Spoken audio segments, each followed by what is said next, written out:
Hello and welcome. It's the final day of the World Rapid Team Championship. That means today someone or team will walk away champion. I'm your host, International Master Ivanka Hauska, and as always, it's a great pleasure to have with me the absolutely incredible Grandmaster Daniel King.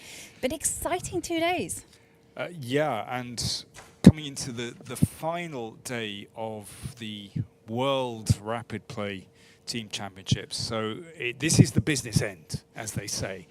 And, you know, we've got the teams bunching up again. So 2 teams in the lead, but then there's a chasing pack. So it looked like one team, MGD1, that's a bit of a mouthful, was going to run away with it. But that previous round, round 8, big result there. So they're all bunching up. So very, very tense indeed. It's very close at the top, and with only 4 rounds to go, let's have a look at our schedule. Because we've had already 2 days of exciting rapid chess, 4 rounds left. Final day of a rapid chess, but it is not the only part of chess, because over the weekend we have an extravaganza of a blitz. So get yourselves ready, because that one is going to be epic. But for the time being, we've got to focus on the rapid. And so let's remind ourselves of the prize fund. This is what the teams are playing for. Not just pride, honor, glory, but there you can see €110,000 first prize for the winning team. Second place nets 70,000, third nets 50,000. And there are even prizes for the best under 2,400. So a lot of things to play for. And individual board prizes as well. So there's lots of dosh sloshing around and glory.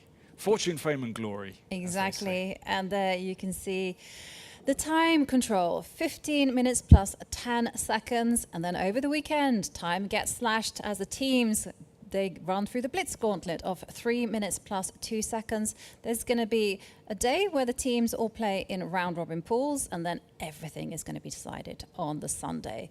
It's a fitting end to the weekend. But first the rapid. This is what it's all boiling down to, this final day and these final 4 rounds. I think hopefully we can just show everyone the teams at the top. Absolutely. Before we actually start play. Play should be starting in about 5 minutes. 5 minutes. Well, you asked for it, Danny, and we will provide. Let's have a look at the standings, because as we mentioned, it is extremely close. There you can see the players, they are gathering in the playing hall, but at the top, it is a tie between Team MGD1 and Hexamind Chess Team after a dramatic last round yesterday. And not far behind, Freedom, Uzbekistan, Germany and France. They are all on 12 points, and then WR Chess Team and Ashdod, they're still in the competition with 11. And do remember that every team victory nets 2 points. A draw is just 1. So there are 8 potential points up for grabs today. I think that's really important to mention. So basically, if a team wins 6-0, it's the same as a team winning 3.5, 2.5. And that's why, you know, some of these teams, they can be a little bit unbalanced in terms of their strength. But if they've got, you know, 3 or 4 really good players, they can still get those crucial 2 match points. That's what decides it. And as well as those 2 top teams on 13 points, my tip for the top was Uzbekistan. I think they're just 1 point behind, and I think they still have a pretty good chance of coming through. I think they're seriously strong. But listen, it's very, very open indeed. Absolutely. I mean, we have Freedom with the white pieces on the odd-colored boards. Well, they are spearheaded by Vishy Anand himself. They face off the might of Hexamind. And there you can see Levon Aronian, Volodar Mursin, Anish Giri. I mean, these are some of the talents on display. And for Freedom, we have Vishy Anand, Sam Sevian, who's been a big hitter, Liam Le, Alexei Sarana. It's very big. I think one thing that counts, well, two boards I think are very interesting. Of course, you know, what makes up this 6-player team is that each team has to have a so-called recreational player. That's a player that hasn't been over 2,000 ELO, and also a women's board. And the women's board for Freedom, Anna Muzichuk, is one of the strongest women in the world. So I think that makes their team very special. And their so-called recreational player is this kid, Sabatho Mani, or Mani Sabatho, who I think, did you say he's 9 years old? He's just 9 years old. So that means he's probably actually rated about 2,600. So I think that counts a lot for the Freedom team. I think that's why, one of the reasons, apart from the rest of the team pretty strong, why they're doing so well. Yeah, and there you can also see that on boards 3 and 4, it's also extremely hard fought. We have Vincent Keimer, a name familiar to many. He will be facing off against Nordibek Abdusattorov, who was the youngest ever world rapid champion. And he's going to be playing alongside some of his compatriots. In fact, it's the Olympic gold medal winning team back in 2022 at the Olympiad. Yeah, it's too tough to call, in my opinion. Something very notable about the Germany and Friends team, they have the Svana brothers, Rasmus and Frederick Svana. I mean, Rasmus, you can see from the ELO rating there, you know, a fair bit ahead of his brother. But his brother Frederick has actually been doing very well recently. So, you know, I think that's an interesting duo to watch. Well, of course, in the Hauska family, there's a lot of chess players. So I remember your brother, Miroslav. Yes. Does he still play? No. I think it's myself and my father. We're the only lone survivors. But Miroslav, I mean, he became an international master, He was didn't international master as well, yes. So no slouch. No, I mean, that's how a lot of siblings that play chess, they get better because they are simply playing a lot of chess against each other. And meanwhile, we have a handshake. The games are in progress. And there we have on our screens Viswanathan Anand, five-time former world champion, against Levon Aronian. And we are seeing it is Roy Lopez on our screens. A6, that to me, in modern day chess, is signifying that he wants a game, fighting chess. Oh, so well, there you go, bishop to b3. The early bishop b5, the early b5 and bishop c5. So Levon wants a sharp fight here. Now, in the past, we've seen Levon, for example, play the black side of the marshal, which, you know, if you know a lot of theory, can just fizzle out to a draw.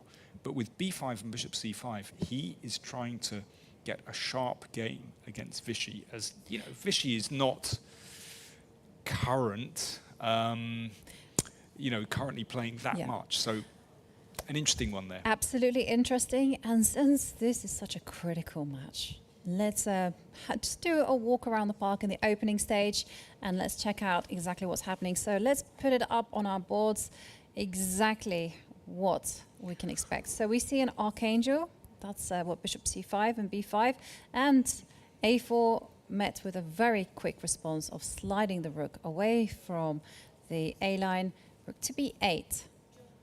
I mean, that is kind of, I mean, it's very, very aggressive from Levon. You know, he doesn't mind giving up the A file. Okay, Vichy has taken on e5, yeah, and now d4. In a sense, this is a simpler variation than a lot of other alternatives. But anyway, it's pretty well known. Can Vichy remember his theory? That's the thing. Looking at the board behind, we can see in the middle board there, we've got Lei against Giri. And the board behind that is Anna Muzichuk against Divya Deshmukh. Yes, there you can see some big names in the chess world. Anna Muzichuk, as Danny mentioned, one of the strongest women in the world, recently coming off a win in Norway Chess Women, where she emerged on top. And there were several of the strongest women there in the competition. And there we see Liem Le from Vietnam. And he's playing with the white pieces against Anish Giri. Now, I was recently told that countries that are in Southeast Asia, they have a certain style, and it's all about going for checkmate. Which countries in Southeast so Asia? Indonesia, Vietnam, Southeast Asia. It is all about playing for tricks. They're fantastic players, and going for checkmate where possible. They're very aggressive. That's a stereotype.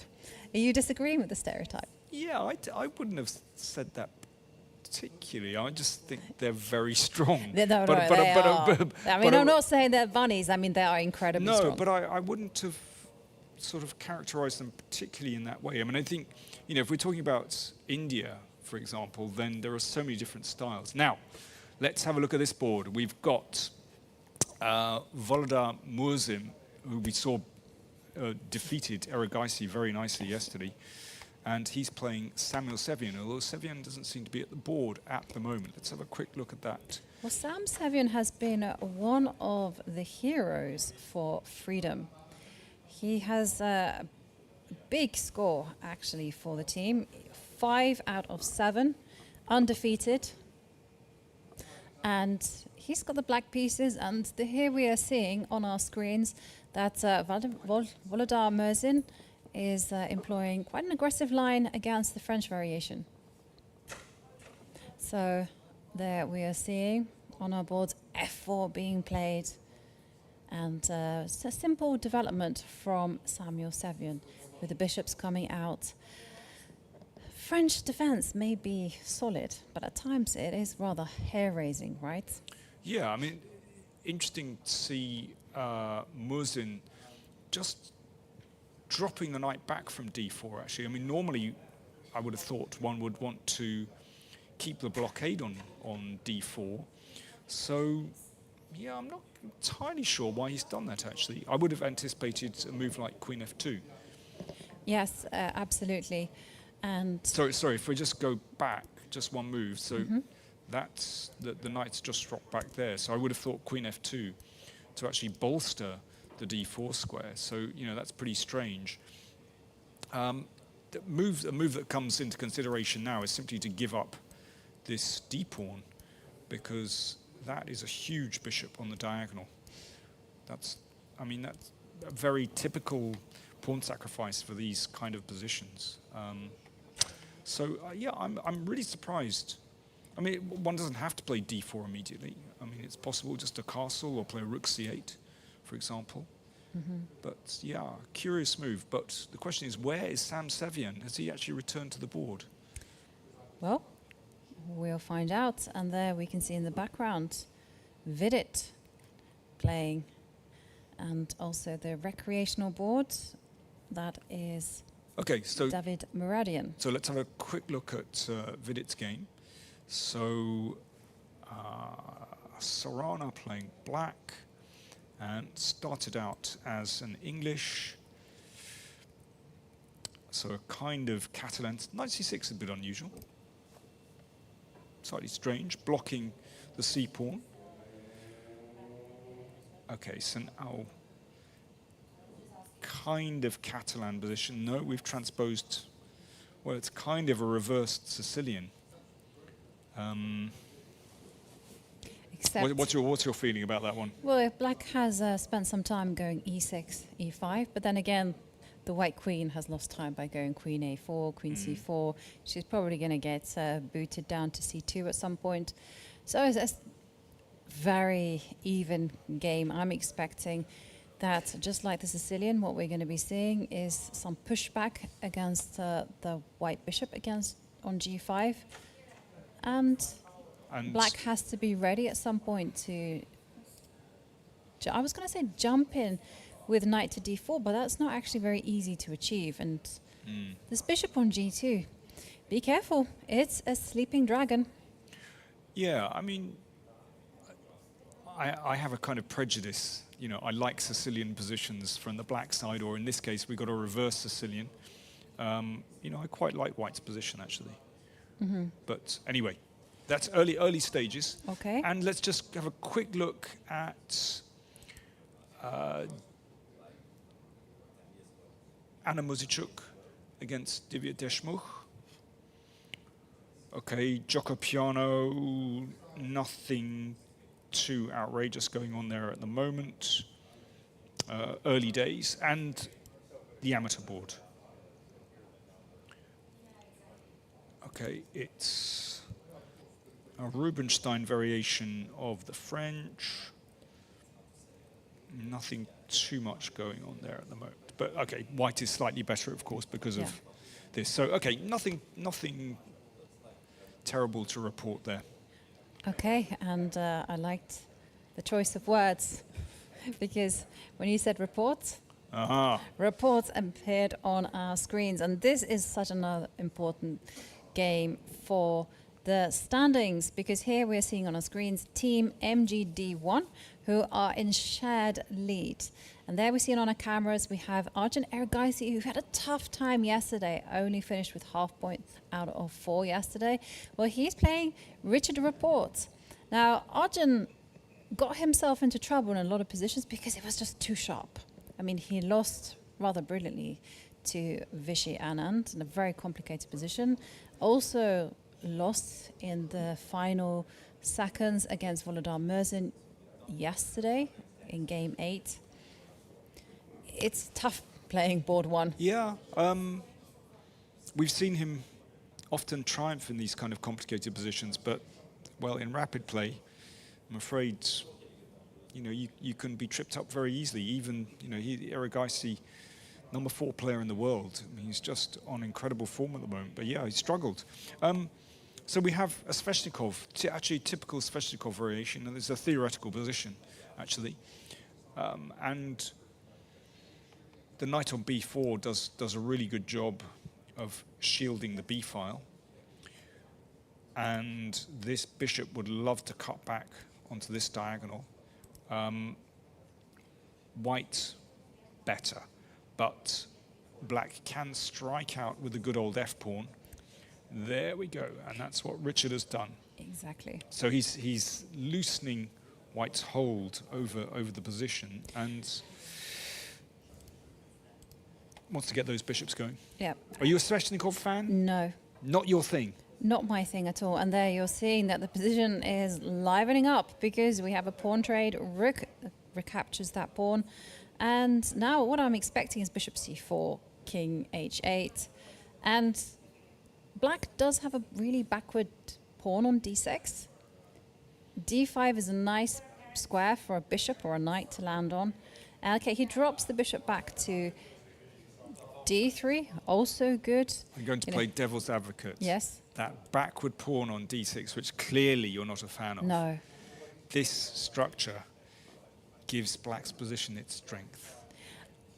I understand, but also its weakness. It's like a double-edged sword because... Is it a weakness? I feel like it is a weakness, right? The bishop on e7 has to, or a piece has to constantly be minding that pawn. Well, there's no pressure on that pawn. That's true for the time being, but you control the square in front, and that's the thing. I just... the square in front. Now, okay, so it's about if white can control these squares. Now, that's another story. But it still does give black a presence in the center. So black's pieces actually play around that structure. Right. You know, it does give black some control. And while at the moment those bishops aren't working very hard, you see, it's all about, you've got to be optimistic here, that one day they will have their moment. Okay, but, I get it. It's about the potential. It's about the potential, exactly. We love a bit of potential. Rook comes back all the way to f8. I mean, this queen has got to come into the game. I mean, one thing is, once the f-file is opened, then f2 could become a target. I want to land my queen on somewhere like, I'm trying to find a safe square.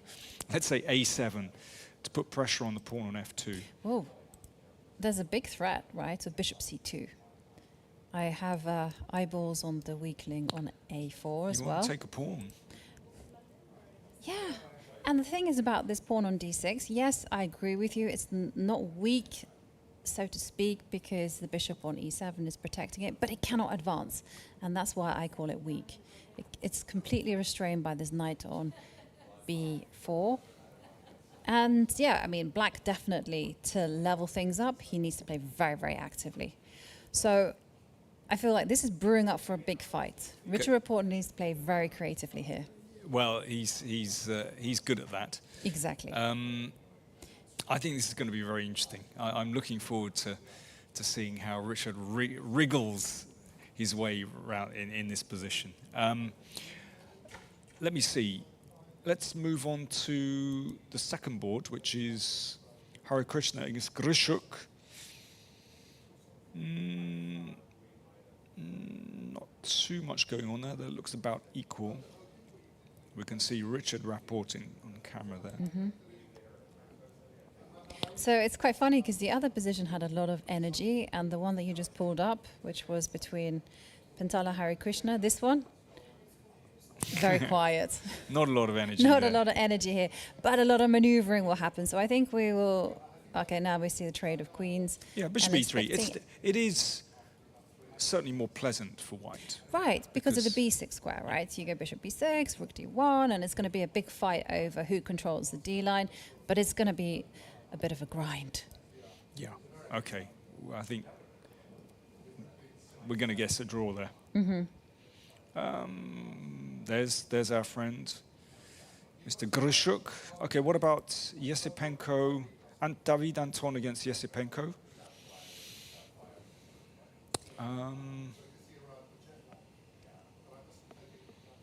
Yeah, this one is Okay, very fascinating. interesting because optically, white looks better with this pin.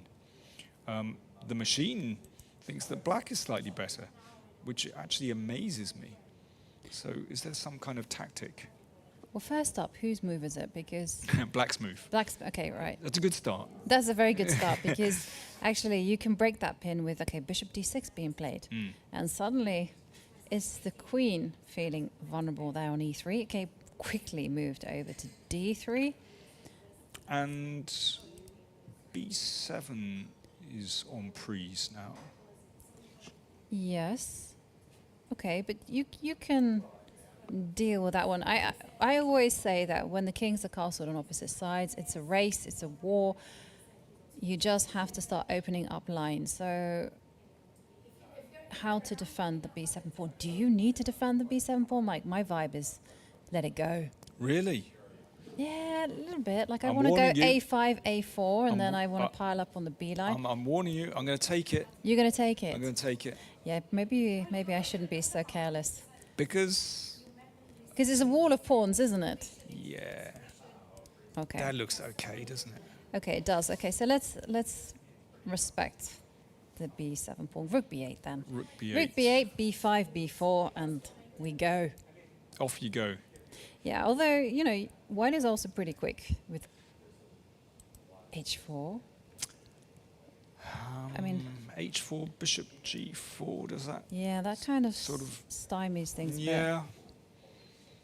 Then if you're not getting in h4, then I- where is the attack? I like the uniforms they're wearing. You know, it looks like they could be on the footy pitch or, you know, playing darts or something. Yeah. You know. And there's a big time discrepancy as well between these players. Oh, yeah. Yeah, David Anton, just over 5.5 minutes, whereas Yesipenko, 13 minutes, and he has played. Was that you? No, it was rook to b8. Let me see. Did he play it? No. He hasn't moved yet. No, Okay. he hasn't moved. He's having the other move that occurred to me was perhaps queen c8. Protect like this. So Okay. Well, that one is very intriguing. And remember, this is very important because. should we keep doing the tour? Yeah, let's quickly do the tour and then let's go back to the critical games because. Ansat against Pranav. Yep, Pranav, world junior champion, also a big scorer with 3.5 points out of 4 for the team. He's playing against Ansat Aldia. Pressure here. I mean, I would say it's about equal. I don't think black's in any particular difficulty there. Okay. And moving on to, let me see, we've got Solokidu against Kamalidenova. Oh, well, that is rocking at the moment because, again, we've got a position with kings on opposite wings and open file here. Now, what's the score? Black is only 1 pawn down, and we've got bishops flying across the board. Open a file. Yeah. Oi, tricky stuff. I mean, instinctively, I'm there with the open lines, right? Yeah. Yeah, you know, I mean, white is very well centralized, but here's the king. it's a little bit exposed, isn't it? Yeah. But I mean, this central position is pretty good. Yeah.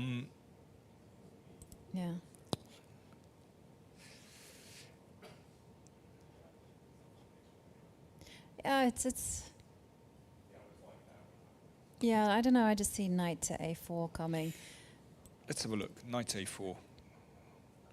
It would be lovely to bring Okay. the queen into the game.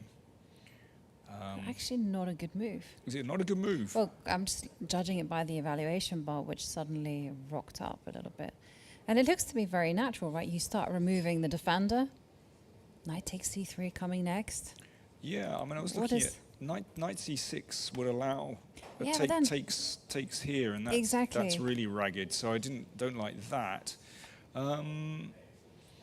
If knight takes, then queen takes. Again, I don't. That looks pleasant for black because of threat here. So I don't want to do that. So why not knight a4? Looks like quite a nice move to me. a3. Oh, this is actually on the board. A3 was the answer. Yeah, okay. Of course, as soon as we see their move, we go, yeah, that's sensible. Yeah, but we have to look at the sharpest lines first, Yeah. right? Okay, so if knight takes, then queen takes, and I guess the queen could then bounce into the game on one of these squares. a4 threatens the pawn on f4 with check, which could be quite nice. But the rook can just lift up to e. Rook e4 puts an end to that. So maybe queen b5 instead, something like this. I can understand actually why white is better, because with that a3 b2 pawn combination, you're not making any inroads, and this bishop on b7 is just super bad. So okay, well that one's brewing up Interesting to be a stuff. real fight. We'll Yeah, see that's how very black sharp. manages. By the way, to that's on the generate play. board. Okay. Queen a4 is on the board, so yeah, we're anticipating rook e4. Yeah, that's played. Okay, and let's finally check in on. So this one is pretty crazy. We'll keep an eye on this one. Could decide the team match. Yeah. But let's have a look at Atharva. Atharva against Aitan Islam, because remember, these two have been battling out in who's the best player of the tournament with the yeah. best score. Yeah, absolutely. I mean, I think Aitan has only dropped to half a point. Is that correct? Whereas Atharva has 100%. Yeah. Well, yeah, Aitan did lose to Sapatho Mani and Okay. did drop a half a point, you're right. But definitely, Okay. this one's going to be interesting. Can Atharva maintain his 100% record? Well, just going back, it looks like a pretty typical Sicilian. Now taking on c6 is not approved. I mean, normally, positionally, black should be fine after this because the c6 pawn controls d5. Rooks come to the semi-open file, so feels like this should be okay for black. I suppose the only thing is that there is pressure on d6, which makes it difficult to actually move the knight. Yep. Okay. Well, there we have those boards But of two matches. Roughly level. Yeah, roughly everything is level. roughly level. Maybe we can now start deep diving into the match between Freedom and Hexamine chess team. So let's start up with Vishy Ooh. Anand. Big developments Yeah.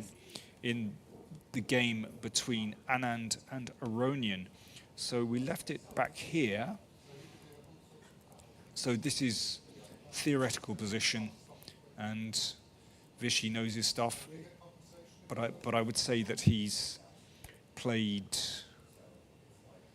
Vishy playing a very solid line. he's not risking too much with white. Well, that's the thing, though, right? On top board, you're not looking at scoring big. You're looking at just being a solid, stable presence. Yeah, why And can't he take on d5 here and then take on f6? He has taken on d5. Okay, so and and we take on f6 and take the pawn with check. What's going on? I imagine what's isn't going to happen is this- the b pawn is going to fall. Okay, but Well- it's check. Yeah, but queen takes bishop Queen has takes to be bishop. played. Check. And now king h8, rook d8 is coming up. Okay, but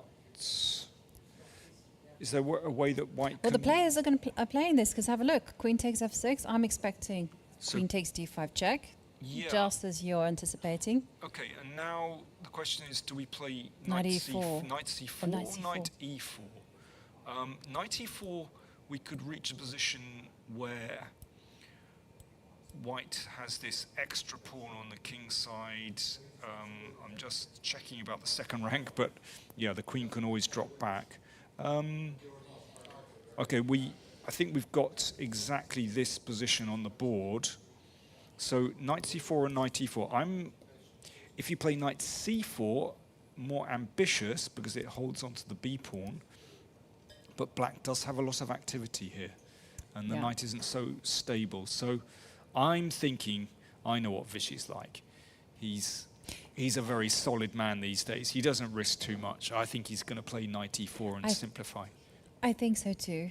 Knight e4, you might as well win c5 and then be a comfortable pawn up where you can just hold the position or try and play for more. It's a game of two results, as we say in chess. So Yeah. I agree, knight e4. So, but we are still expecting this one to But it's probably still a draw. steer into the draw territory. Yeah. Yeah. So let's move down to the game between Volodar Mersin and Sam Sevian. So Sam Sevian playing for freedom. He's employed the French. Now this one was brewing up to be a real fight. You know, we left it when Volodar just retreated the knight to f3. There's been some simplifications since then. Okay, that's what we've got. And f6, pretty normal. And d4. Okay, so he's making sure that he's got control over e5, but also preventing black from ever pushing with d4. I mean, in principle, I think this is absolutely fine for black because this is the classic French bad bishop bounce, as I like to call it. So it bounces off the back rank. So often in the French, this bishop, light square bishop, is characterized as the bad bishop. But actually, it often gives black's position a kind of dynamism once it reaches these squares, particularly with the pawns here, and reaches a fantastic diagonal. So let's see how things progressed. Are you a French player by any chance? Have you dabbled in it? Do you know what? I'm a dabbler. Yeah. I'm essentially a Sicilian player, but I dabble in the French, and I quite like the structure. Because I've only ever heard French players describe the bad bishop as dynamism, you know, it gives... Oh, yeah, there's a famous joke Go where on. they're, like someone comes in and goes, have you seen French? Like referring to the opening. And everyone is like silent, and then Caracan goes, wait for it. The bishop, light square bishop, is bad. And then in comes French. And goes, I bursting down the- see. Well, actually, Yeah, definitely. it gives the position some dynamism, blah, blah, blah. It does. It's a very niche chess player joke. Okay, but I think this is a really good example of how Totally. the Frenchman bursting into the room goes, wait a second, because how do you feel about Mr. Bad Bishop when once it lands on e4? Once it lands on e4, it is Oh, a beast. Oh, Let's, Ms. Caracan. Miss Caracan, yeah. Yeah, there we see the queen come out to a5. I mean, Sam is being very maximalist here. He wants everything. And actually, interesting enough, you don't often see players walking around.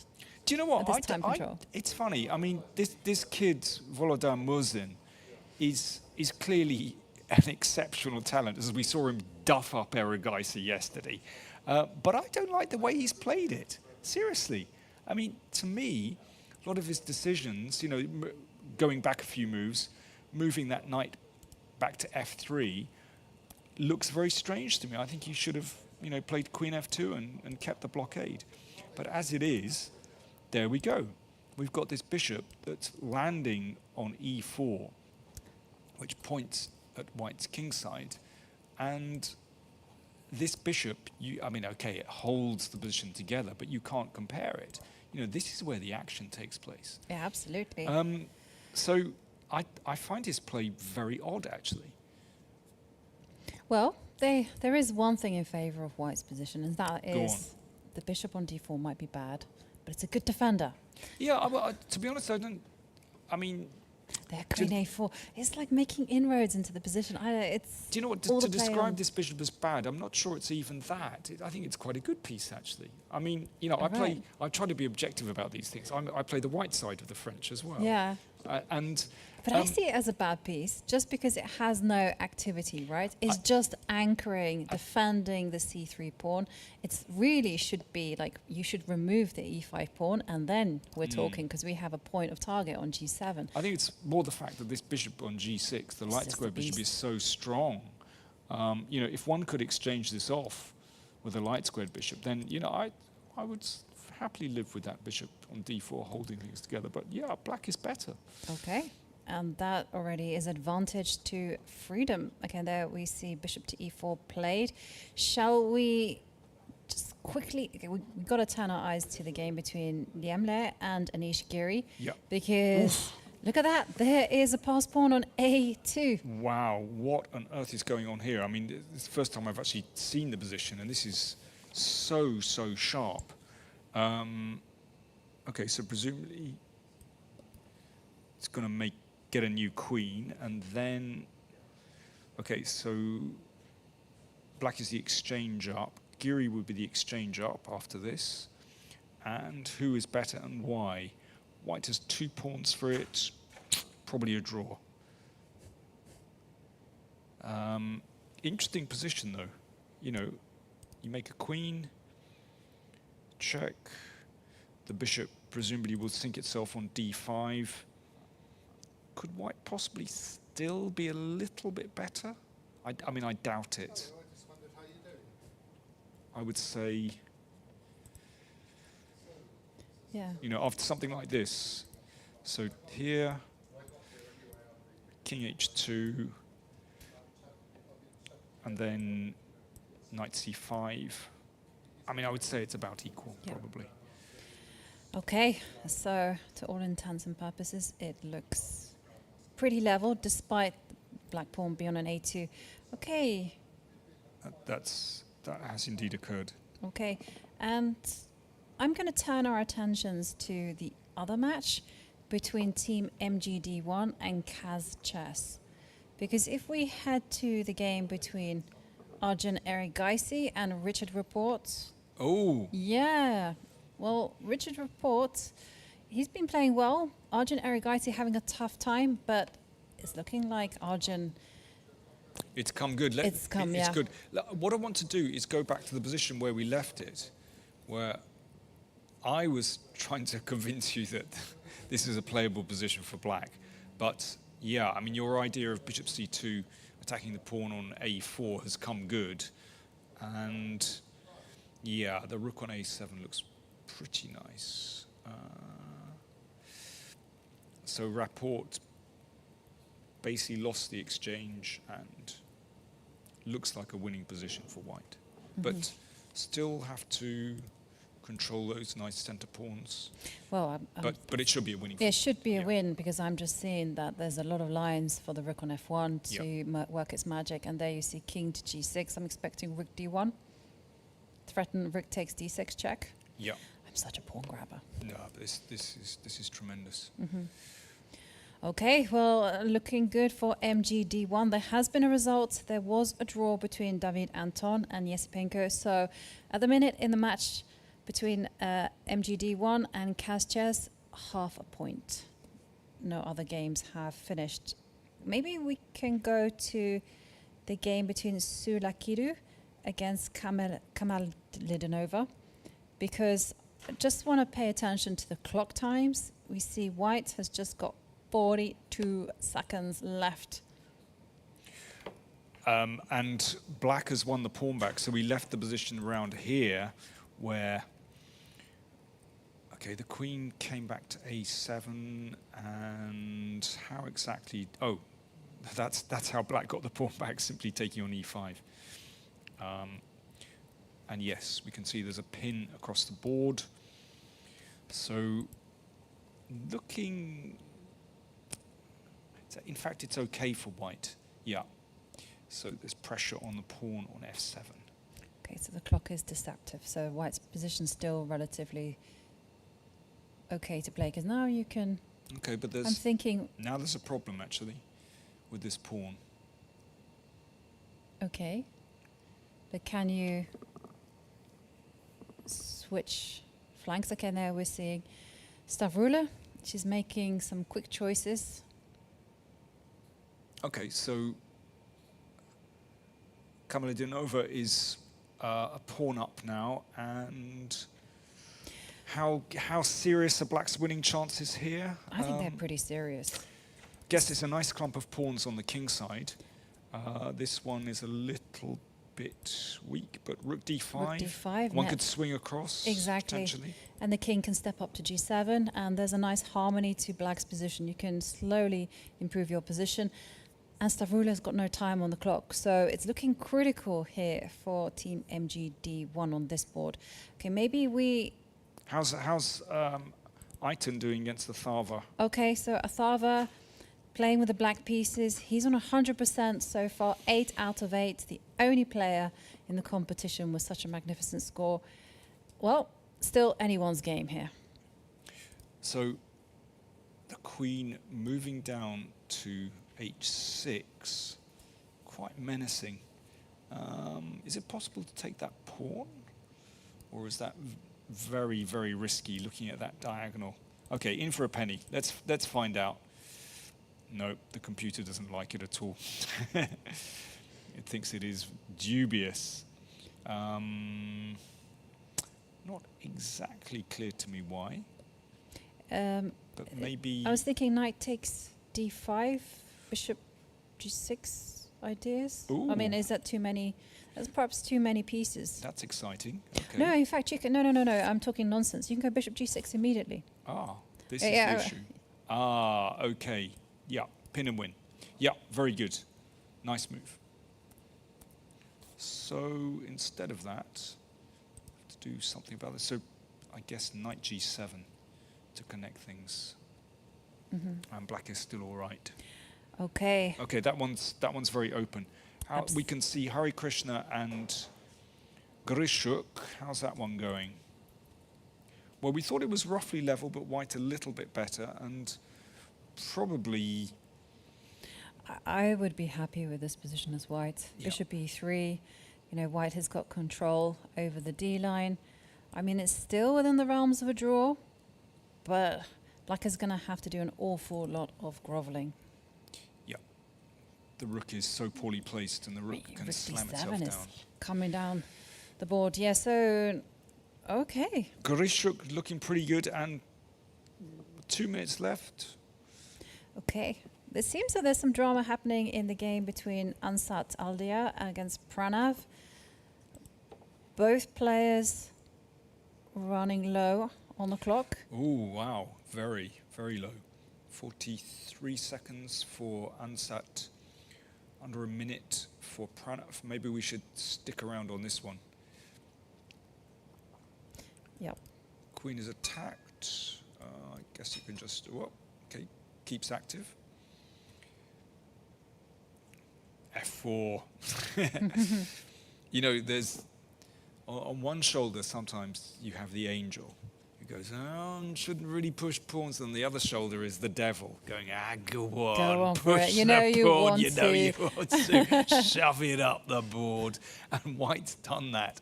So the devil won out in this case. It's interesting. As soon as F4 is played, the computer evaluation dips in even more in black's favor. Yeah, absolutely. I think Queen B2, that's a very nice move, though. You know, just... Yeah, it's lurking beautifully. It's actually completely safe, and it could support a rook coming down, or even A1, or even to A4. Well, I'm just thinking, is the H-pawn that black has there on h5. That is going to be the menace, right? You chase that knight away, e4 is going to be falling. Yeah, and on a really good day, if it reaches h3, so white is lunging forward, but this somehow looks a bit weird. What happens if this is taken?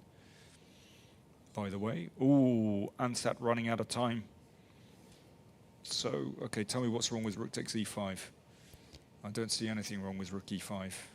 Rook e5 played, and yeah, Pranav has a big advantage here. I mean, look at these pieces. Bishop on c6, just directed at the g2 pawn. The queen is very active, and black is a pawn up to boot.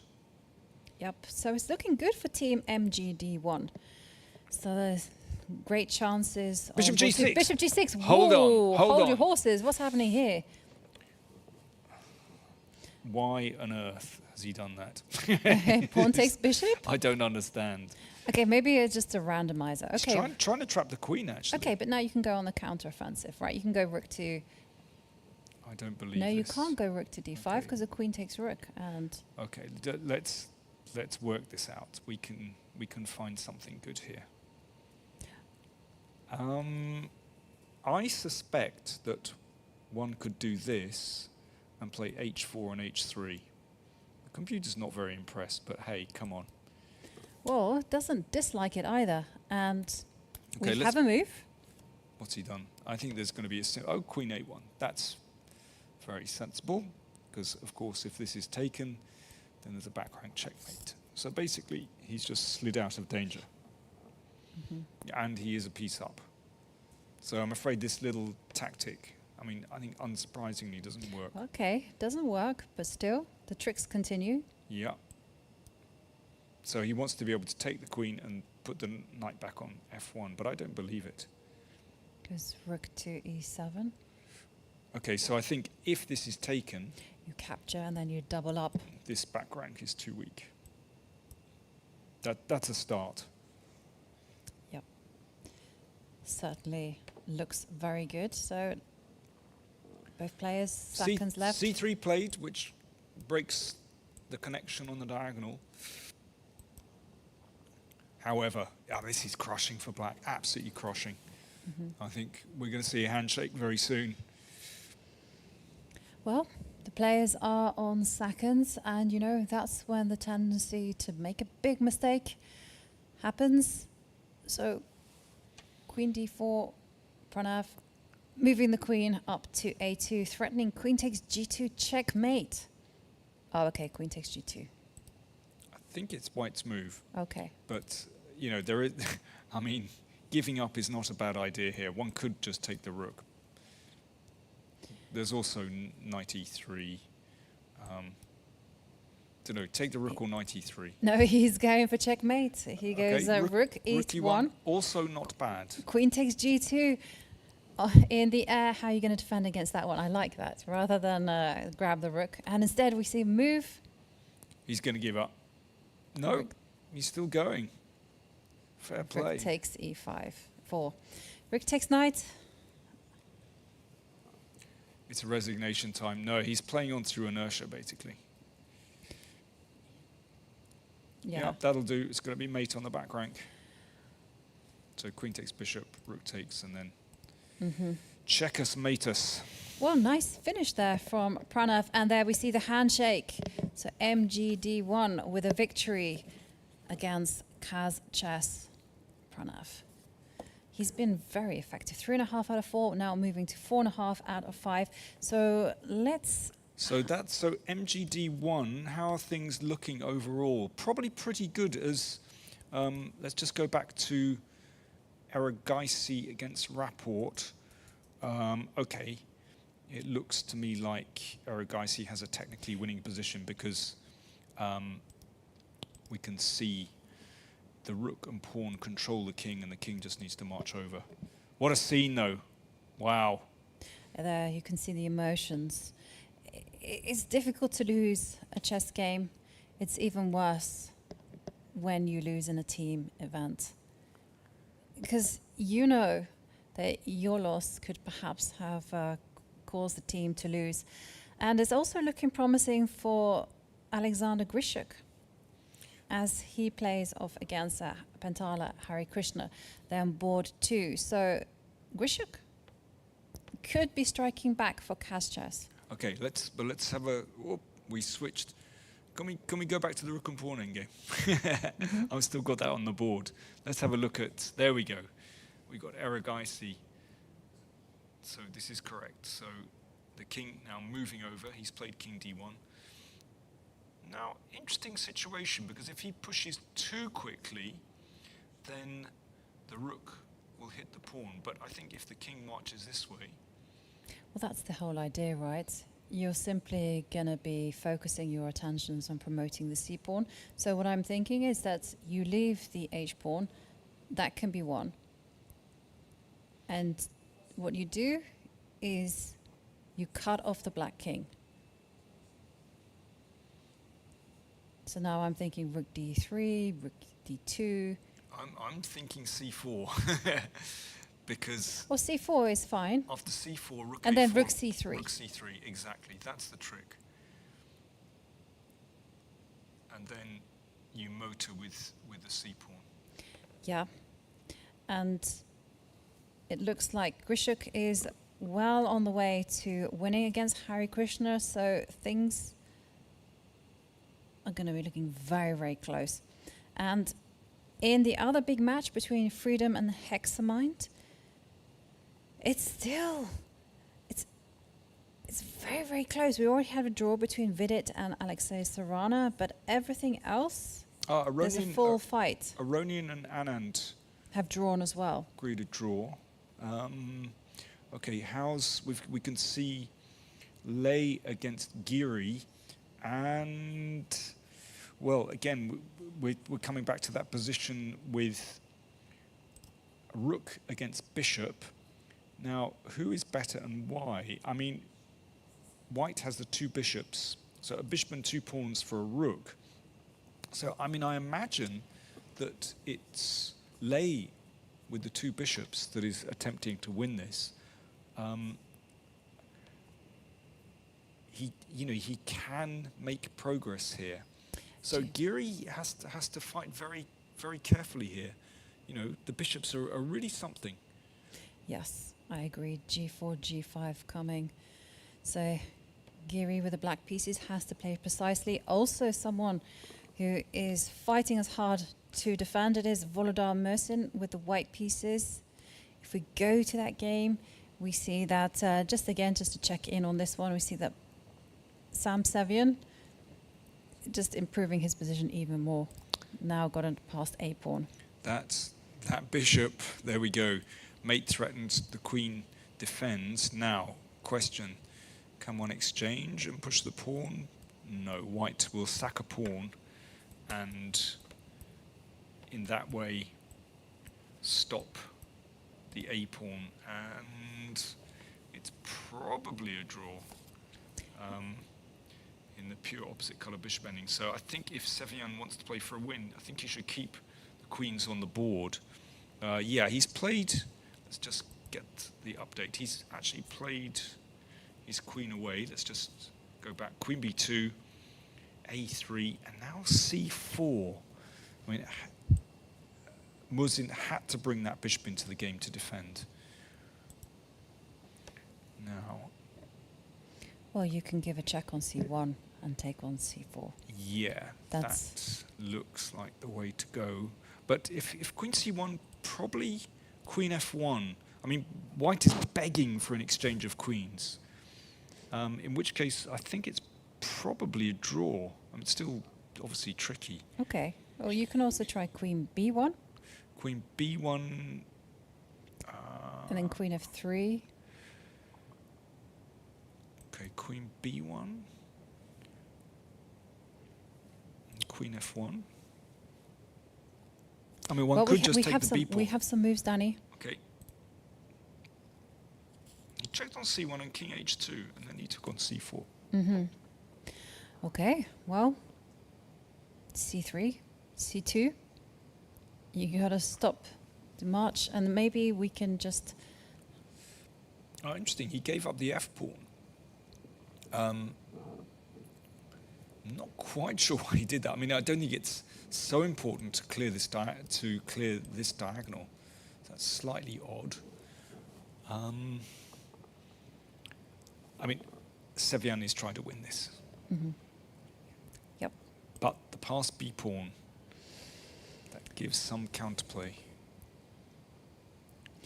Yeah, it does give some counterplay, but okay, ultimately that's something that you can keep an eye on. Yeah, c2, queen b1. Yeah, queen behind. And also there we're seeing c2 on being played. I'm expecting b7, queen b1, and you can even allow the promotion of a second queen for white if you also come in with a queen as well. Because I'm just thinking there's some potential b7, okay, queen to b1, keeping an eye on the passed pawn. You can't stop. See. It's That like, looks good. is it either going to be c1 or is it going to be the a pawn that is promoting? So he's fighting hard, and well, MGD1 though. We do have two four queens on the board. Four queens on the board. Yeah, 4 queens rather. But I think the great thing is, from Sevian's point of view, is that the king is really safe. So, and there's still the a pawn to think of. So, should be winning, but it gets tricky. Well, things are looking really good for MGD1. They've already won the match. They've won 3 games and drawn. So this game doesn't really matter towards the standings. And there we see the queen takes the queen being played. This is the game. Sam Sevian moves in, Volodar moves in with the white pieces. And there we have a win for freedom as Sam Sevian wins against Merzin Volodar. So, great game. Like, very model game for the French defense. Let's go back to Giri against Lei in this match. And Lei has made progress. So he's managed to get g5 in. This bishop anchored in the middle of the board. Let me see. It is white play. Is it possible to take here? Apparently, that's not a good move. Is this the issue? Yeah, that's the issue. Okay, so the king doesn't escape from the g-file. So okay, interesting, because Anish Giri and Divya Deshmukh playing for Hexamind, they are both in must-win scenarios if they want to level the match. Well, I mean, Giri for Hexamind is really struggling to draw. Yes, it certainly looks that way, as we can see the white pawn advance. He simply played h6. And, right, so this is the problem, that this king has an eye on the bishop. Okay, just a moment. Not so clear because the bishop defends. Okay. Oh, looks like Lei played inaccurately. Let's just go back a move. It's this position. He could have done something better, apparently. What's the winning move? Maybe just bishop e4. Yeah, bishop e4 makes a lot of sense. Bishop e4 just to protect. Anyway, that's the position on the board. Okay, well, now the bishop on e5 is minding the h8 square. Well, you know, it is possible for white to go wrong here. Very difficult, but it is possible with the runaway g-pawn, bishop to g7. Yeah, I think we're going to get a draw. Basically, this bishop will be distracted by the g-pawn and the king will come up to take here.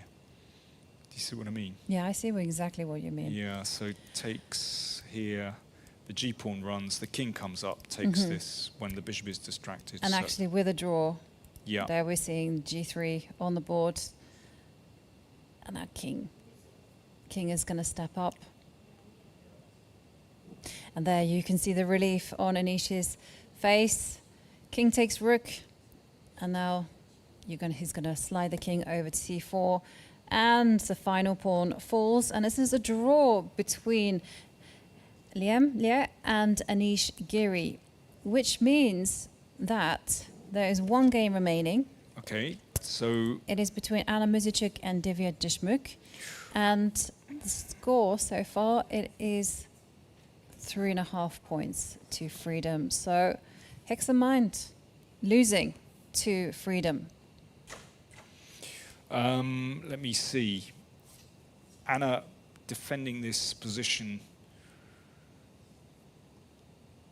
Well, rook e4 is a good try, because if this is taken, then black is winning. That's the classic position, the squeeze. You win this pawn, and that's winning. I think the problem is that white just sits there, and actually there's no way through for black.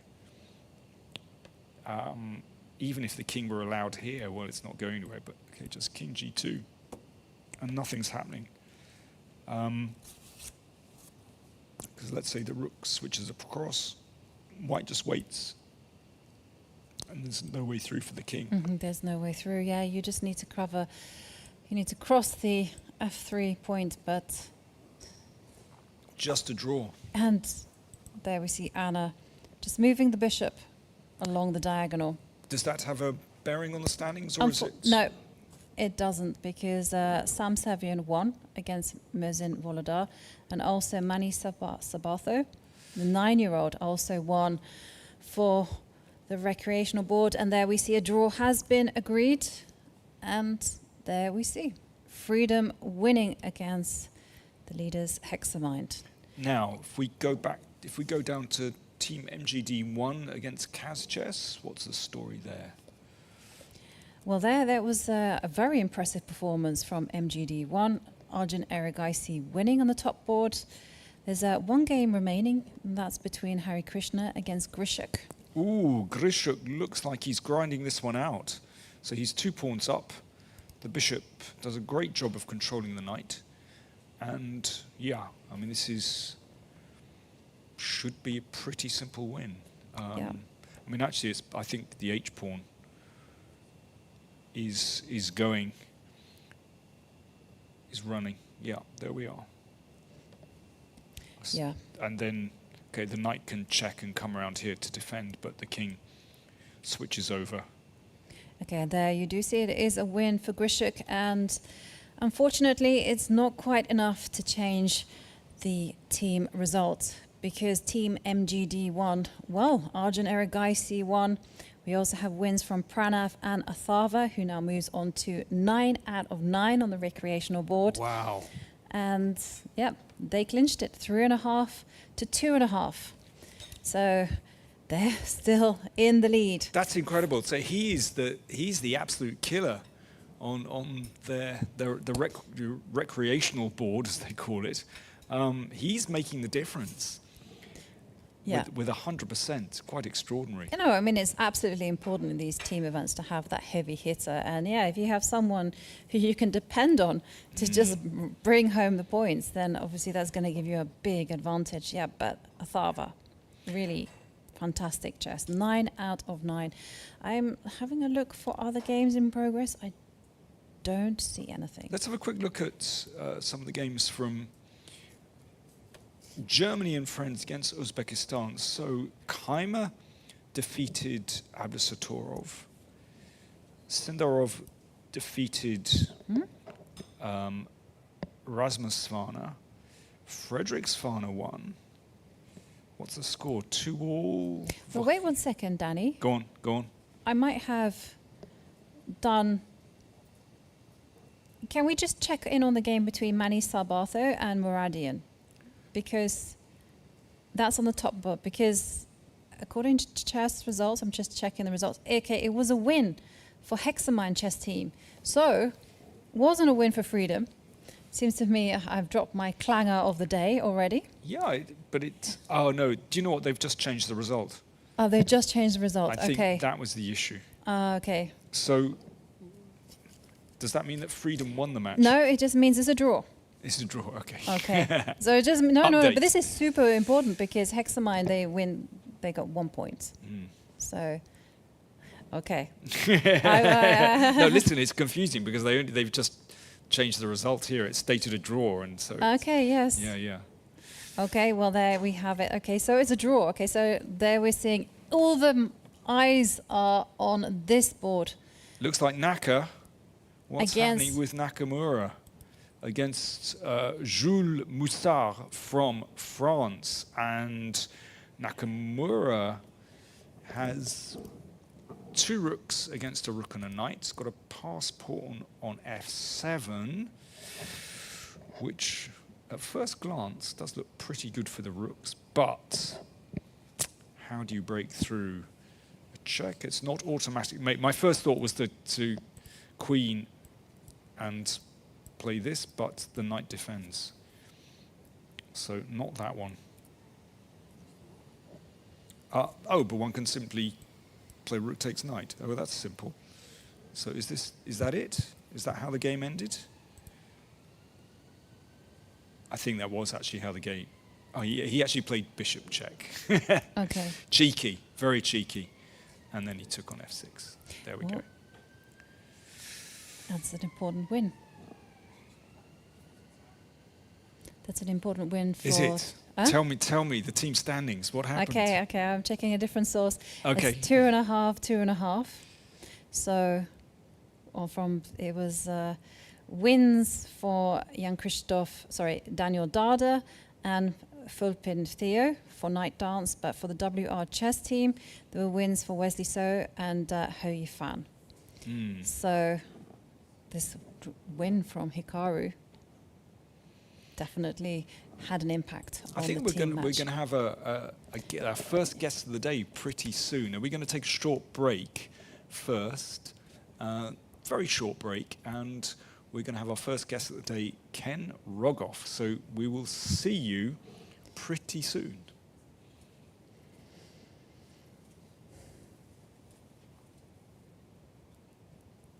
Okay. Yeah. Problem is.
Hello, and we are back. And joining us here in the studio is Kenneth Rogoff, Grandmaster, Harvard economist, the former chief economist of the International Monetary Fund.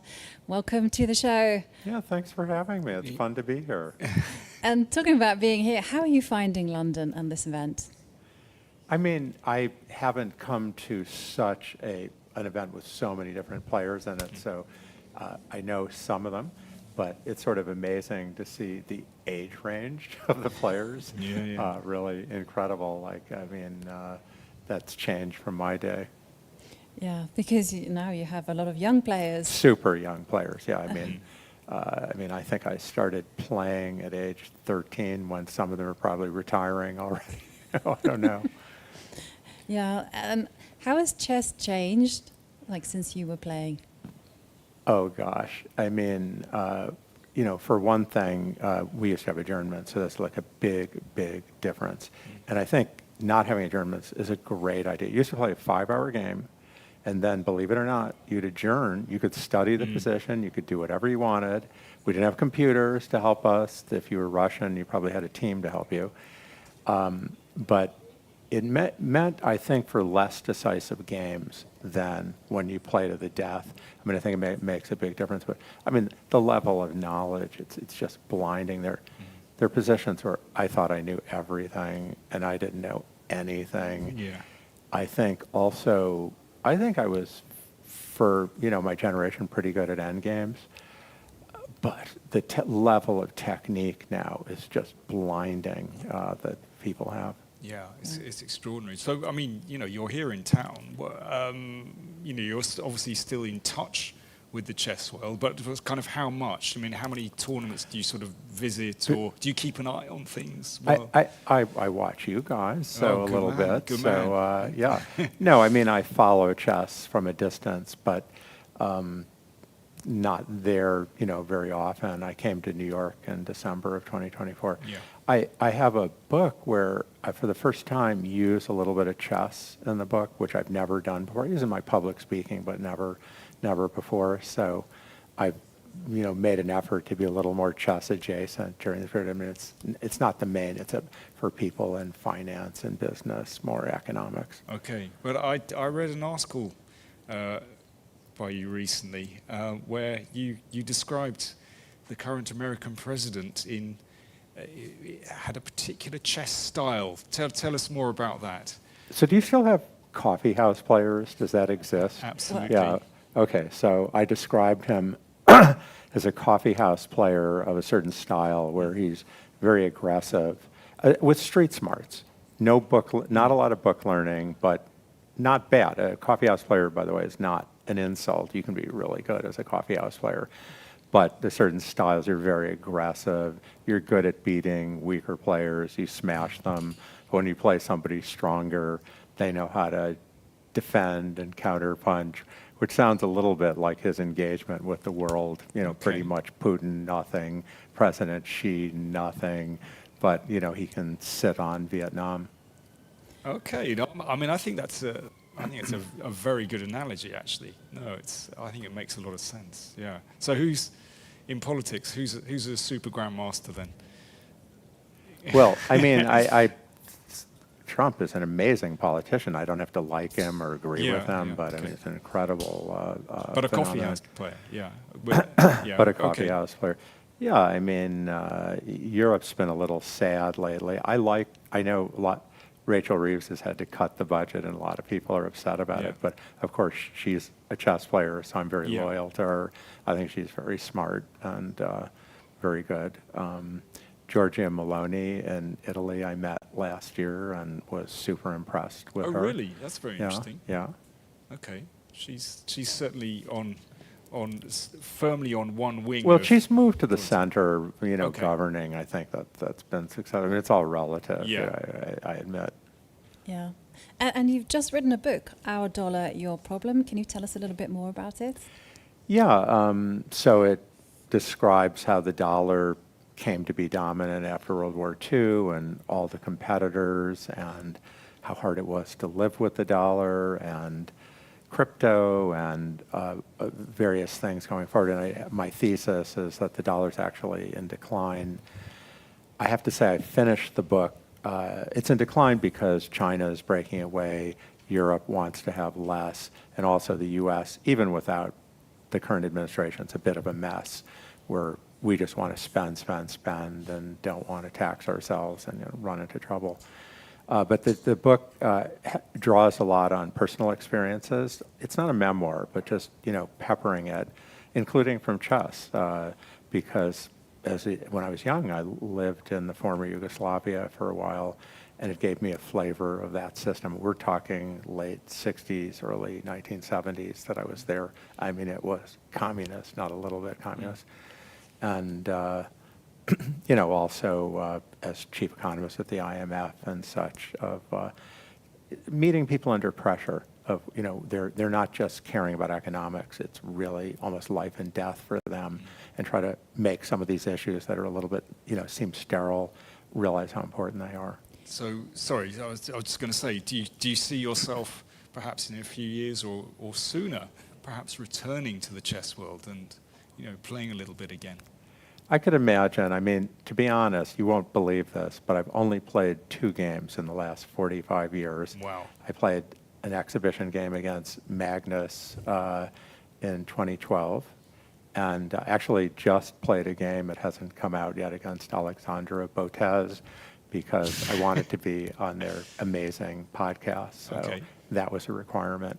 Yeah. Oh, well done. Absolutely. And as an economist and obviously a chess grandmaster, I mean, what do you think of chess as an educational tool? Oh, come on, it's amazing. Yeah. I mean, we're comparing it to what? I mean, to video games. I mean, I think for children, I don't know, the right age is 7 to 11 or 12, I mean, it's just amazing and very successful. I think places that have done it, and there's so many good things about the discipline.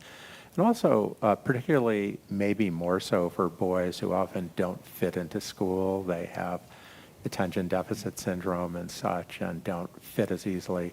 They realize they are smart, and so, no, I think chess is just amazing. I mean, you have a pretty big program in the UK, right? Yeah, we have chess in Absolutely. schools and communities, Yeah.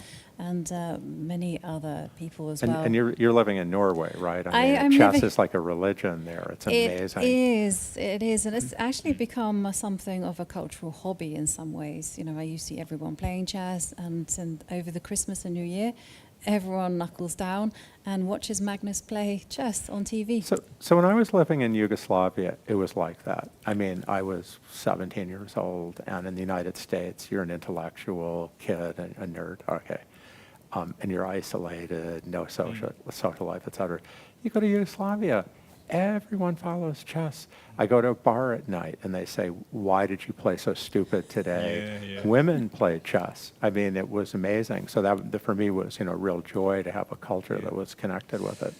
No, definitely. I mean, basically, a lot of the Eastern European countries were like that. And when I was playing professionally, then it certainly was a very different experience going into the Eastern European countries. Because, I mean, I remember I was sitting in a train, traveling through Yugoslavia, actually, and I was playing with my friend. We were going to the next tournament. We had our pocket chess set out, and the conductor came through and was checking our tickets, and he looked at the pocket board and kind of frowned and said, "You play here."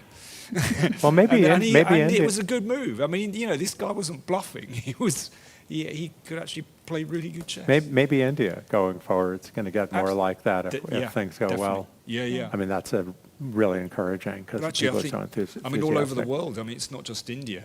I mean, we were talking with Vichy the other day, and basically it's many Asian countries. It's not just. I mean, certainly the Queen's Gambit was just amazing for chess. It's absolutely incredible. I actually played in the tournament that one of the scenes is modeled after the 1975 U.S. Championship. Oh.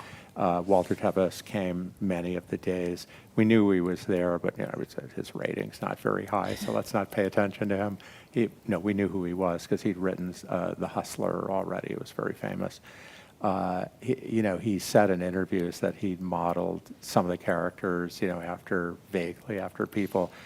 I don't see myself. My wife and daughter think the nerdiest character. Take it as a compliment. What was your best US championship? What was your... Well, I finished second in 1975 and Okay. then played in the Fantastic. interzonal. Yeah. Yeah, yeah. Yeah, I In- mean, oh, I, in- I had good results in the few You played US in Beale. championships. You played I played in Beale. Yeah, yeah. No, I have the tournament book from Wow. from I- 76. Yep. It's yep, a fantastic yep, tournament yep. book. Yeah, no, I did better than people expected, but not as well as I'd hoped. And I was sort of at that stage torn between should I stay in graduate school, should I be a professional chess player? I was in graduate school, but I dropped out of graduate school, and then I went back to graduate school. And that's the point at which I, for better or for worse, decided to stop playing completely because I feel I'm so addicted to it. I love chess. I think about it all the time. Even now. A little bit. But this is really interesting because on the first day we had a Nobel Prize winner. That was Ramakrishnan. Ramakrishnan. Thank you for digging that up. Venki Ramakrishnan. And he was saying exactly the same thing, that basically he realized that chess was just a massive distraction. And so at a certain point in his studies where he was kind of coasting, he realized, I've got to go cold turkey. Well, no, I say exactly. Although I yeah. wouldn't use the word massive distraction, I would say an alternative path that I think I would have been very happy doing, and I still think that. Yeah. But you just can't do both. I mean, He wasn't at your level, but still, it was basically he realized he had to just stop. Otherwise, his studies just would have been half-hearted. no, it actually took me 10 years after I started being a PhD economist before or maybe 8 years before I was really as crazed about it as I was at chess, where one time I find myself waking up in the middle of the night and writing equations, and I go, oh, I'm an economist now. Okay. Because for chess, you would do that all the time. You think of a move, but it's... I mean, I haven't played professionally for some time, but obviously I'm still in the chess world, so I still dream about chess a lot. Do you dream about chess? Well, not so much, but I did when I was a chess player. And in fact, I see scenes in movies about chess, where they show dream sequences. They speak to me. I mean, I think I woke up as a teenager. I was terrified, like in a cold sweat, because I was in some chess game, but was I playing the chess game? Was I one of the pieces? Have you ever had something like that? Or you won't admit it?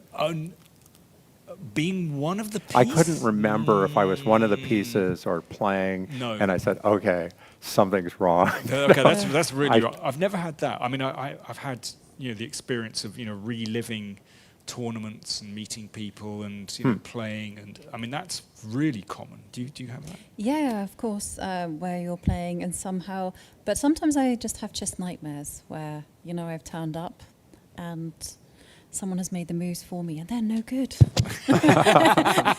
And we have a big dispute, You're out of control. Yeah, I don't know. Yeah, maybe that's too much revelations there. But Kenneth, I'd like to thank you for joining us here on our show. And congratulations to the two of you and all you're doing with chess. So good luck. Thank you very much. Thank you very much. Thank you very much. And we are going to take a look at the rankings after round 9. Here we can see the results. Well, it was an eventful day, and we start already with Freedom tying against the Hexamind chess team. We see it was even Stevens after Manny Sabato. He lost on board 6 on the recreational board against David Muradian, but it was a win from Samuel Savion that evened things up against Volodar Mersin. But Team MGD won. Well, they are clearly the team to watch. They leveled up as they defeated Cas Chess 3.5, 2.5. And do we have other? Yes, we do. And there we see Germany and France against Uzbekistan. Both of these teams started with 12 points, trailing the leaders by 1 point. Uzbekistan, my favourites, and they've lost. Oh no, they're probably out of contention now. Well, still anything can happen. 3.5, 2.5. Night Dance. Well, they narrowly lost to WR Chess team. The tournament heavyweights, I would say, with a massive team of Maxim Vachigrov, Hikaru Nakamura, in the end with a big clutch win. So let's have a look at the standings after round 9, see what has happened. Standings, maybe. Okay. Oh, yes, they might be coming. No. No. I think they are coming, and there Great. we can see as we have a glimpse at the playing hall that Team MGD1, they are in the lead. 15 points, but it's very close because 1 point behind them, it's both Hexamind and Germany and France, whereas Freedom, WR Chess Team, Ashdod, they're there, 13 points. So everything to play for as we reach the business end of the tournament. And we're going to go on a short break, and when we return, of course, we're going to be bringing you all the action of round 10. So see you then.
London, a city of intellect, intrigue, and infinite possibilities. In the heart of the city that gave us the greatest detective, a new mystery unfolds. Not of crime, but of calculation. This June, London plays host to the FIDE World Rapid and Blitz Team Championships. A battle of brains, where speed is the weapon and teamwork is the key. Grandmasters, wild cards and legends will join forces into mixed teams for the world titles that will be decided in seconds. Rapid, Blitz, London. The game is afoot. Can't make it to London? Experience every move live and watch the story unfold on FIDE's YouTube channel with expert commentary by Daniel King and Jovanka Huska.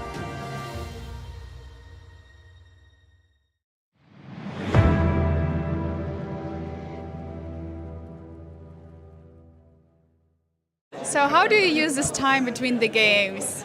I just chat to people, socialize a bit. Is there any particular drink which makes you more, energetic for the next round? Like, what do you drink? Water, or is it? If I really need it, I guess I'd have a coffee. But I mostly stick to water. I'm just trying to get some rest, trying to get some fresh air, just relax, just get ready for the next game because it's very intense. Mostly I just beat myself up about how I just played the previous game. Is there anything particular, like for example, any drink which makes you more energetic, or? Yes. This is my booster for the next round. So the cola is Yeah. And for you? Yeah, so the games are exhausting. I'm just doubling up on the caffeine. Anything with caffeine in it is fair game.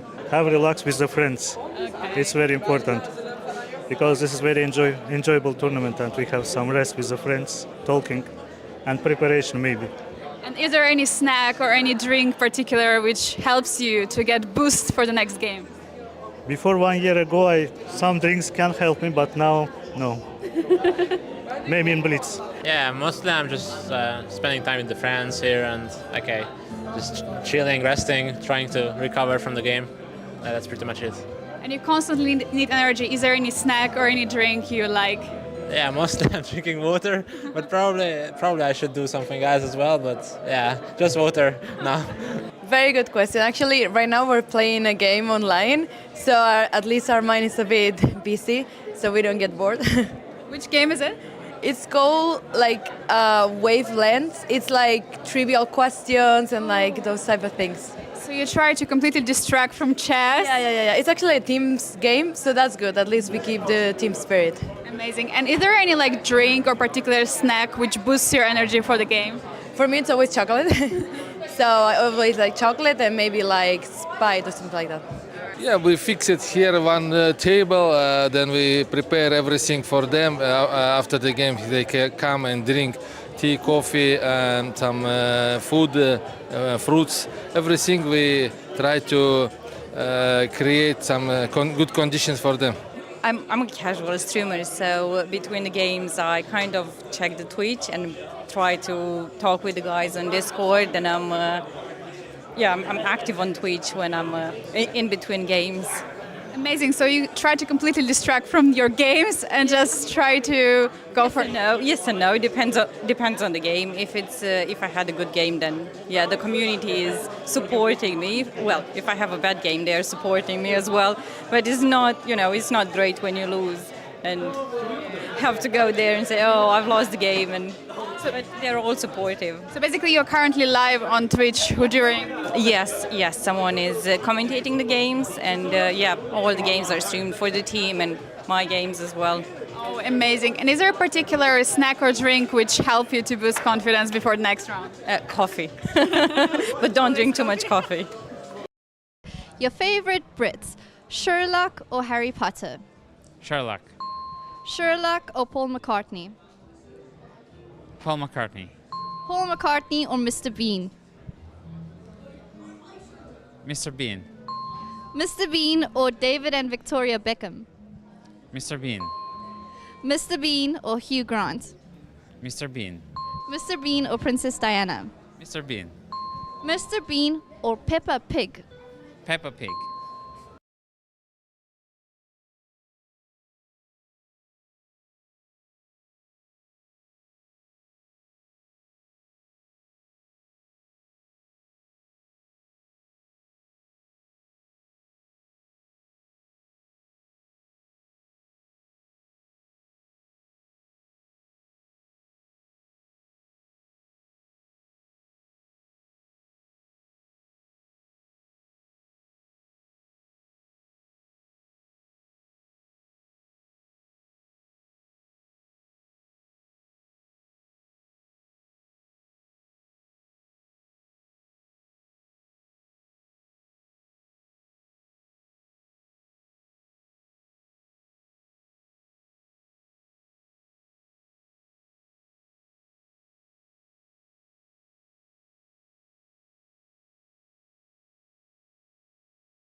We are back, and it's been an exciting start already to the final day of the World Rapid Team Championships.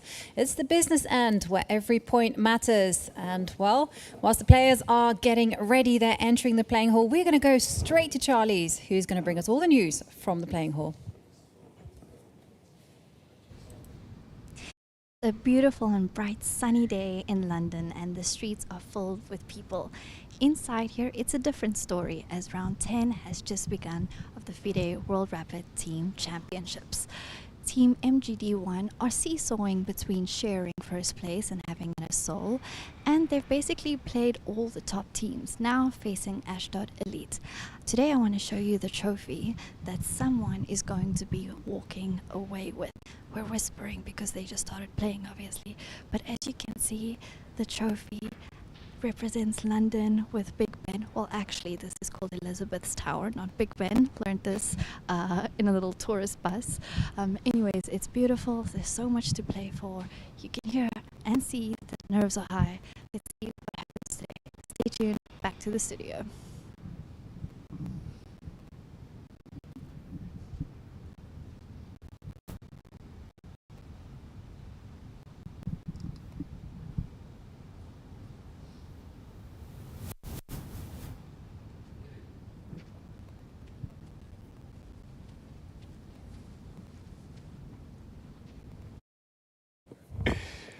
Yeah, there we are seeing that the games have indeed kicked off for round 10.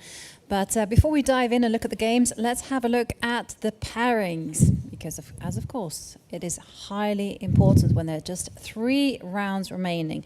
And here you're seeing the action in full flow. I can see at the bottom Luke McShane against Amit. And there we are seeing that Team MGD1, they are in the lead at the minute with 15 points. Well, they are facing off against Ashdod Elite Chess Club. And other important pairings, Hexamine Chess Team play off against Germany and France, and WR Chess Team with the heavyweights that are Alireza Firouzja. They're playing off against Team Hungary. So we're going to keep an eye on all of these matches, and let's have a look at the board pairings. And there we're seeing that Arjun Erigaisi playing Nihal Sarin. Yeah, I mean, that's another interesting all-India clash there. Nihal, I would describe him as a blitz specialist. I mean, he's pretty good at rapid as well. So not to be underestimated, although, you know, Erigaisi is obviously on tremendous form. Yeah, he's been struggling in this particular event. Like he's very much like going through these seesaws. You know, he has a great tournament and then he has not such a great tournament. And Norway chess didn't work out so well for him. Yesterday he has a tough day, you know, just scoring half a point from 4 games. But maybe we can dive in and have a look at what's actually happening on this board between Nihal Sarin and Arjun Erigaisi. So Arjun, as we can see from the camera, jumped in with a knight to e4 and now is trading off those knights. Ooh, that's a pretty dull start, isn't it? I mean, we've got a very symmetrical pawn structure. He's trying to build it up, Danny. And I'm going to knock it down. Symmetrical pawn structure. Well, okay, now hang on, because we might be about to get our first pawn break in the game, because it looks like Nihal, with this recapture, is preparing to push the pawn forward to e4. And if he achieves that break, then he could claim a very slight advantage. So let's just see that. So after knight d2, it was possible to support the knight, but instead knight takes. And knight takes d2 with the idea e4. And, well, for example, if knight d7, e4, there's an exchange. And white, with that little bit of space with that pawn on d4, could claim a slight advantage, but still there could be lots of trades there. Black really doesn't have much to worry about. So it's a bit dull. I'm just going to say it's a bit dull at the moment. Well, I'm going to stand up for this position in terms of excitement. Go on. And I'm just going to say it is dull if you're expecting fireworks, but it's definitely going to be a grind. And it's the kind of position where it's not far from equal, but black isn't quite there yet. And so you can use these small things, like for instance, after e4, white has got that extra space, he's got that strong center with d4 and c3, blunting this bishop on g7. Also, I'm going to pinpoint that bishop on e6 doesn't have a great role in the position. You've got to find a use for it, and sometimes it can get kicked back. Actually, I mean, quite an unusual move to develop that bishop before the knight. I'm guessing that what he has in mind is after e4, and the e4 has been played and he's taken, I'm guessing he wants to put the bishop on d5 to oppose the bishop on g2. So, for example, if knight g5, then bishop d5 is pretty solid for black. Yeah, I mean, it's solid. White has to work very hard to win this one. I mean, but hey, come on, white's better. White's a teeny tiny bit better, is what I'm going to say. Black is very solid. Yeah. Okay, maybe let's switch to something more interesting. So we can see, well, behind, that's Nihal Sarin there, behind him is actually the board 3, a board 3 player there is Benjamin Gledura from Hungary playing against Leon Mendonça. Yeah, let's have a quick look at that. So Gledura on the left there in the middle board, Mendonça playing black on the right. Starts out as a kind of English. I mean, looks very comfortable for black at the moment. But e4 fights back. So a bit of tension here. I mean, one question is, does white want to exchange here? Or do you go bishop g5? And that puts a bit more pressure on d5. Maybe bishop g5 here. Or maybe you can go rook e1. Or rook e1. Go for the basics. Yeah, rook e1 e4, keeps e5. the tension like that with a threat of pushing as well. Yep. That certainly looks reasonable. Definitely there has to be some resolution when it comes to that pawn on e4. Take on the center, prepare the advance, or just, I like bishop to g5. I mean, that was quite a nice way of handling the tension there. So, Kate's intriguing position. Maybe we can rewind and go back to the David Anton and Pavel Elyanov. Okay, different so that's camera board angle. 2. That's board 2. And starts out as a kind of English reti, I don't know what you call this, sort of mix of a Catalan as well. d4, so yeah, we're transposing to a kind of Catalan, and black is recovering the pawn on c5. Well, on a good day, white can be better in these kind of positions. After, let's say, I don't know, knight c3, let's say an exchange, and bishop g2, because this bishop on g2 is basically superior to the bishop on d7. Yeah. And also you have like small things. Again, they were seeing knight c3 being played, and they were seeing queen takes c5. So far, so good as expected. So I was just going to say that this bishop on g2 is a great piece, a lot of potential there. And if black doesn't manage to mobilize the bishop on d7, then white will be comfortably better. And you have like small things, like for instance, like a potential outpost control over the d6 square. I'm just thinking of bishop to f4, knight d2, this kind of maneuvering business that happens if rook can come to d1. And I mean, basically, black has a few problems to solve here. Yes, before they can say they're fully equal. Yeah, because, I mean, what black would really like to do is transfer the bishop to the long diagonal to oppose the bishop on g2, but obviously with the knight in the way, it's a little bit of maneuvering is necessary first. But yeah, castles and rook d1 and plonking a knight on d6 is a nice plan. Also moving the bishop out and getting the rook to c1. Yeah, I think Ulyanov, incredibly experienced Ukrainian grandmaster. He has to be careful here.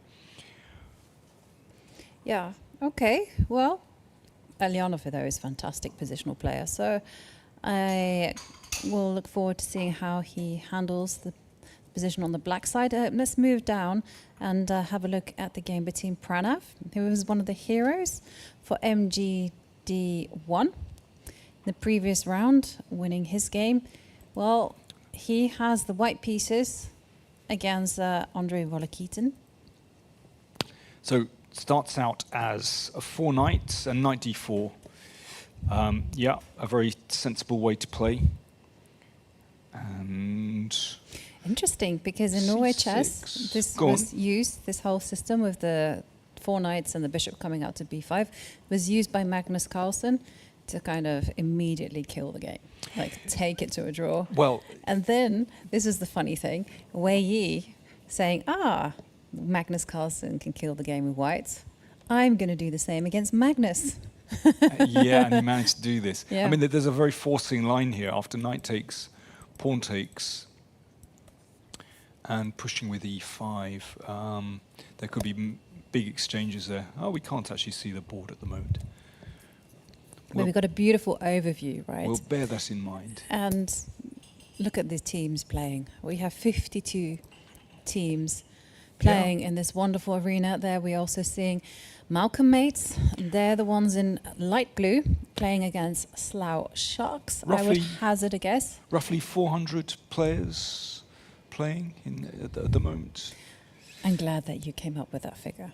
Well, there's 6 times 52, but then if you add on the players who are actually resting at the moment, who can also get into the tournament pool, then I'd say it's around 400, basically. Okay. So, I mean, it's a great crowd. It really is. And, you know, the organisation it's very careful. The security is very important here. There are, security checks on everyone that walks into the tournament hall, going through, airport-style security. So, yeah, got to be very careful. And there we can check in back with the players. There we're seeing on our screens the board game between David Anton and Pavel Ulyanov. King's come up to e7. I mean, you mentioned this potential weakness of the d6 square. So the king is covering that. It's this bishop on c5, which is just slightly vulnerable to attack, because obviously it can't drop back to e7 now. So I'm wondering if Anton can somehow exploit that. I mean, it's not so easy, but with a knight a4, I mean, we've got to think where this bishop goes. Does it go to f4, to g5? One kind of plan that I've often played myself when I have this type of positions in the Queen's Gambit accepted is this like knight d2 to go knight to e4. To kick the bishop and then try to get a check on this diagonal. Exactly, right? Yeah, okay. So, but there's still level, but white has to find the most accurate path to put pressure on the black position.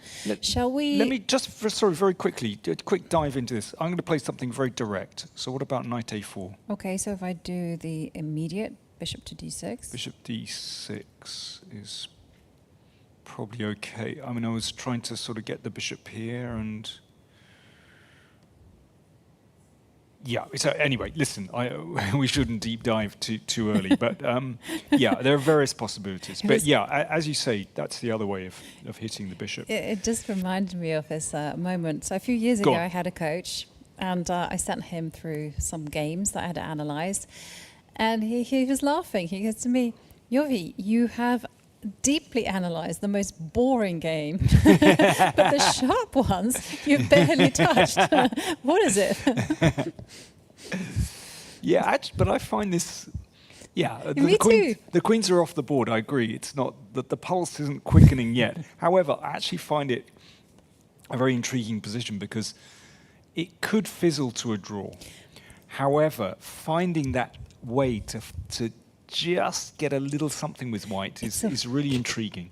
I agree with you. It's like magic. You know, you really can appreciate if white manages to get that little small things. And there you see a3, b4 with the knight jumping into b5. It's all about harassing that dark square bishop on c5. Okay, but let's take a pause from this one because my pulse is quickening. Is it? It is in the game between Pranav against Volokitin. And it started off from this 4 knights Lopez. I don't quite know the correct name for this one, but let's fast forward to we see some trades because I want to ask your opinion about this whole business, like h5. Well, I mean, black still has the option to castle queenside, so that's very good news from that point of view.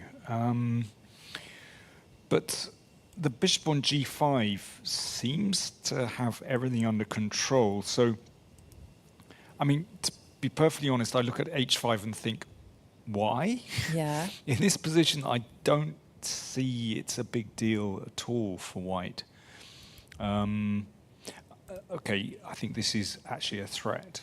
So the question is retreat or take on e2. If taking on e2, I think white is very comfortable there.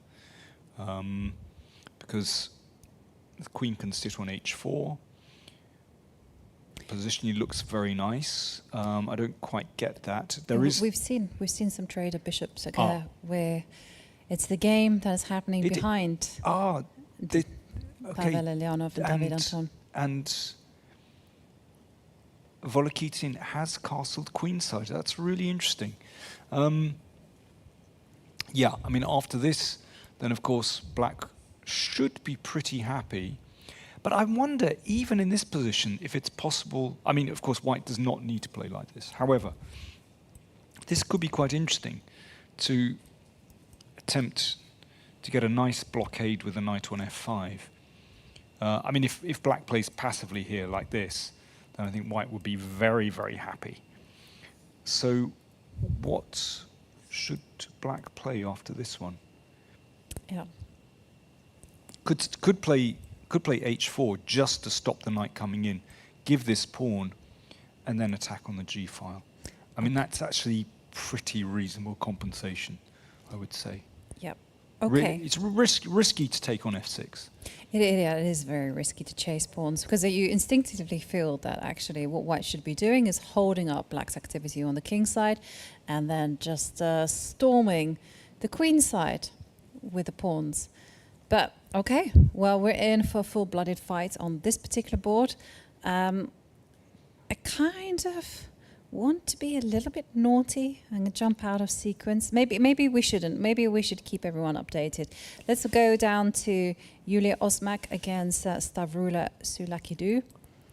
And let's just visit this one. Okay, we're back to our beautiful bird's eye view where we can see a lot of the games in progress. Because I did want to jump out of sequence and head off to the WR chess team. It's on board 3. They're facing off against Team Hungary. Now, WR chess team, they are trailing Team MGD1 by 2 points. So now they're in a must-win scenario for the rest of the event. And, you know, they brought out the big guns. Alireza Firouzja, he has a very interesting position against Adam Kozak. Wow. Hopefully we can turn to that in a second.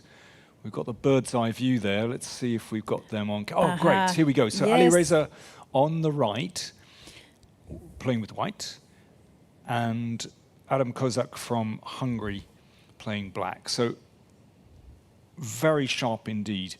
Kozak has sacrificed a pawn, but he's got open lines here. But this bishop looks pretty good. The bishop on h8 is buried at the moment. I'm not sure that black. No, I mean, there's actually, it's black to move. There's no threat because bishop takes bishop, queen takes bishop. Yep. Looking good for white just because the bishop on h8's got no life. Yeah. it looks to me as though can just- Firouzja is very well coordinated. Yes. Okay. Should be good for Firouzja. We've got one more move. We've got rook c6. It doesn't really change the nature of the position. Yeah, and I'm just expecting Firouzja just to play in the center. You know, just look out that bishop on h8 and then just try and take control over the d line and just make sure that e5 is well protected to blunt this bishop on h8. So it's looking good for WR chess on that particular board. Maybe we, again, is also all systems go in the game between Gergely Kantor against Maxime Vachier-Lagrave. Wow. And also the same as Hikaru Nakamura. It just seems like they had a pep talk and they said, right, guys, we want to win this one, so we have to go hard.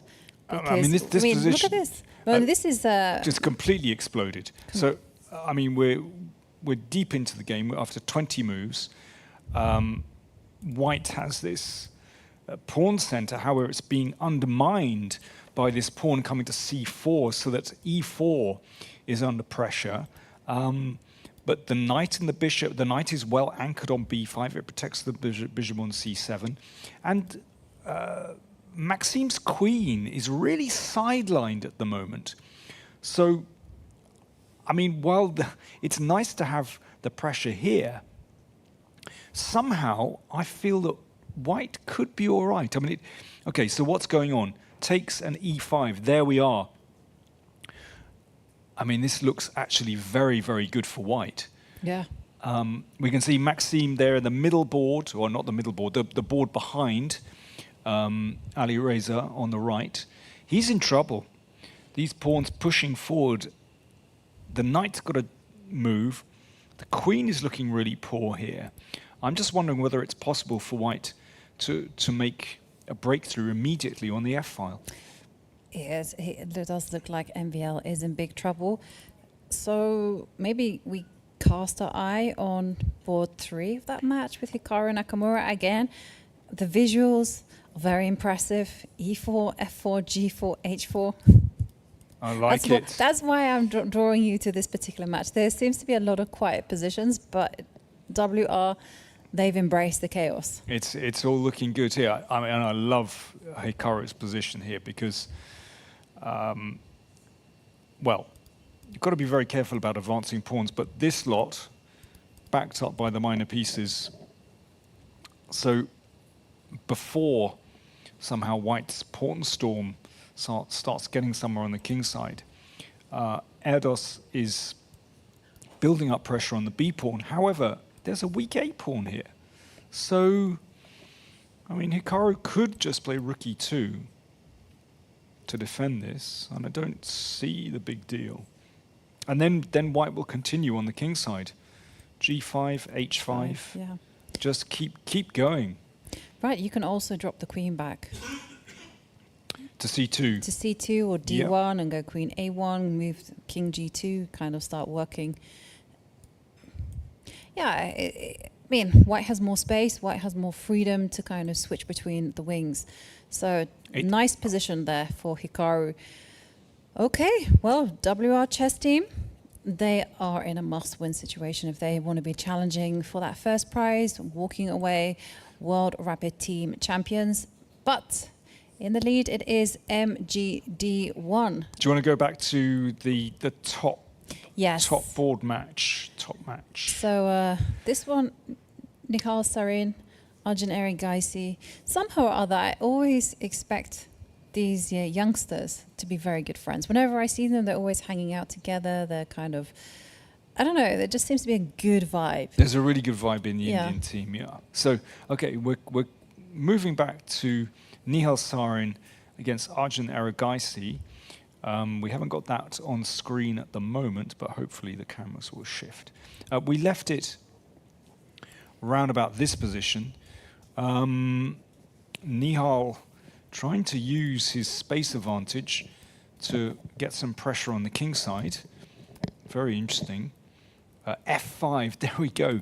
We were talking about this position and saying, well, Arjun's position, you were saying very solid, should be okay for black. But, well, true to type, Arjun has lashed out with f5. Yeah. Yeah, I mean, you're familiar course. with these kind of positions. Right. Well, Of course, I should have remembered who is the man playing on this board. And of course f5? Really? yeah, f5 there from Arjun. Okay, it's unconventional. And it did initiate a whole load of trades. And e5, yeah, right. I mean, Once they're together, they look pretty good. So let's see. So, and then Arjun pushing again. Wow.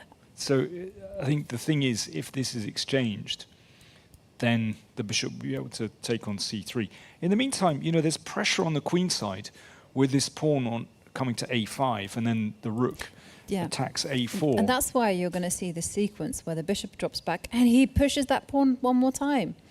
That's extraordinary. So basically, king takes pawn, then he can E4. check and take on c3, and then And take take on. here. Amazing, amazing stuff. But that didn't happen. No? It went king h3, king e6. Well, who's better and why? It got to be black that's better here.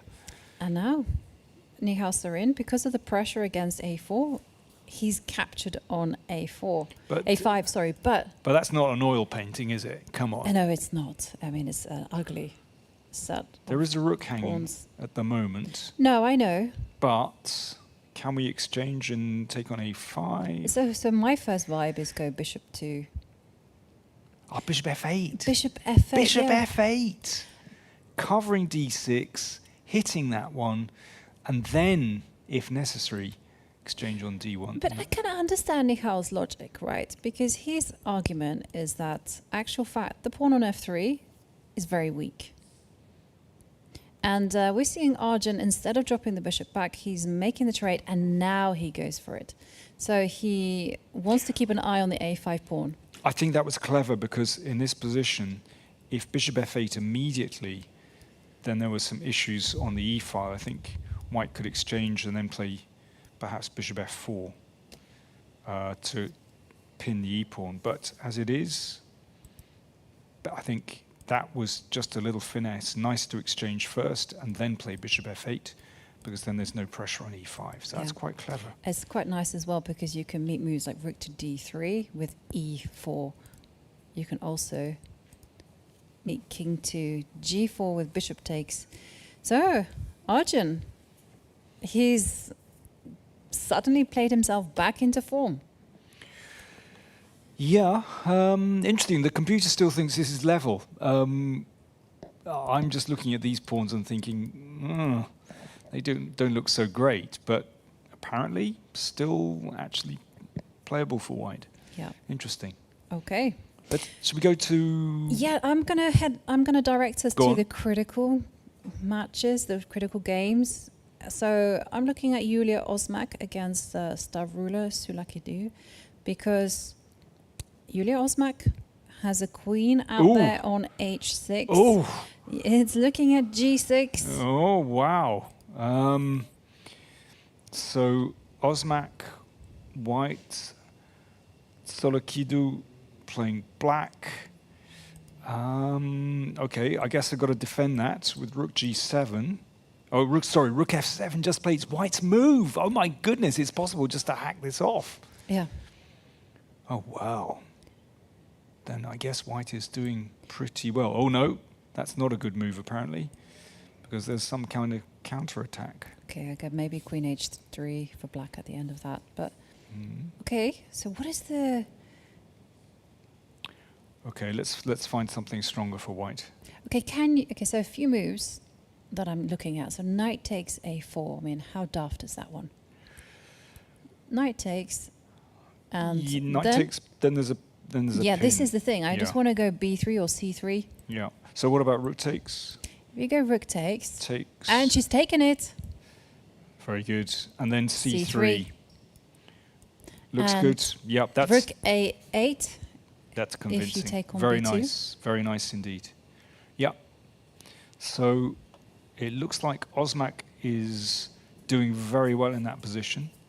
Clock times? No, nothing significant. Okay, where are we going to go next? Okay, let's check out the board 6 with the recreational players.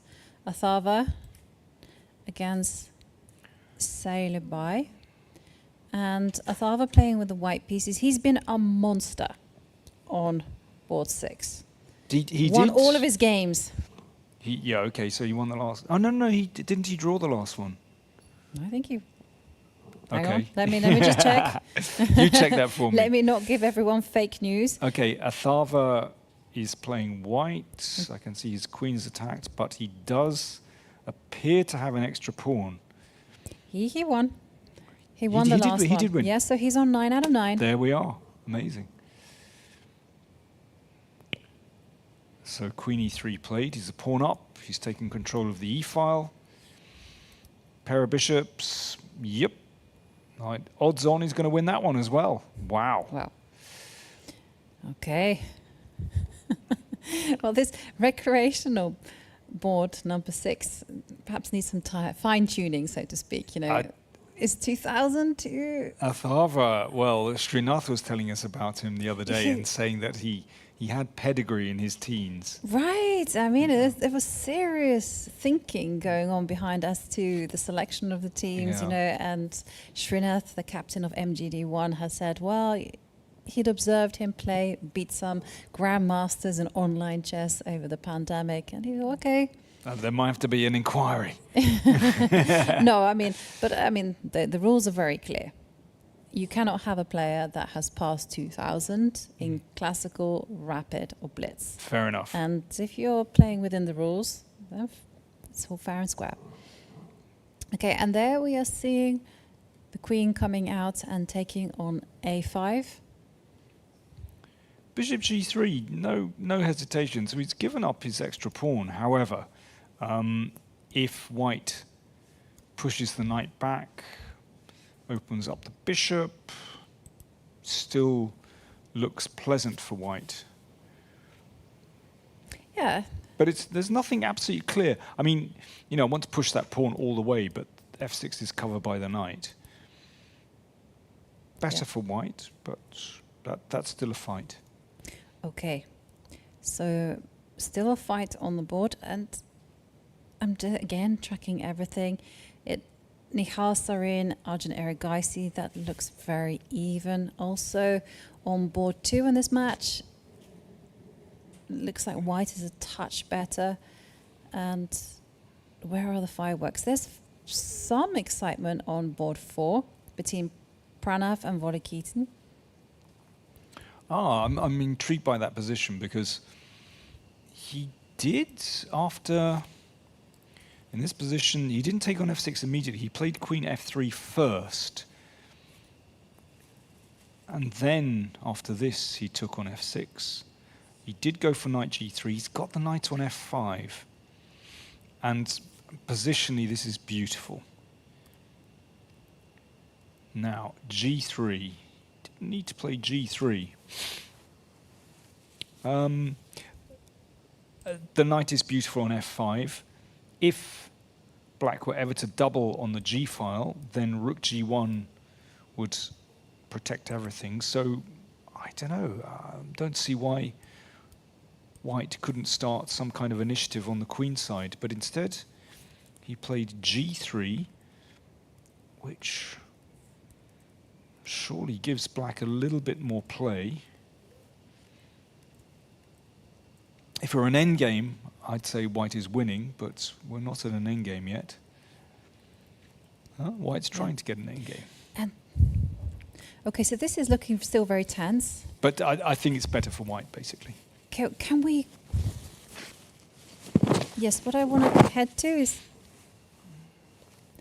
the very crazy game that is between Ali Reza Firuzja and Adam Kozak. If we can revisit that one, because all manner of wildness has happened. So when we left it, we were like, okay, Ali Reza doing very, very well, but look at the camera, look at it. What is that white king doing out there on e3? Okay, let me just find the board. That would be good. Just 1 second. There we go. Golly, how on earth did we get here? We have to backtrack because it's pretty crazy. So opposite side castling. We left it here. We left it with the very positional conclusion that this bishop on e5 is going to get locked out of the game. And, well, black tried to get it out by just simply capturing on e5, and then here is the craziness. Okay, so instead of, just plugging the A file, playing A3 or something, Furica has allowed the queen to swoop down, but basically he's confident he's all right here. So the problem for black is that if pawn takes bishop, the queen is on prise. So I guess the queen is going to have to retreat, and then the bishop gets out of trouble. So queen... Because you also have queen to b3 check. Oh, and the players... Yeah, it's let's just it's basically winning. Catch up with the players. Let's see how we this got finish. Here. So it went like this. Okay, weak back rank. And that's on the board. Yeah, and did you see how quickly that was calculated out? Yep, you have to put your king on h. And here comes the finish. King h5 is going to be met with queen takes h7. And there we see the handshake. And mate on h3, let's just show that. So there we go. And yeah, beautiful. We're going to move over to the game between Noribek against Vishy Anand. And Vishy apparently is better in this position. So he's got rook and bishop against rook and knight. At the moment, white's knight is a little bit out of play. That's why Abdusattorov has spun it round, wants to try and bring it into the game. But I think that can be controlled. He's done it with the bishop, so you can see that the bishop just covers wherever that knight is going, and Vishy presumably will play king e7, maybe h5 first, and then king e7 to take the pawn. The reason, oh no, he didn't bother. Okay, so he played, okay, let's just backtrack. So king e7, a queen, and that was taken, and rook takes. So Vishy trying to squeeze this one out. However, this rook has options. There you go, rook h6. Just going back, I'm surprised that Vishy went in for this. This looks level. If we come back to this position, I mean, it was possible to advance the h-pawn first. Yeah. And then play king e7. But in that way, the white rook wouldn't come over. But somehow, the position that Vishy has got, there's zero risk whatsoever. He's a pawn up. There might not be that many winning opportunities, but it's a game of two results. Okay, draw and a win for which colour? I think black. Do you think so? The bishop on e5 is a beast. Look at it, it's controlling the queen e-square on a1. I'm thinking the a pawn. That's going to be very hard to stop. That's something that Noribek is going to have to keep an eye on. Okay. So I think black has to be careful. You think black has to be careful? Yeah, well, because once the rook gets behind the pawn, you see, in fact, black's rook is a little bit passive. So, for example, with the pawn on a3, you see the king will come up. And supposing we get some position like this, and then, okay, he's just playing for a draw. But this is a very, very clear draw. Okay. Well, g4. Well, this game looks like it's heading towards a draw. I think that's it. What I'm saying is, I think Vishy could still have a chance of winning if he played h5, and then king here. But anyway, yeah. The engine thinks it's still equal. Okay. And actually, we see a draw in the background between Sam Sevian from Freedom against Yevokir Sindarov. Maybe we can update ourselves with the big match, MGD1 against Ashdod Elite Chess Club. So a win against Team MGD1 from Ashdod. Well, that would mean that they join MGD at the top of the table. So there we see. f4 being played from Vichy. Okay, so let's head over to some of the critical games. There we go. We've got Arjun Erigaisi on the right there, playing with black. And you can see his king is in check, but and he is a pawn down. However, f2 is about to fall. Looks level because the white rook is going mad and taking stuff. However, f2 is a huge pawn. Maybe bishop takes, actually. Yep, he's played bishop takes because now the e-pawn is dangerous. And I mean, I imagine that white will have to give up the bishop. So we might have rook and bishop against rook. But should be a draw. Okay, and what about the game on board 2 between David Anton and Elianov? And there we, on the camera, we saw bishop takes. This looks lovely for white. So that looks like an extra pawn to me for David Anton. There we are. He's on the right there. Pavel Elianov from Ukraine defending this. It's gritty defense. It's not an easy one. Okay, the king. Okay, which way does it go? I don't know.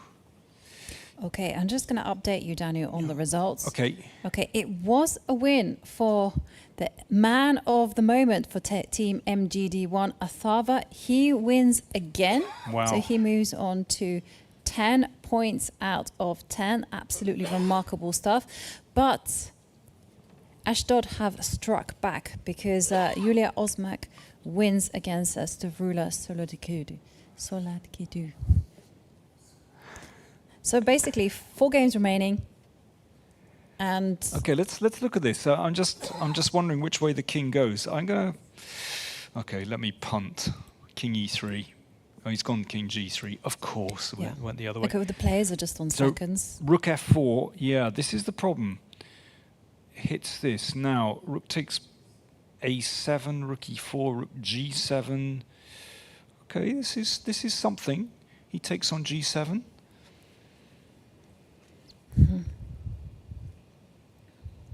And how dangerous is that g-pawn? So it's white to play.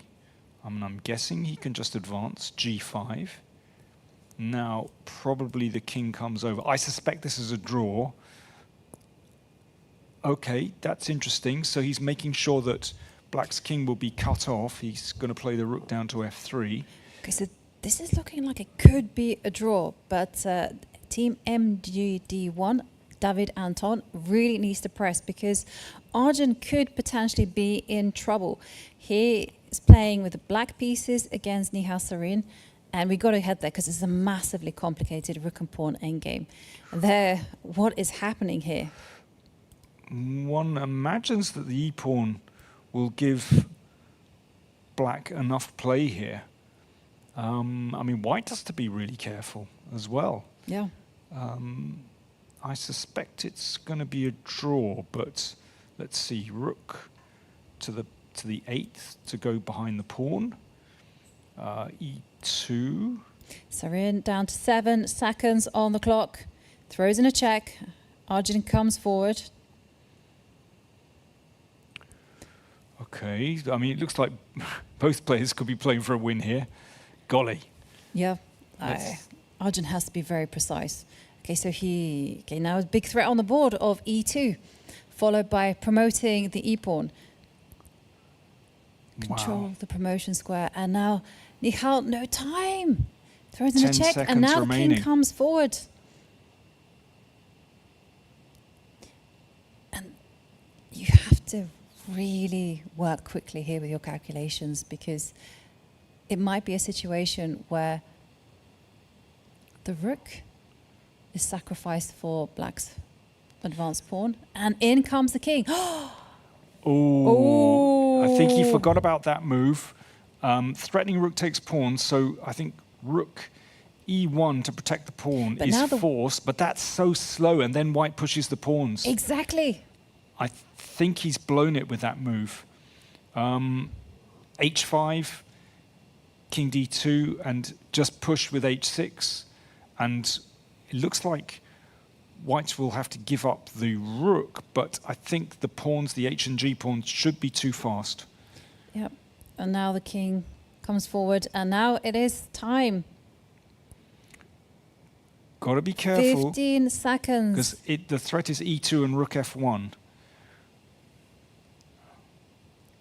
But e2, ticking down to e2, 7 rook seconds. E3.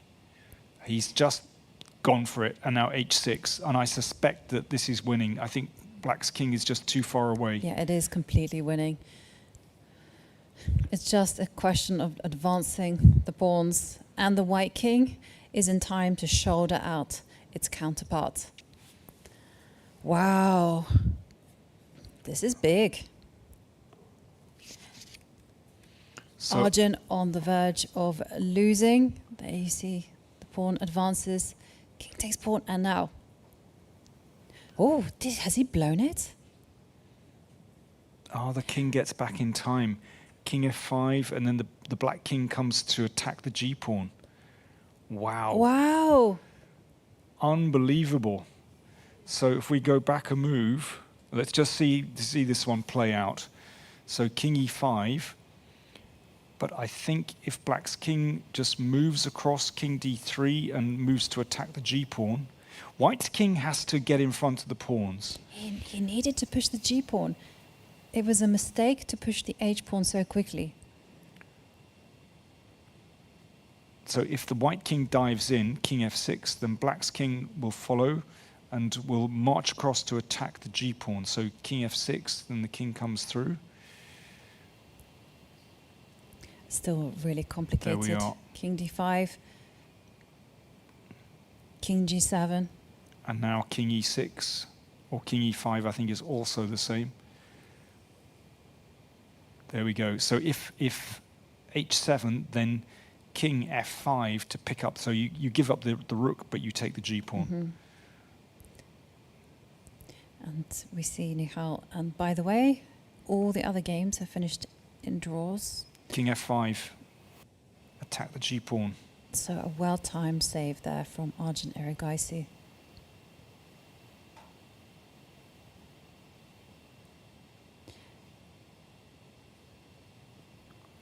He has to step up king f5.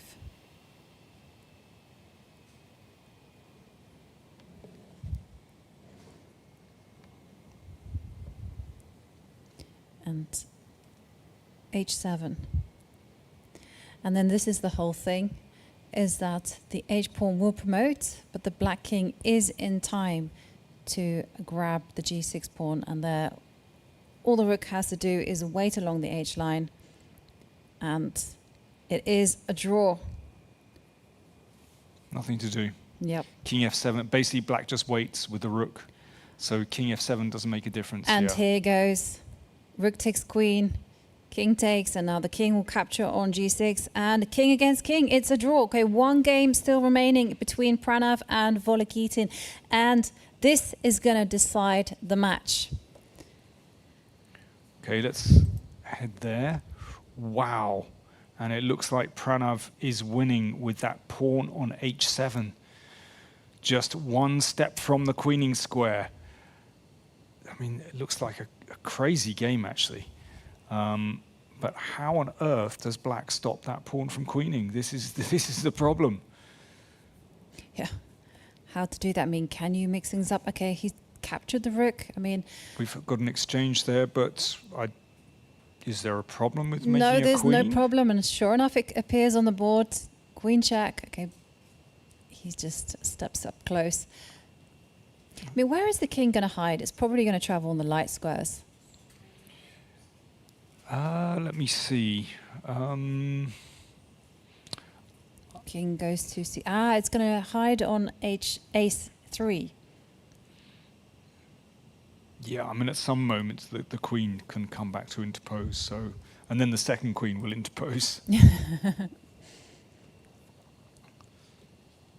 So I think they're going through the motions here. Clock times, okay. 36 seconds for Pranav. Volokitin, okay, he's down to 15 seconds, but I mean, it's quite easy just to move the king. It doesn't take too much time, but you can go around in circles until you find the safe square, basically. Yep, and there we're seeing, I'm expecting the king to go to b3, and now no more checks, so in comes the queen. Yeah, it's beautiful, right? You do block with one queen, and as you mentioned, and then the second one. No, look, the second one comes along. Okay. He didn't do it. I was expecting queen to c3. But I think we're going to get it soon. Okay. Once the queen comes to b3, then the second one will come Let's. out. Okay, this is going to be a win for white, and there you see Pranav. He seals the deal for this team. MGD1 winning that one, taking 2 points. But we're going to head over to the game between Donchenko against Vidit. So again, this is super important as Hexamind are leading by 2.5 to 1.5 points. And again, we arrive when a pawn is just one step away from promoting. Rook's exchanged, so the king is going to have to come across, but in the meantime, the next pawn starts its advance, and Vidit is going to queen that one. I mean, the knight can come back, but it's absolutely hopeless. Yep. Okay. Resignation. Alexander Donchenko throws in the towel, and Vidit wins that one. So has that decided the match? I'm just going to have a look and check what has happened on the other games. Still got one game going, actually. Mm-hmm. Oh, let's go to... we have Nodibek Abdusattorov from Uzbekistan playing against Vichy, and we have Rook and Bishop against Rook. So Vichy trying to grind this one down. So let's see what you're made of, Nodibek. I mean, even in classical chess, it's problematic to draw this. In rapid play, well, I mean, Abdusattorov is a class act. I would still put my money on him drawing. However, it's rapid play. It's not that easy. They have loads of time, actually, because we're at move 101 already, and each time they make a move, they've got 10 seconds. And what Abdusattorov is doing is playing the so-called second rank defense, where the rook stays on the second rank. And here is the trick. If black's king comes in ready to checkmate, then white plays the saving move, rook b4, and that is stalemate. So the king would have to move away, and then there we go. I mean, this has actually happened. Mm-hmm. The king moves away, and then white sets up this second rank defense again. It's still possible to mess up here. But okay, I'll just give you another example of the defense, is that, oh look, that one's not too good, apparently. Yeah, he just... came the long side, that's better. Yes. And there we see the captain of Freedom, Emil Satovsky, just anxiously looking at his teammates' position. But Vichy Anand with the bishop, he's the only one that can win. But let me just have a look at... Okay, this is an important game for this particular match, Danny, because both teams, as it stands, have 2.5 each. They've all drawn their games. Can Nodibek hold this one? That is the question. It's tricky. I mean, basically, you can shuffle around for a long time with black. But I mean, the defense I wanted to point out was that even if, well, okay, we'll see what happens in practice, basically. And again, we've got this saving trick. If king here, then rook b4. And the last capture was made on move 58. Oh, okay, we're not far off, actually. 59, sorry. So. And this is why Nodibek is asking. He's claiming the draw. He's just checking. How many moves since the last capture, which was rook takes h7 and... They might have to play on. No, because they're on 112. 112. And the last one was 59. Rook takes h7. So maybe Nodibek is just asking about the procedure. What's happening here? apparently they're playing on. Wow. Okay, the game goes on. So, is he not allowed to claim the 50 move rule? I don't know. It's curious.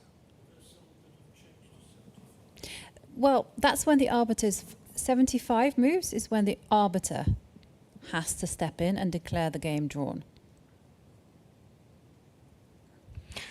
So the trick is that basically after the check here, the king can just step back to protect the rook. It's quite funny because the broadcast, it's all automatic with online chess these days. And it's like, yep, 50 moves have been played, draw. But here we can see the players. That's true, actually. That's interesting. Yeah. The program just exactly. just resets, basically. That's it. It just pings. No one needs to actually make a claim. Okay, I'm not exactly sure what the dispute is, but... Are they waiting until... Well, what is happening here? I mean, this is almost a matter for... This reminds me of, there's... I can't remember, I think it's an Irish playwright who said, there is no scene more miserable that cannot be made even worse by the arrival of a policeman. And that's what it feels like here. The arbiter comes in and sows confusion. I think the players could have... Well, at least Vichy is taking... They're right. What they're doing is they're... Basically, and there we have the handshake. It is a draw. They were consulting the moves online and checking that the 50 moves have been made. So there we go. Vichy just being careful. But yes, the arbiter seemed to be making a bit of a performance of it. Okay. That is very true. And there we see one game still remaining. And we see that Adiz Gurel, 16 years old, in red. Maybe we can go to... Okay, let me find that. Let me see which board is that. Oh, there we go. Yeah. So that's the position on the board.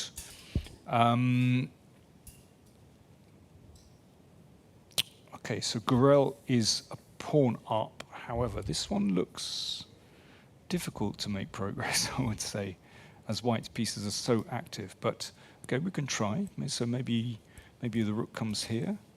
But yeah, one imagines this is a draw because the white king takes and can come over. Black's king just isn't in a very good position here at all.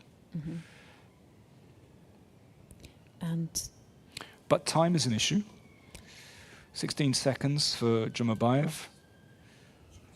Gurel has nothing on the clock apparently, so I don't know what's going on. I think there is some discrepancy. He's got 20-odd seconds. Well, the king has improved. At least come up to f6. Is this serious? I'm not sure it is. And there we see Jumabayev is the player defending this position with the white pieces for Theme International Trading, which is the team from Singapore. And Adiz Gurel trying to win this one out. Well, it's looking like Black has a good chance, centralize the king. And the players playing super quickly. They need to. They're basically playing on the increments. I'm not sure. Unfortunately, our graphics board hasn't caught up. Playing too swiftly. Maybe we can just have the video. Because the players are there, we can see the Black king has made its way over to d6. Maybe we can zoom in and try and see what is happening here. I still think it's going to be a draw, actually. I don't quite see how Black's king is going to break through. Yeah, so this is the position on the board. So rook checking the king. The king on d3 is pretty stout, and it's going to prevent Black's king from actually entering the position. Looks like a draw to me still. Okay, and but we're not there yet. A draw would be sufficient actually for generation XYZA, which is the team that Adiz Gurel is playing for. to win. No, they would tie the match. Sorry, my apologies. So yeah, I'm not reading properly. So Theme International Trading are leading by 3 points. Generation XYZA, they have 2 points. So Edis does need to win this game.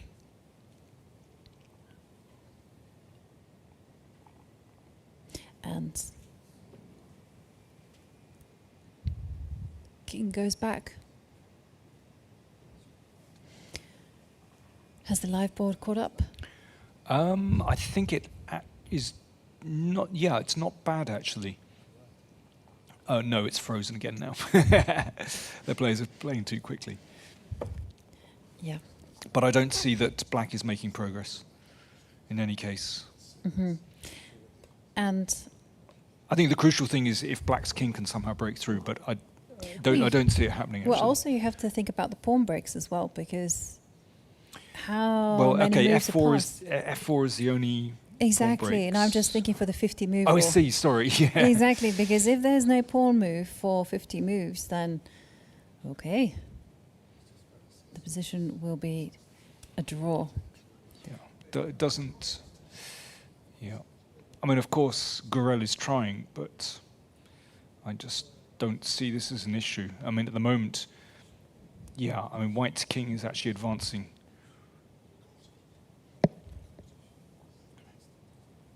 There we can Is see this- the arbiter. This must be one of the final games. Yep. And there you can see the Singaporean team, Kevin Goh and Ting Zhao. They are cheering Jumabayev to hold this one as the rook just slides over, keeps an eye on the d-pawn. Adis must win.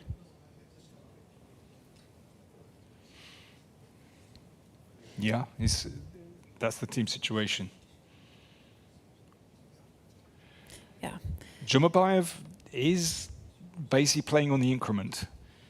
So it's still possible to go wrong here.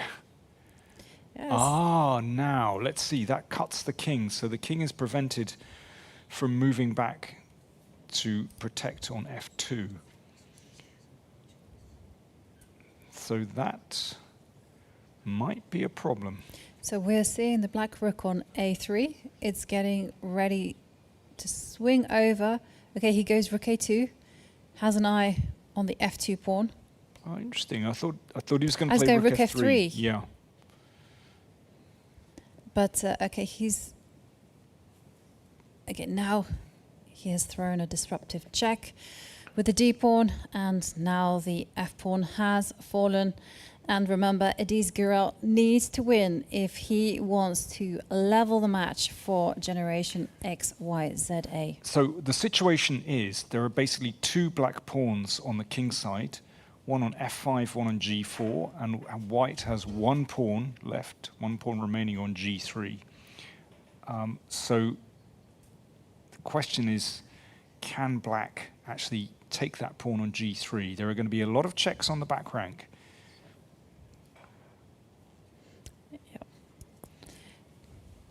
It's a tricky rook and pawn endgame. There we go. Lucky Now three. we've got the camera close up. That's a rather strong move.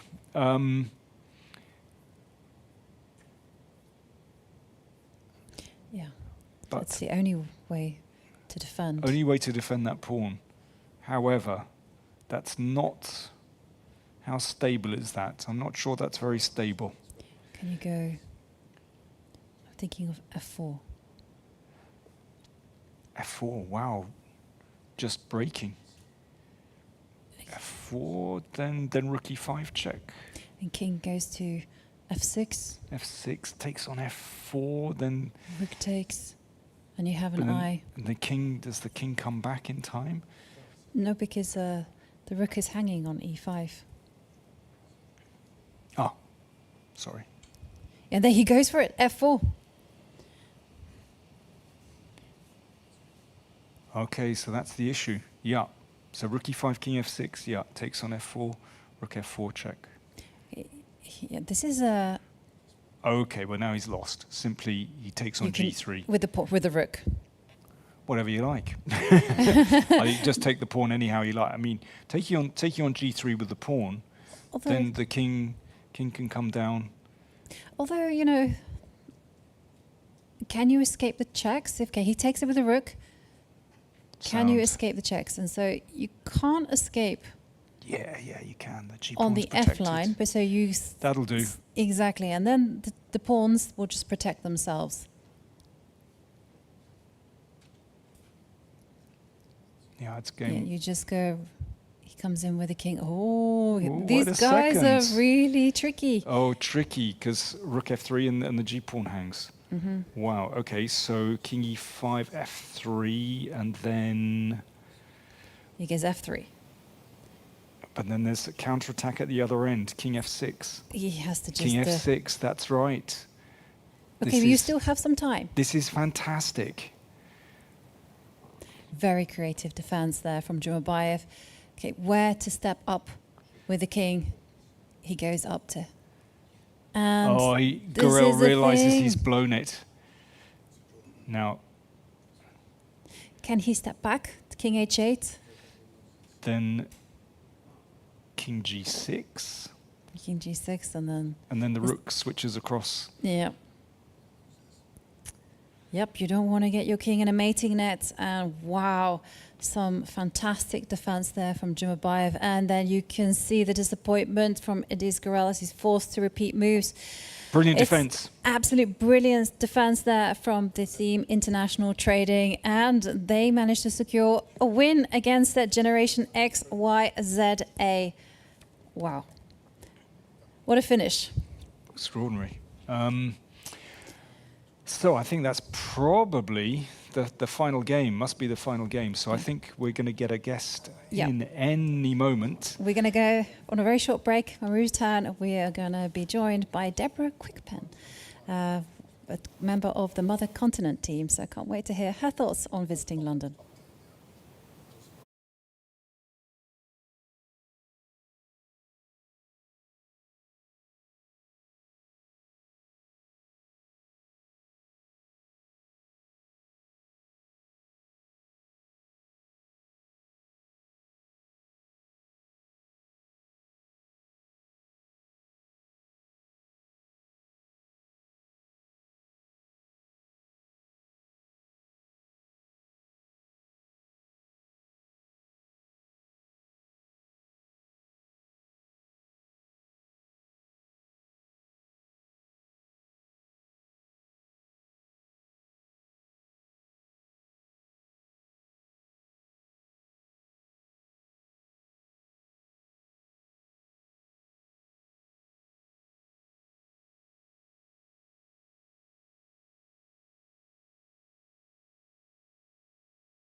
Welcome back, and we are joined by Deborah Quickpen, who started learning chess at the age of 3 and at the age of 11 had already won the Nigerian national championship. And you're your youngest ever Nigerian, youngest ever Nigerian to win the championship. Yeah.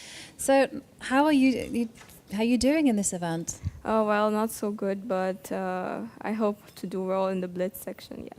Mm-hmm. And is that your speciality? Yeah. Yeah. And you're playing for Mother Continent. How are you finding it? It's really, really helping actually, because this is my first time playing in this FIDE World Rapid and Blitz, yeah. And I'm really excited being here. I actually came for the experience actually, to help myself improve. Yeah, and tell us about the team spirit in Mother Continent. Is it? We have been fighting, although we have lost a lot of matches we're meant to win, yeah, but we keep on fighting, pushing, and we hope. Although we are down a player, yeah, he's on his way. Mm-hmm. It's going to come very soon, yeah. So we just hope we win our remaining games, yeah. Yeah, so he's coming for the Blitz. Yeah, he's gonna come for the Blitz. Just in time, just like Nepomniachtchi. Got his papers just in time. And I remember that it was Maurice Ashley who introduced us at the Budapest Olympiad. And he said, Ivanka, I really want to introduce you to Deborah. Mark my words, she is one to watch. And he told us this remarkable story about how you came to the Olympiad late. There weren't enough players to form the women's team. And then you played in the Open. And you absolutely caned it. You won all your games. Yeah. Yeah. It was really, really exciting. Although we had three players down, for the open section and the female section, but I had to try my best. Myself and my teammate, which is the current endurance champion, we had to fight, and I got 7 out of 8. 7 out of 8. Remarkable. Listen, you've broken through at a really young age. How exactly did you learn your chess in Nigeria? I mean, were you playing loads online? Oh, well, first of all, it was actually on a complex, like a council, where chess and Scrabble really? are on the same hall.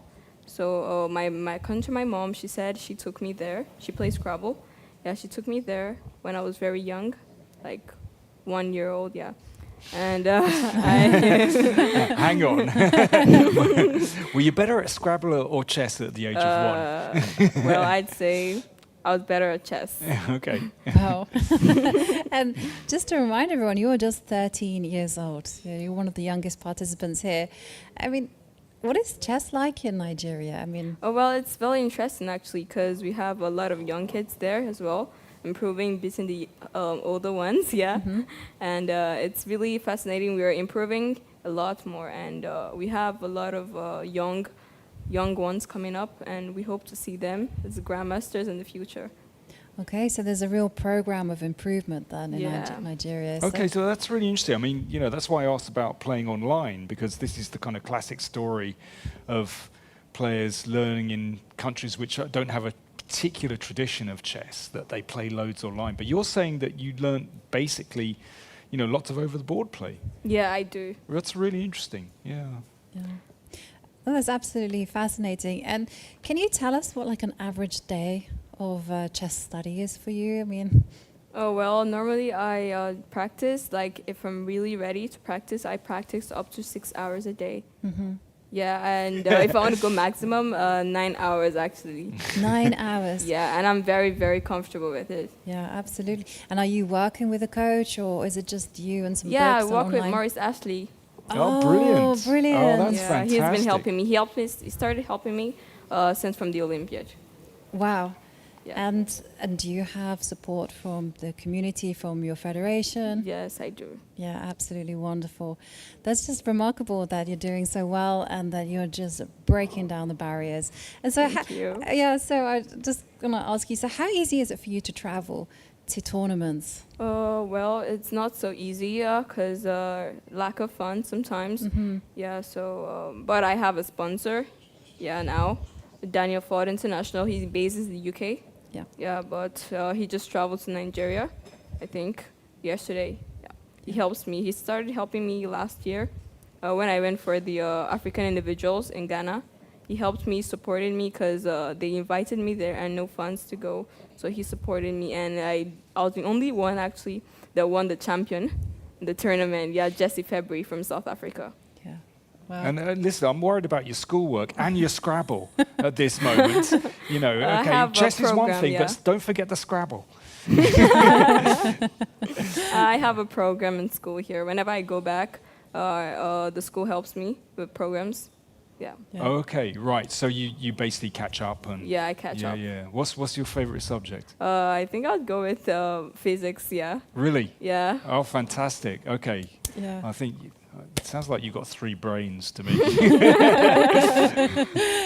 Well, thank you so much, Deborah, for joining us here in the studio and just sharing with us your life story and also how things are developing for you in jazz. So we wish you the best of luck in your games. Thank and you. We hope that the Blitz gets even better. Yes. Really nice to meet you. Nice to meet you too. Let's have a look at the results after a dramatic round 10. And there we can see that Team MGD won. They did defeat Ashdod Elite Chess Club, and it was a critical win from Pranav, and also the hero of the Team MGD1, Athava, who just keeps on racking up the points. Their 2 victories secured match victory and 2 points for Team MGD1, but chasing them down, it is Hexamine Chess Team. They whacked Germany. They My goodness. absolutely did. 3 wins. Wins for Dominguez, also wins for Vidit, and also Divya, making an impact there. And WR Chess Team, well, we could see from the games that they came out swinging, and they certainly did, as they pushed past Team Hungary with 4.5, 1.5, and Uzbekistan. And Freedom, as we saw, it was a beautiful harmony. Everyone drew. Yeah. Yeah, absolutely amazing scenes here, round 10. But we're going to go on a break, and when we return, we are going to have all of the action. That is round 11. London, a city of intellect, intrigue, and infinite possibilities. In the heart of the city that gave us the greatest detective, a new mystery unfolds.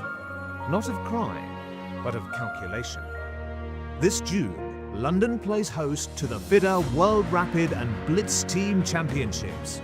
A battle of brains, where speed is the weapon and teamwork is the key. Grandmasters, wild cards and legends will join forces into mixed teams for the world titles that will be decided in seconds. Rapid, Blitz, London. The game's afoot. Can't make it to London? Experience every move live and watch the story unfold on FIDE's YouTube channel with expert commentary by Daniel King and Jovanka Huska. Chess is more than just a game. It's a tool for empowerment, connection, and transformation. In 2025, FIDE is proud to launch the Year of Social Chess. We believe in the power of chess to bring about positive change, from therapy and education to rehabilitation and inclusion. Social chess is our way to build a better world. The Year of Social Chess will introduce groundbreaking initiatives across the globe. Monthly themes will address critical social challenges: chess for protection in refugee camps, chess for cognitive health among the elderly, and even chess for addiction recovery. Through this initiative, we are mobilizing communities, conducting research, and creating opportunities for all to experience the joy and impact of chess. Join us for online chess events, global conferences, and even a documentary film festival that will showcase the power of social chess.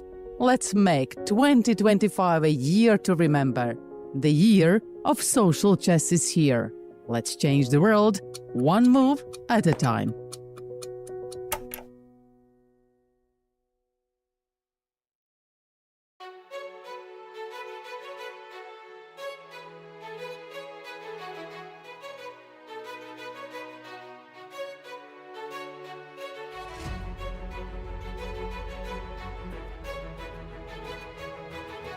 Welcome to London, which is going to be the global epicenter of chess as the FIDE World Rapid and Blitz Team Championships are taking place this week.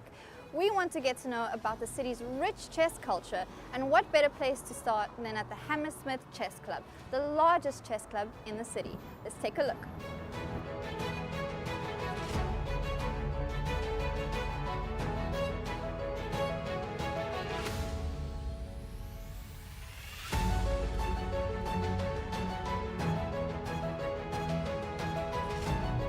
Hi and welcome to Hammersmith Chess Club down here in West London. We're a club of over 60 years of age now. We've been going, but the big changes in this club really started about 12 years ago. A group of us wanted to do something with the club. We were down to about 20 members.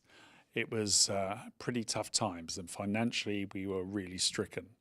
So we put together a business plan, looked at improving our website, looked at finding a different venue, looked at getting more people into the club, starting a junior section, getting more women to play chess, and we set out with a plan.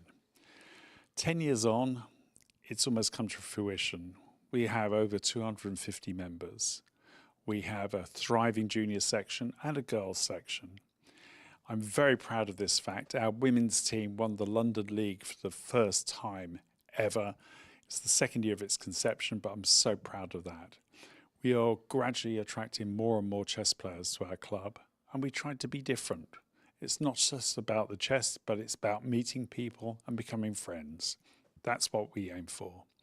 Also, as a club, we go on travels. We have been to play chess in Poland, we've been to Ireland, we've been to Holland, we've been to Belgium. We intend to be going next year, travel as well, but it's something we really enjoy. We want to spread the joy of chess, and that's what our club is about. There are so many things I could say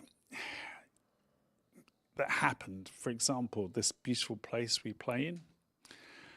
It was put together by a lot of bridge players, but I got 9 chess players to invest in this building. We own the building with a company, but there are 9 chess players involved. And it's really important because we wanted to up the venues of where we play chess. You'll get more people coming to play chess, especially women, if it's a nice venue. If it's a dingy club, they're not really interested. But here, they have a chance to play, to learn, to grow as chess players and make new friends. That is what we're about.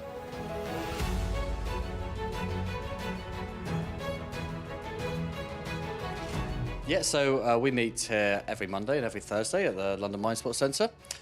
We're Hammersmith Chess Club, the biggest chess club in London and possibly the country.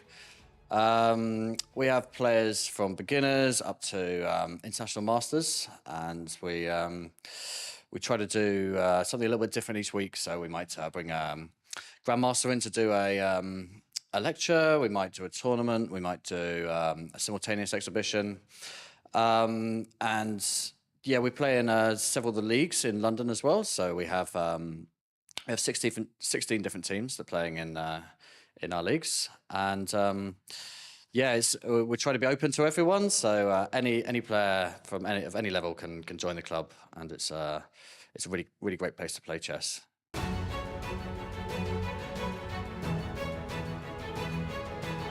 We offer coaching to some of the beginners. We have a women and girls section. We have a junior section.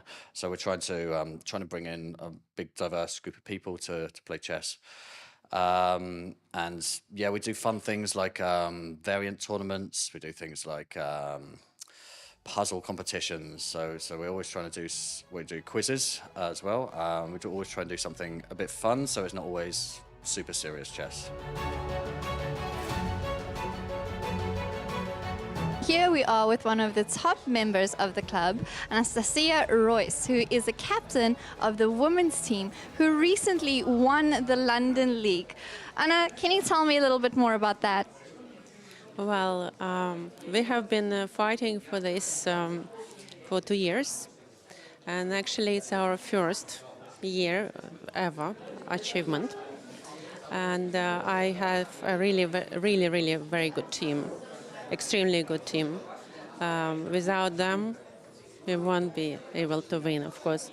And we built it's like a family, so strong family, strong team. It's about 10 ladies as regular players, and we really were very dedicated this year, and we're really happy to become champions.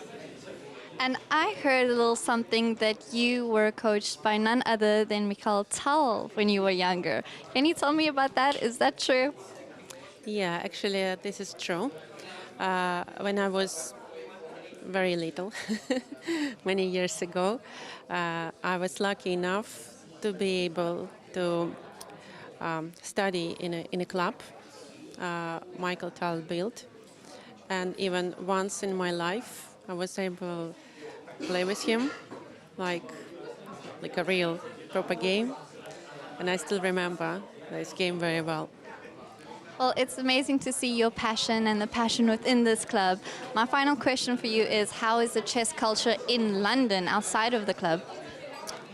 Well, we have a very good connections with ladies and girls, and meeting outside of club as well, organize some parties. And for the last 3-4 years, I would say women chess very much developed compared, 5, 6, or 10 years ago. I'm absolutely happy, and we have so many members, new members, and we hope next year it will be even more. And in 2 weeks' time, we will have a very interesting simul game with Bathana in our club. So our club treat our girls and women with such a good performance this year, and they organize for us such a good experience. So we hope to have a very nice time.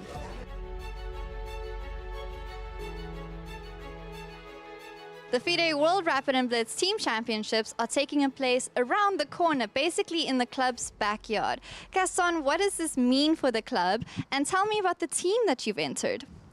Right, yeah, I mean, when we found out that the tournament was going to be played so close to us, we felt, it was such a good opportunity for us. We couldn't really pass it up, and we decided to enter a team. We are pretty excited about it. I mean, we know, obviously, the competition is going to be very tough, but we also have been doing quite well this season in our local leagues that we play. About the success of our first team ending in second place, the women's team winning their division, so we have a lot of talent there to include in our team. So yeah, we're bringing 2 women from Anna's team, one of our top juniors also, to be playing in the amateur board as well, so we hope that's going to be perhaps some surprise for one of our opponents. You know how scary it is to play against children. So yeah, I mean, we're hoping, we're going to play some good games, have a lot of fun, and enjoy the experience.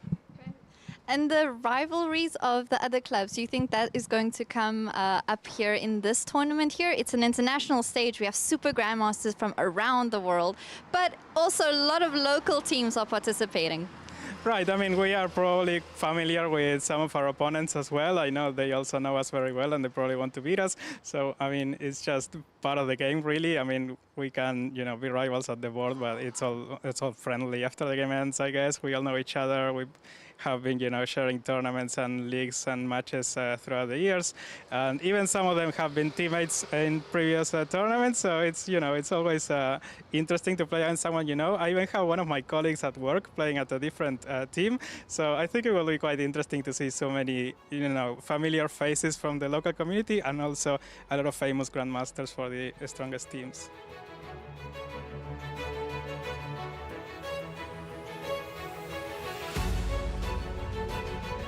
As you can see, chess is booming, and there's so much passion here at the Hammersmith Chess Club, the largest chess club in London.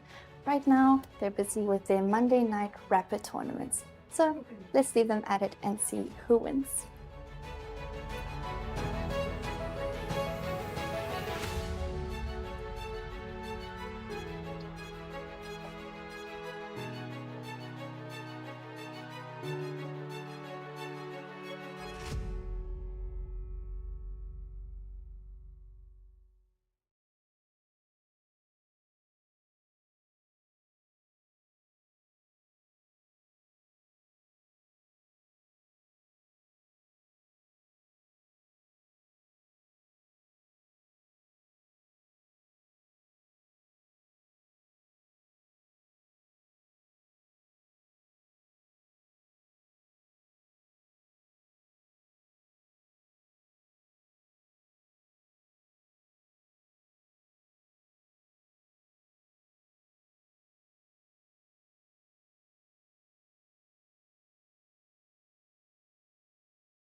tip.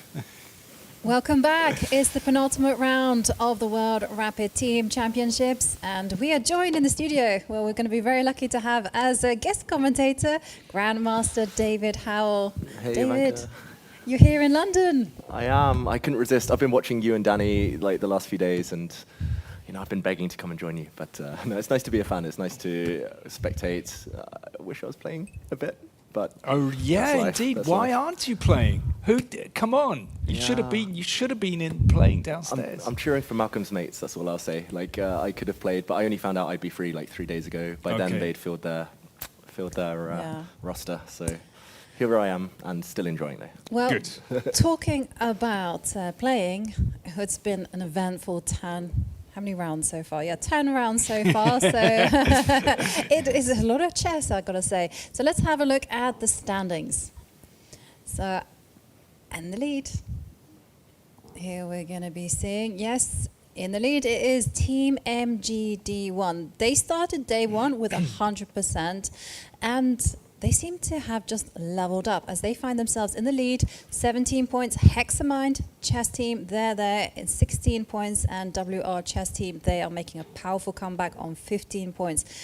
Freedom, Germany and France and Barry's are there on 14 points. There's still everything to play for when a team victory will be worth 2 points. So let's have a look at the team pairings. And here is where things are getting really interesting, because Team MGD1, they've played all of the top teams, and now they're playing Theme International Trading, a team from Singapore. Hexamind chess team are playing Barry's.KZ.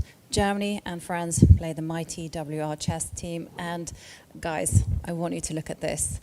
These are the matchups, because Theme International Trading, they might not be the highest rated team, but they sure are a powerful one. Big players everywhere, and yes, Team MGD1 have been kind of. They're in first place for a reason. They've been super impressive, but Danny, still, you can't slip up, right? Like there are plenty of teams ready to pounce. Yeah, I think what's interesting is that Team MGD1 had this big clash against Freedom team in the final round yesterday, and if they had won that, then MGD1 would have been really way ahead. But, in spite of losing that one, they're back and they're in first position again. And they're back and they're playing already. And let's dive in and bring up the analysis board and dive into this position that we have right on our screens. Arjun Erigaisi with the white pieces against Jose Martinez. Now, Arjun Erigaisi having a tough time of it, I would say. Yesterday was a bad day for him. He should have lost in the round before against Nihal Sarin, but true to form, these super grandmasters are very tricky.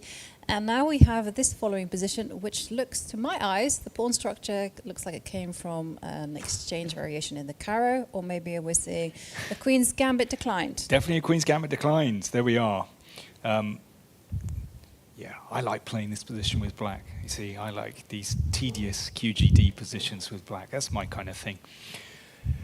Because I like the structure. I'm always really happy with this lovely pawn chain, b7, c6, d5.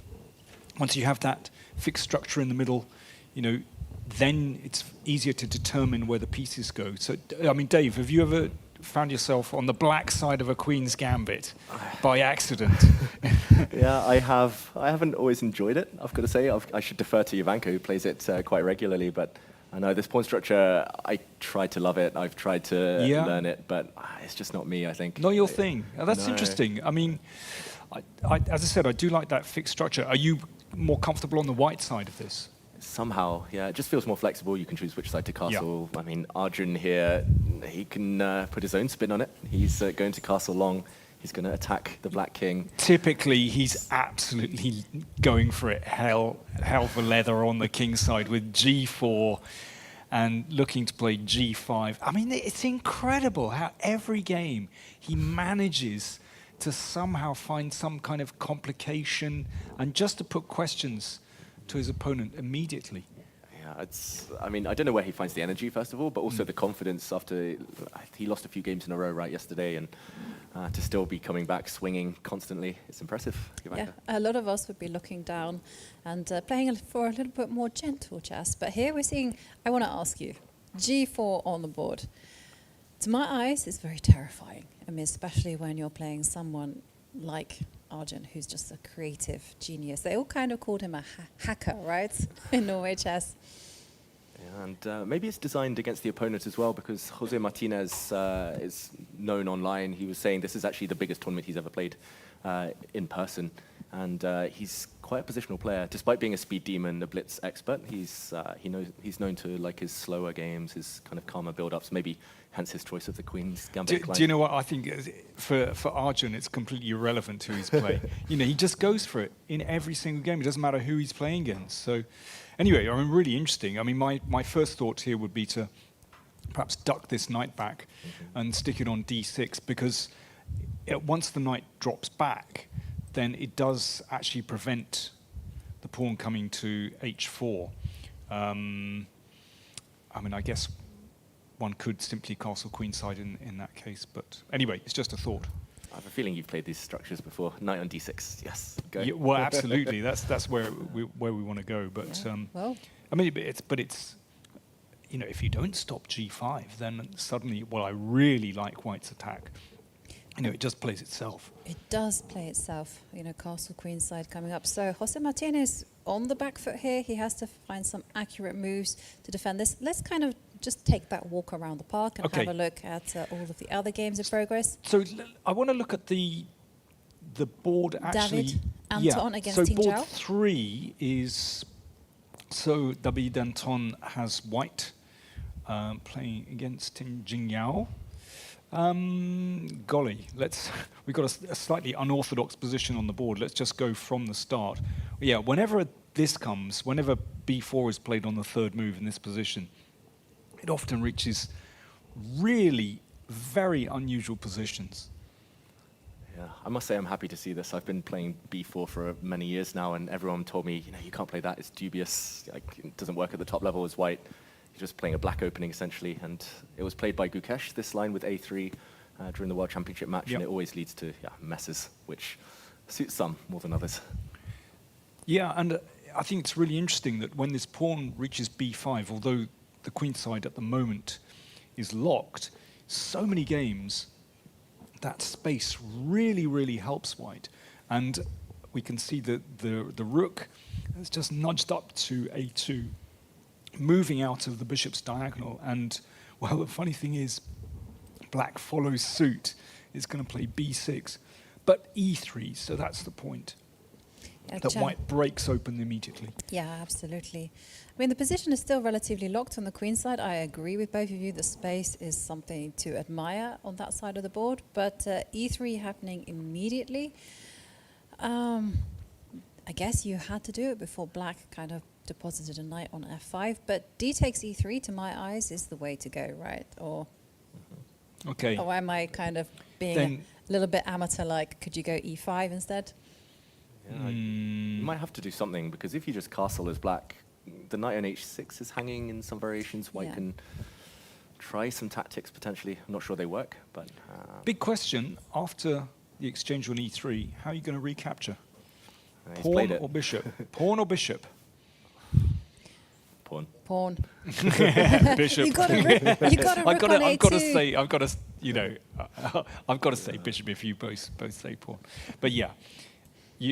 You're looking to swing this one across somehow. And just build in the center, d4 sure. A bit later on. Yeah, no, definitely. Okay. No, I think the problem actually, I mean, it looks very logical to take recapture with a pawn. But I think, you know, also if you recapture with the bishop, then the knight actually finds a really good purpose coming to f5 to hit the bishop and control d4. So yeah, pawn takes feels like the right move. Yeah, he's taken with the bishop though. So of course he has. You're right, Danny. You're right all along. No. I mean, I was saying it to be, you know, play devil's advocate. I mean, pawn takes to my eyes looks much more logical. But anyway, he's done it. So okay, you know, question straight away. Knight f5 seems reasonable. Yeah, and Tinjing Yao, he's super dangerous. He's had some great results recently. I think in classical, he's just broken the 2600 barrier. So Right. Singapore's #1. Yeah, so yeah. this is not going to be easy, this game. And he's definitely someone that you can see getting better and better. And I do remember there was an interview, I think, when we were doing the Olympics esports. I can't remember it. And anyway, he was like, "Who's the most talented player?" He's like, "Me." He's very confident. Gotta love that. Yeah, you absolutely have to like that. Should we continue the tour? Absolutely. Let's maybe go to board 2. We Okay. change the cameras. So we have Jumabayev playing, Rinat Jumabayev playing against Pantala Hari Krishna. So looks like a pretty standard Catalan. We might as well go from the top. And just to remind everyone, Jumabayev had this amazing save in a rook and pawn ending, which we just caught the end of against Adi Skirel. And because of that, small consequences, right? Suddenly his team are facing Team MGD1. So mainline Catalan, A4 has almost taken over as the main line now, just preventing B5, or I should say discouraging B5 at any rate. In the good old days, we used to have basically queen takes C4, and the queen would come back, and then the bishop could choose between D2, F4, or G5. But these days, containment is the idea, so preventing B5, but there is, of course, a downside because the B4 square is slightly weakened. Queen C3, is that a typo? It's a hand slip. Is that a hand slip or a mouse slip, or I don't know. It's very strange. I'm very confused about this. Surely it's not Queen C3. It looks like a very normal position, but black does seem to have an extra tempo. Exactly. So queen move. I don't know. We might have to check the actual position on the board, but Either way, it would be curious if that actually did occur. Isn't it called a finger fail? A finger feeler. Finger feeler. Yeah. Yeah. Yeah. Yasser always calls it a finger fail. That's A finger fail. A finger fail. Oh, But all right. That's not a the German. Yasserism, I think. Yeah, that's a Yasserism. But either way, it's a quiet position, and Yeah. maybe the tempo doesn't matter so much. Okay, we're talking about quiet positions and non-quiet positions. Let's go down to the game between Pranav against Le. And here, well, what do we think about that? Pranav has been a heavy hitter here for Team MGD1. World Junior Champion, very, very impressive. Yeah, he's super scary to face in the speed games, in classical as well. To be honest, I'm a bit biased towards black's position in right now. It just looks so easy to make moves, like to swing the rook. It's so difficult for white, whose pieces are passive. Then again, bishop pair, long term. Yeah, but there are. What I like about black's position is that there are immediate threats, and immediately E4 will start to break open that long diagonal. So very often when you get these positions where you have the two bishops against bishop and knight, somehow it doesn't quite click for black. Maybe white gets control somehow, or there's a C5 break. But here, this one is really working for black. The queen, beautifully active. I mean, the knight is so passive here. D5, okay, well, I think that's a good start because the bishop needs to be blocked out. But then again, we could crack things open with C6 if necessary. Okay, first of all, knight C5. Yeah, I love the fact he's got Buddy on the back of his shirt. You might have talked about that already, but that's been his nickname for many years. Buddy Pranav, I think given by Eric Hansen and the Chess Bras. Okay. From the days when nobody knew who he was just crushing grandmasters online before he became a grandmaster himself. Was his handle Buddy, or just? I think it was just in these online chats. They were just referring to him as, our buddy Pranav. Our buddy Pranav. Oh, no, I didn't know that one at all. So interesting. Sometimes you become your nickname. Exactly. Okay, so bishop drops back to C2. So I want to preserve that bishop. So how are we going to do this with black?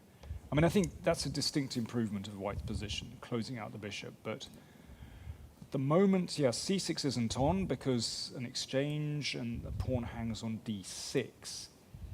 I'd like to get that rook up the board somehow to get some action on the h-file, but it's a stretch. Maybe not so bad for white. Yeah, maybe not so bad. Still going to take a while to unravel with white. You still need a few moves. Okay. I'm surprised he's hesitating before saving his bishop, but he goes the other way. He goes the other way to e2. Okay. Okay. So this position relatively rock solid for white. Can we just quickly make an assessment on the remaining two games? Because I really want to take us back to the top board between Arjun Erigaisi and Jose Martinez, because Arjun has a, well, let's just say he's in aggressive mood. Okay, so we've got Chan Yun Gong. I've probably butchered that one, but anyway, playing black against Stavrula Tsolakidu. Okay, typical position where I'd say white is slightly better. Some pressure on the knight on e4, but yeah, looks quite serious actually. I mean, particularly if black doesn't really want to play f5, so a little bit better for white. And the final board, our friend Athava, who's been having this incredible tournament, still on 100% according to the stats. Yeah, 10 out of 10. Yeah, and his online profile, sorry to bring it back to that, but he's 2900 bullet on Lichess, which is No way. crazy. Because Srinath referred to that. Blitz, 2700 Blitz. He referred to that. He said, yeah, you know, during the pandemic, he beat a few grandmasters online, but on bullet, he's 2900, which means he's got seriously good mouse skills and also instincts. I wonder if they might have to tighten up the regs. Yeah, okay, I know we steer clear, but seriously, because basically, you know, Srinath was explaining to us that basically when he was a young teenager, he was very, very talented, but they then just threw his life into his studies and, you know, being very successful, and basically gave up chess for years, but clearly he's still playing online, but that doesn't count in terms of under the 2200 rating. Maybe it would need to in the future. He's here. He's making it fun for us to watch. Yeah. Absolutely. No. And what we're impressed by is that he's so cool. Have you seen him during the games? He's so cool. Okay. He just doesn't. Honestly, you know, could be chaos going on in the position, and there's not a flicker on his face. He's really impressive, actually. He's got exactly the right temperament. That's the trademark of a lot of the top Indian players these days. Maybe he's been watching, learning from some of his teammates here. Yeah, I would also say it's the Indian culture as well. There's a strong emphasis on being calm and stoic in those moments of emotion. And here, well, I would say black's pawn structure looks very impressive. Okay, we've got a nice French structure, although, I mean, it came from a Sicilian, a kind of close Sicilian, but looks very nice to have the rook on the open file next to the king, so that, you know, one always has to take care of some nasty check on this diagonal. And the knight is beautiful on f5. You know, white would really like to play g4 to drive away the knight, but of course it leaves behind that pawn lots of weak squares on h4, knight h4 possible. Even dropping the knight back to h6 can be sometimes okay, but in general, I think white is going to have a tough time in that position. Yeah, absolutely. Going to be critical there for the white pieces. And David, I'd love to say thank you for joining us here in the studio and sharing with us some of those little tidbits of knowledge that we didn't know about online rated players being 2900. Just before you go, I just want to say I've seen a couple of your interviews online for your Take app. Yeah. And I really enjoyed your interview with David Navarra. Ah, thank you. And I thought that was really important. If anyone hasn't heard the New in Chess podcast, where Dick Young from New in Chess was interviewing David Navarra, I would really recommend it. It's great to talk to him. No, thank you. Keep up the good work, guys. Thank you. And, yeah, I'll be watching. Thank you very much.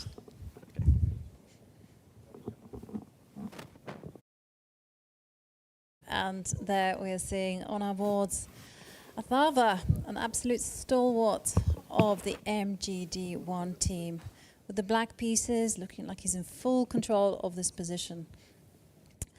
Great knight there on f5, advanced queenside pawns grabbing the space, and it's just a question of how he's going to connect the rooks, get his king to safety, and just keep asking white, what are you going to do? What is your plan of improvement? So things are looking really exciting here for Team MGD1 as they face off against Team International Trading. And there we see, oh, white reacts to this pawn advance on the queen side with c4. Now, the problem with that move is that you start to concede squares. Always think of squares like your currency, like money.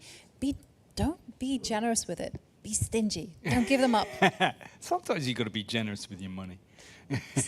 Well, in life, I think it's a great advice. But in chess, you know, protect your squares. Yeah. I mean, thinking about this diagonal and closing the diagonal, then in that sense, c4 makes a lot of sense. But it concedes the d4 square, and that's a big worry. Yeah, that's an issue. And basically, black can decide when perhaps to open the long diagonal. Exactly. So, you know, I think, basically I don't think anything has changed very much. It seems to me that black is in the driving seat in this kind of position. Yep.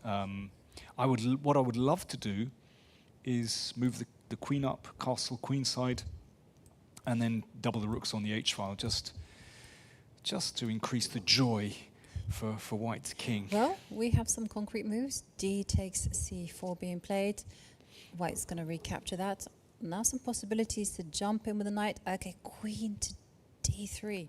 Well, whoa. Okay, well, he's saying I can just pocket that pawn immediately. And if b3, so the knight is going to jump in. Is there something happening? Okay, so where is it? I mean, it feels like something terrible is happening. Oh, you have bishop takes knight. Bishop takes knight. Bishop takes bishop. And then queen d4 check. Queen d4 check. I mean, no. Nope. Apparently not. No, I think rook f3 and then bishop e3. Bishop e3. Okay, keeps the game alive. Okay, so you do have queen to d4 in the air. How to get to it? So I was thinking knight to d4. And then takes. And then you can see that that's not really working. And but then you have bishop e3. So protected in the corner. Okay. Is there some? What's he got in mind? What's our 2900 player got in mind? Well, he's 2900 online on bullet chess, which is completely different to like your classical. What does he have in mind? So do you know what what's wrong with just castles queenside? Nothing. I mean, this is simple chess. Just control the d file. I mean, black is obviously in control. It's a beautiful position. Absolutely. So odds on, Athava is going to do the biz again. Should we go back to the top board and just see what's going on there? Absolutely, because it looked very, very good for white just a few moves ago. And somehow or other, it does feel like Arjun, Jose, I would say, rather, has stopped the attack for the time being. Okay, so we left it here. Yeah. G4, G5 incoming. And so how did Jose? He B5. just responded with B5. Okay, wow. so fighting fire with fire, aggression for black on the queen side. H4. Okay. Very interesting. I'm amazed that he's actually allowed G5. I mean, this is incredibly cool. And instead of, it would be fatal, actually fatal, to exchange on G5 to open up the H-file. But instead, he's gone knight H5. So the important thing is the H-file is closed. The G-file could be opened, but somehow, it's not so serious. And the queen or knight can sit on F6. I mean, it's a really interesting defense. Quite unusual, actually. Very brave defense, especially because, look, Danny, if you can just rewind. Yep. So the first move that I would be thinking is G takes H6. Yep. I like that move a lot. G takes H6, and now I'm like, okay, knight takes d5 or knight takes b5. Ah, you want to play queen c6? I want to play queen c6. Okay, Wow. okay, it doesn't work. The tactics are not working for white. Okay, but okay, this is close. Why not? That's huge, so that needs to be stopped. Now, is the problem that queen gets trapped? I wonder. It could be. It could be, but this kind of idea is in the air, and the fact that Sure. Jose Martinez calculated all this and assessed this as being completely safe I mean, the is very computer impressive. says this is okay for black, but it's not immediately No. obvious. We've got two threats. Anyway, we should catch up with the game. Absolutely. So it went castles, knight b6, an exchange. h5 closes this a little bit. And the knight leaps round. And an exchange sacrifice from Arjun. Yeah, he's insistent. He wants to get rid of that bishop that was just simply blockading white's attack. But, c5 is in the air. c4, c takes d4, rook c8 coming. Okay, so he captures, and then Arjun moves the queen over to e2. Arjun is playing very direct chess. Let's be diplomatic about it. Queen takes g4, queen h5, deliver the checkmate on h7. Right, so how is black going to counter this? Is it possible to defend this? If you defend this, then white can take on c5. Yep. And that's a bit of an issue. And, well, I was going to be really provocative and say, well, hang on. I wonder if this is possible. But, okay, I think it's probably not very good. I suspect that white is doing okay here. Yeah. So, okay, forget queen d7. So, can we take on d4 I or kind of push feel c4? like you have to take on d4. He's actually He played played queen d7.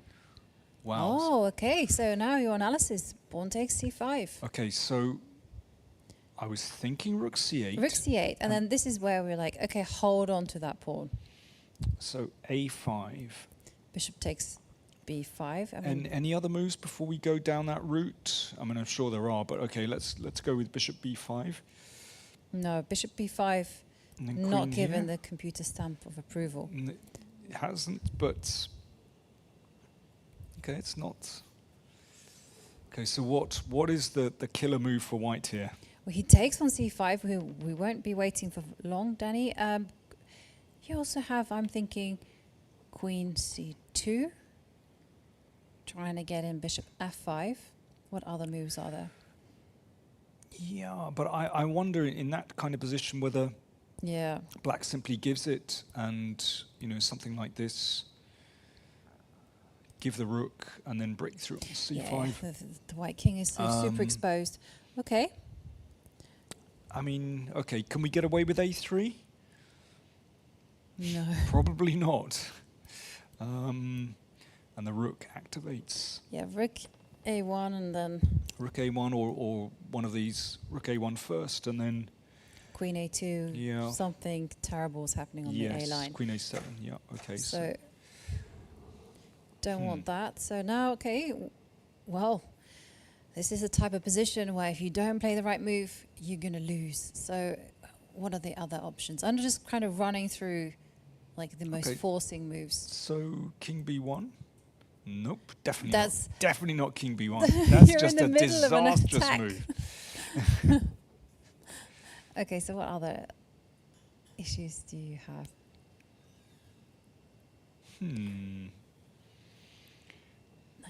Could you be knight takes pawn? What about if we go knight takes pawn? It's not going to be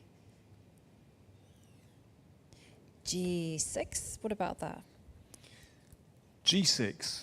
Definitely not g6. Oh, good grief. I mean, this is such a difficult position. I mean, I suspect taking here is quite good. Okay, so AB, what about queen b2? I mean, could that be the route? Queen b2.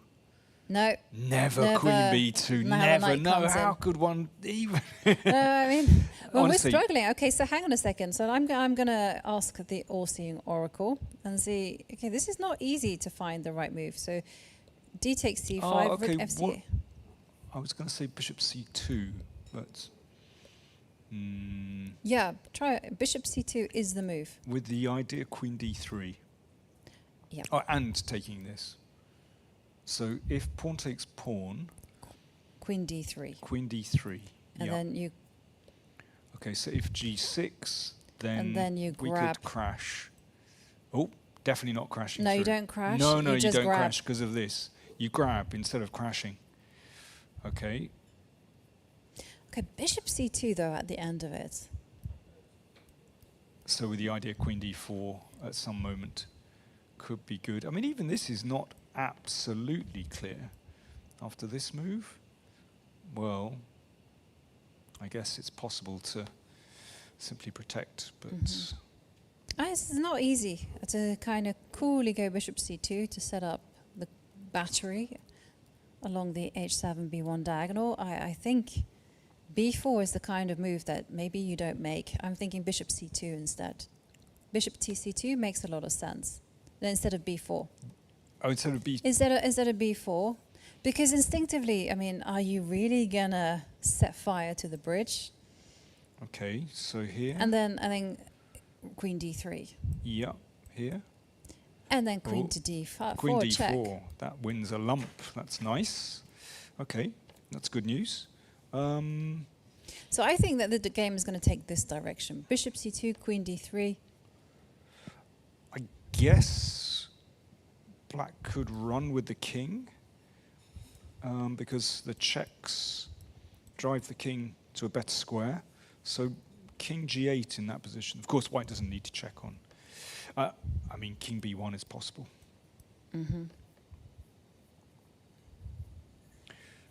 Really sharp. Let's go back to the live position. So here, Erigaisi is thinking, and he's got 4 minutes remaining. He did play B4, so we're anticipating A5 from black. So it's reaching this incredibly sharp position where we probably had about 9 goes at finding the correct move for white, and we failed each time. So he played B4. Wow.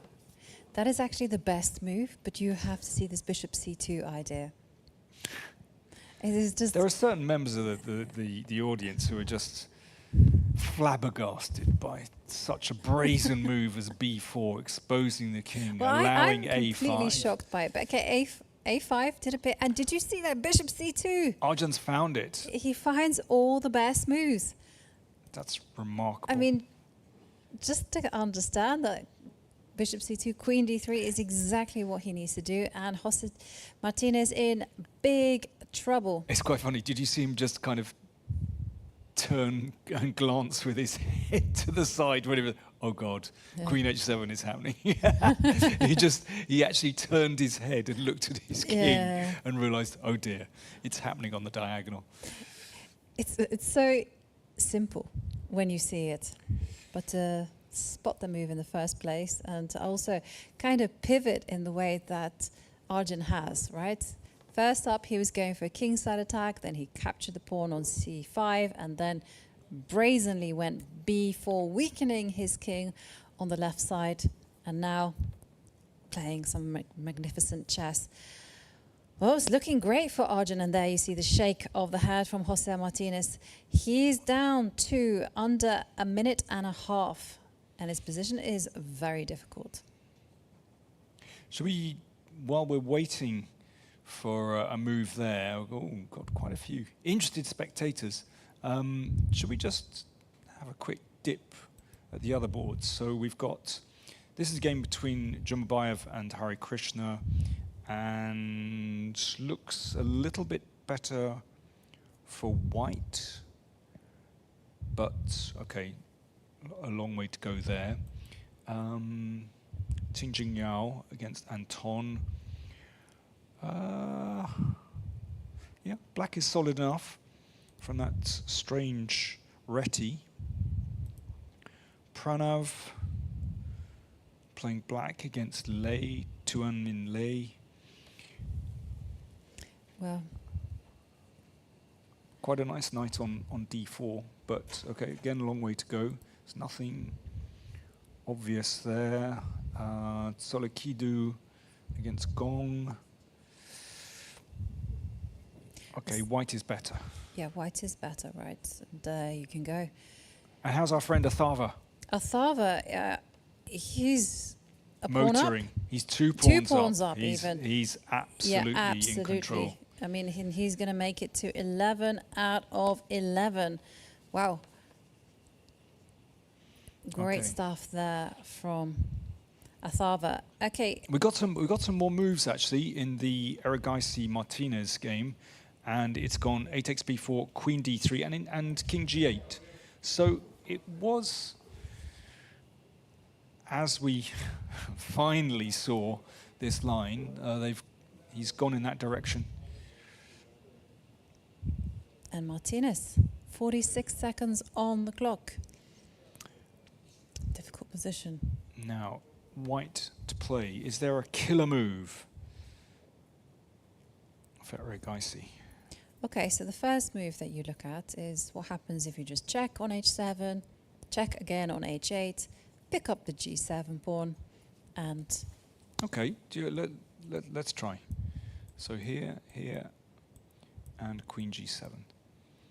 Okay, queen g7, not the most precise, apparently. But still looks good. It looks good. Looks good. But I must say that knight g6 is a really worrying move. So looks pretty good. Apparently there might be a better move here. Can you throw in knight g6 first, or? Let's try that. Yep. Takes and takes here. And then king d8. Where's the killer move? We can play queen f6 and pick up the knight. Yep. That's what it... Beautiful checkmate coming. Incoming. There we go. Yep. I do love that checkmate where the king is blocked in by its own team. Beautiful check. The Garidon checkmate, apparently. There we go. Okay. Named after a three-legged French table. I didn't know that. I There thought we it was are. the Cosio. The what? The Cosio or something like Cosio, that. Yeah, really? isn't like when a pawn... Yeah, I don't know. There's Can't also the remember my epaulette check. mate, but that's something else. That's something else, yeah. Okay, but knight g6, that looks Okay. like the killer move. Well, he hasn't gone queen h7. What's he gone? He's just been materialistic. He's like, okay, let's take the knight instead. He took the knight, and indeed, he just protected after... Let's just go back a couple of moves. Rook a2, threatening the bishop. Rook d2, defending, and rook c5 played. Okay. I almost feel like you can go queen h7, b7. Or do the knight g6 idea. Should we try it again? Yeah, let's try it again. Let's be maximalist about it. Yeah. And Okay, then, knight g6. yeah, knight g6. Take it. And I was thinking b7 first. Okay. b7 first. Okay, that's... I mean, let's just show your idea, because this is rather beautiful. With a lovely skewer. Does black have something in the meantime? b3, we can get a new queen, or exchange first. b7, looks a really attractive idea. Nice spot there. So that's possible. I think there are lots of decent moves for white in this position. I was simply wondering about knight takes d5 actually. Setting up some nice discovered checks. And also knight d5 actually threatens queen h7 and queen h8 mate. But he's gone for queen h7 and queen h8. And now queen takes g7 played. And Jose Martinez giving a shake of his head. He's got barely any time left on the clock.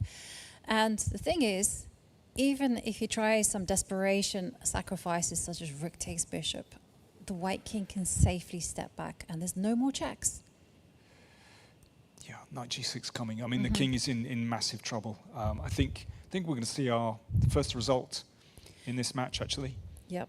And talking about the other matches, Hexamine chess team, they've taken an early lead against Baris, with Levon Aronian winning against Nogibek on board 1. And it's also WR chess team taking the lead. And there we have a result, Arjun Erigaisi with a great game against Jose Martinez.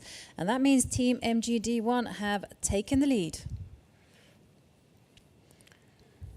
And just to update you on the other critical results, WR chess team, it was Maxime Vachier-Lagrave on board 2, winning against Rasmus Svana.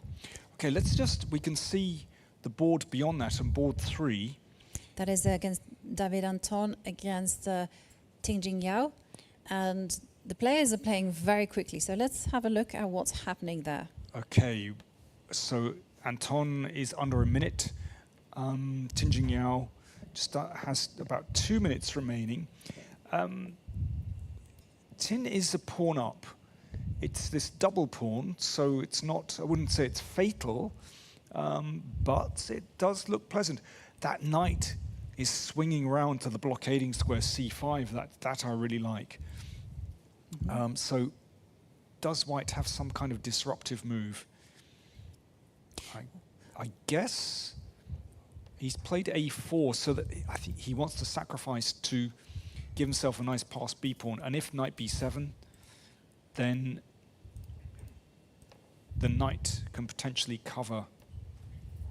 You know, this is b3. Really important for the match situation, because if Tingjing Yao manages to squeeze out a win, and Lei, who is much better against Pranov, they win, then they can potentially offset the loss on board 1 and the loss that is they've already lost on the 6th board as well. So they can offset these 2 losses and tie the match. I'm surprised if everything else is a draw. I'm surprised that Anton has played knight c6, because it allows knight c5, which hits the pawn here. But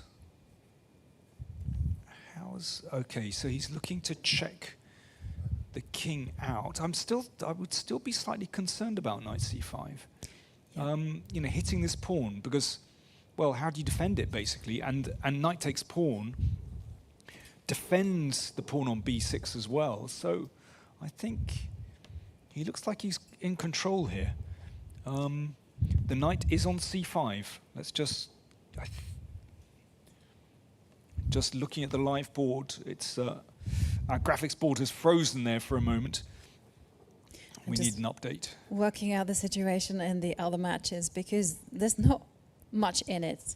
Team MGD1 leading by a point over Hexamine chess team, and Hexamine have gone 1 point up against Baris.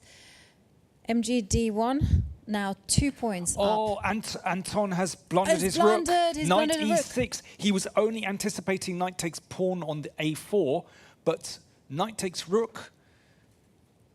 Oh, and he... But the king is breaking in. I mean, but it must be winning for black, surely, because the f-pawn can fly. He's taken the rook. Tin has taken the rook. And then afterwards, there's rook d7 check to pick up the knight. And do you dare pick that up? Because the king is stepping into c6. And the white pawns are rolling. Maybe it's better, maybe it's more practical just to push the f-pawn. It's just a question of counting, right? Yeah, but counting when you haven't got a lot of time. I mean, f5 is a very practical move. Or you play rook d7, allow the king in, you take king c6, f5. I think you can take the knight. I think it's safe enough to take the knight. Yeah. You can play both moves. I think they're both winning. So that's quite an upset, actually. Absolutely. He's going to win. Yeah, okay. Well, this match might get very close, because if Tingjing Yao wins and Lei wins... f5, there he goes. He's pushing the f-pawn. There you go, it's he's going worked all the it way. out. And here comes the c-pawn, but the f-pawn is very quick. And the rook can always give itself up for the c-pawn. In it comes. c7. Okay, just rook e8. Yeah. And then push the f-pawn towards the queening square, and black gets the extra queen, and that will end the game. We'll just see the closing moments here. Okay, well, Theme International Trading, they strike back those backward knight moves. Knight to e6, forking the king and the rook. And David Anton, he knows it's over. Rook to e8, as you mentioned. There you go, handshake. And the score is now 2-1. MGD1 still leading. So we should cast our eyes on the game that I was saying that Pranav is struggling. Pranav with the black pieces, maybe we move, it's board 4. Okay. Here we're seeing on the screens board 2 between Hari Krishna against Jumabayev. Now that one looks very, very balanced. But it's, oh, maybe it wasn't balanced. Black's got an extra pawn. When I try to count, yeah, extra pawns. So Hari Krishna, yeah, it's... He's reaching for the B pawn though. And we're going to see a trade. Okay, it's a matter of technique. It's, of course, not easy to win, but somehow Black's pieces are very stable. So I would have thought very good winning chances for Black. Somehow, this B pawn isn't going to roll very far, but can Hari Krishna make progress on the king side? Well, he's simply going h3. Yeah. That weakens g3 a little bit. It does, doesn't it? I'm surprised he's played h3 actually. Also makes it easier for Black to get a passed pawn, right? There we're seeing g5 being played. And yeah, now So the knight comes in. And yeah, you're right. It just looks a bit funny to play h3 to weaken this point. Mm-hmm. But what's the clock situation? Oh, Jumabayev down to under 10 seconds. Hari Krishna has just under a minute. 5. Rook b5. Okay, that's sort of pins the knight because of the f pawn. Okay, and now decision time. How are you going to break through with the black pieces? Do you sidestep with your king? Just get out of any potential checks. And it's happened. And now you're preparing knight to e4. So that's why king f3, stepping up the king. I mean, you know, looking at it from White's point of view, yes, he's a clear pawn down, but that knight, that centralized knight, does give him some kind of chance, some kind of stability, makes it difficult for Black to make progress. Yeah. And also to update you on the other boards, it looks like Stavroula Sulakidu is going to win against Gong Qiangyan. So MGD1 on their way to a victory. Are they rolling, basically? They are rolling in that game. So Stavroula just about to push her A-pawn and promote it, and we're probably going to be seeing a result on that one. So that just means that this game, and it's Hari Krishna that is pushing for the win, it doesn't make an impact on the match. Okay, let's just have a quick look at that game between Gong and Solakidu. Oh, we'll stick on this one for the time being. Yeah. Well, you can just pop over and glance, and you can just see what I'm saying. Now, Stavroula is exchange up, so all is well for MGD1. Okay, it looks like Jumabayev has won the pawn back. Rook takes knight, rook takes knight. Yeah, it's going to be a draw now. Actually, great defense from Jumabayev. You know, he didn't panic, basically. Just remained really solid. Yep. So this one should end in a draw. And again, in the race for first place, Hexamine chess team are trailing Team MGD1 by 1 point, but they are currently leading 3-2 against Barris. And the WR chess team, who are fighting hard, trying to make a comeback, well, they are in the lead with 2.5 points against Germany and France. So Jumabayev, I mean, we saw in this game and in the previous game, he's such a good defender. Yeah. I mean, this is really his speciality, actually, rapid and blitz. I'm just looking at the board behind. Let's have a quick look at Pranav against Lei. Tuanmin Lei playing with White. Again, they're down to seconds. And black is basically holding firm. Beautiful pawn on c6. White would love to take on c7, but the problem is this trying to get this bishop into the game is not so easy. Unless you can sacrifice and play c7. Yeah, actually, well, you've got to defend that with the queen coming to f5. But yeah, it's in the air. Don't forget about it. Queen to e1. And the queen coming back to e7. Queen a1. Yeah, white is trying here. This is not simple for black to defend, actually. No, definitely with no time on the clock, because at every single move you are calculating bishop takes b6. You're also calculating queen coming to a7. And if that knight moves, this queen might shoot down the diagonal. But there we see Pranav moving this queen again. What does he do? Queen d2. Queen d2. Yeah. Knight to e8. Okay, that's it looks a bit passive, but it does defend, you know, the key square on c7 basically. Which is a good thing when you don't have time on the clock. At Yeah. least that idea bishop b6 is out of the equation, and the queen has done a little dance. It finds itself back on a1. Yeah, I would stick that. Well, can you put the knight back on e8 because queen h8 is coming? Well, I'm kind of looking at ideas such as bishop to d4, trying to set up a battery on this long diagonal.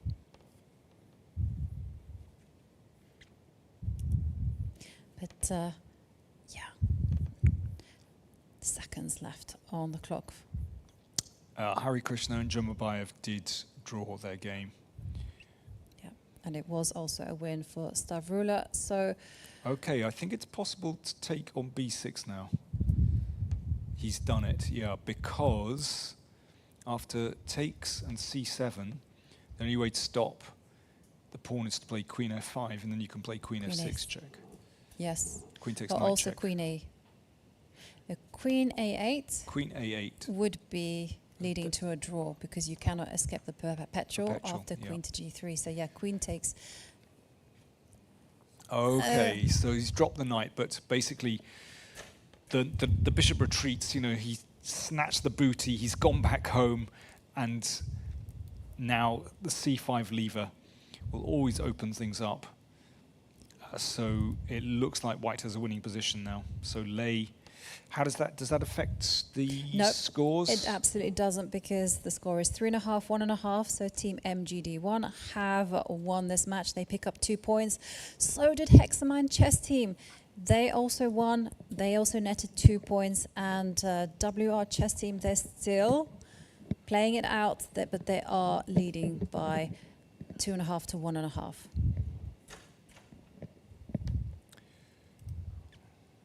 So, because the match situation has been determined here, should we peek over at the games between Hikaru and Frederick Svana? What is happening there? Maybe we can have a look at whether there's any excitement there. And there's also Wesley So against Dmitry Kolos. Looks like Nakamura has won. Ah, okay. That one's over. It's just not been updated on the results. Oh, okay. Yeah, so Nakamura won that one. And there's Samuel Sevian against Pavel Ulyanov. Well, that's a pretty tight game, but it looks like the 2 knights and a pawn look better than the rook now that I count the pieces. Okay. We have Osmak against Inyats. And black, I can see, is a piece up, but, well, should be a draw, basically. Okay, and there we're seeing Pavel against Sam Sevian. And it's interesting because everything remains untouched at the top. WR Chess Team now move on to 17 points, Hexamide 18 points, and Team MGD1 at 19 points. So it's just all about holding the nerve on the final round. Yeah, and Yeah, very interesting to see the final round pairings. We're not quite there yet, but that's going to be crucial. It is absolutely going to be crucial, because who will Team MGD1 be playing? Because this is the thing now. They've played all of the top teams. Who's next? Exactly. They sink down the order. So could be that MGD1, they could be cruising towards victory. Yep. Where should we go to next? Oh, we still got these guys playing. So we've got Pranav against Lei, and yeah, Lei with this beautiful passed pawn on c6. Looks like it's under control. Yeah, knight c7, bishop a5. Let me just show that. After this, the pawn goes through, basically. Well, I mean, obviously, black needs to give up the knight, so that should be good. Yeah. So that's where we're at. Bishop c3 played, and the bishop... It's going to come to d2 as well. d2 to pick up the pawn. Yeah, So ooh, if you that go hits everything. if you go king e7, and king e7, bishop d2, and the f4 pawn is falling. So h5. So's the d5 pawn, but okay. Still should be winning. But it's not. Knights are tricky beasts. It's not quite over. They're crafty. It's just the way that they move in circles that can be confusing. Okay, so now the bishop comes forward. Okay, white has a straightforward plan. You snake up the board with your king. And where are you going to put the king? Actually, you have to step back with your king. Or not. Well, you could come forward, I guess, because bishop d8 and c7. Then there's always knight b6. But yeah. So I mean, I would still probably go king 6. But anyway, I think it's just should be winning for white. Yeah, it absolutely is winning. There you see king f7, king g3. There we go. Beautiful stuff. Just target the weak pawns. King g6. And this is the problem with having knights. You can't lose time. Yeah, and now bishop f4. Let's pick off the d pawn. That's the way to go, I think. Oh no, hang on. h4. h4. No, you can do it. King f2, knight takes, and c7. So it's still winning. Yeah. I managed to fall into a trick, but it's still winning. But you know what? You can just go h4. Oh, he goes king h4 instead. Oh, I wanted to pick off the d pawn. Well, I was thinking you just go... In fact, can you not go bishop f4? Anyhow?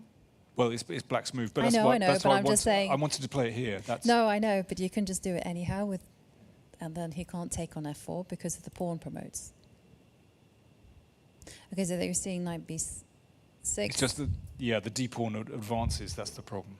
Yeah, now you just go bishop to e3. There you see knight still winning. Forced back to c8. Bishop and c5. Bishop Boom. Oh, come on. That's the one. The knight is trapped in its stable. Yeah, beautiful pattern, and one to put in the memory bank. 15 seconds. Oh, he doesn't quite go for it. Bishop d4, it's all winning. It's all winning. Absolutely. And this is the thing, you know, all black can do is go knight d6, knight c8. The end. And white can just I mean, wait. the king can just happily march in here, by the way. I mean... That's just being unnecessarily sophisticated. Oh, I like a bit of sophistication. Yeah, okay. That's attempting to complicate matters. Yeah, but now your pattern. Bishop c5 in the stable. Okay, now I black mean, has to give ground. you can play g3 if you want to. He doesn't want to. Okay, so he's going to pick off the pawn now. It's like, yeah. Yeah. Hang on a second. There's a trick. Oh, bishop f. Oh, we've got to show that. Bishop f4, knight f5 would be mate. That's lovely. But he spotted it and played g4.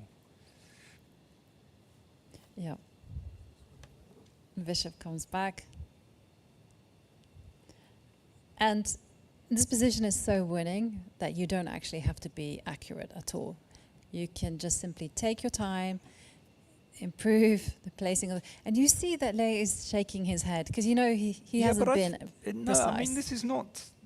He didn't make it very smooth. He could have picked this pawn off. It's not so simple.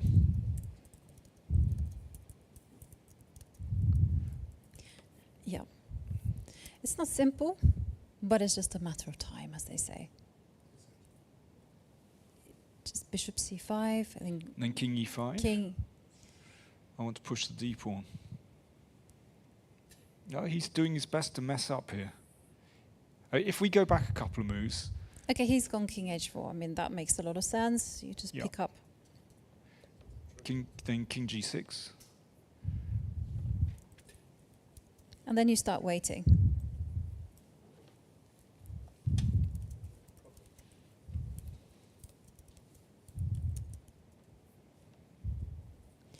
And now you have it.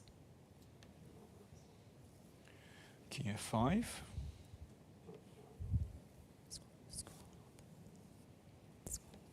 Yeah, and the king goes to f5.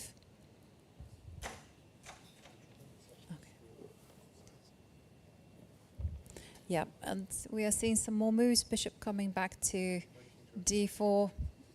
The bishop can anchor itself on e5 if necessary.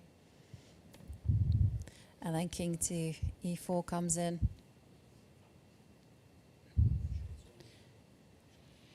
Yeah. White isn't being precise, right?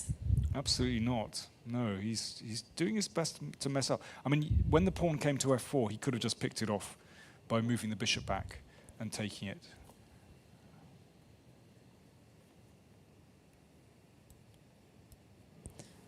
And there we're seeing, okay, well, now the winning path is perhaps to just switch. Okay, now we're seeing d4. Well, how to make progress from here? I mean, I would just so go. what happens? So let me see. If king h4, king takes f4, king takes h5. So we start to push the h pawn. I wonder if that's what he's got to do. I'm not sure. He pushes on with the d pawn. So I mean, for me, I would just go bishop to d2. Okay. Then go king h4. Okay, bishop d2. But now the knight pops out. Yeah, now king h4.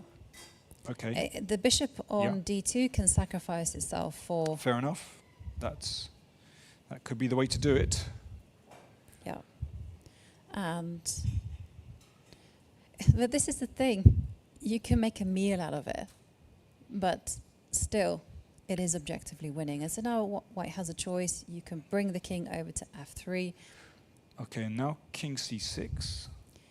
King c6, and then this is nice, right? Because if the bishop comes out to a5 to protect, then you just keep harassing the bishop. So I guess you just hunt down the d pawn.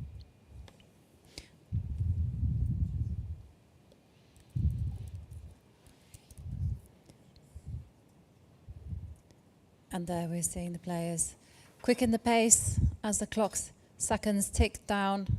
And now I'm expecting king to b5. Okay, and we're going to have soon a very special guest joining us in the studio. It is none other than Mr. Chess Base India himself, Sagar Shah. Sagar, great to have you here joining us in the commentary. Thank you, Yeah. Ivanka. Thank you, Dan. It's a pleasure here. I've been following this tournament so closely, and it's so exciting. Yeah, and it's incredibly exciting. There's an Indian team, MGD1, at the top of the table.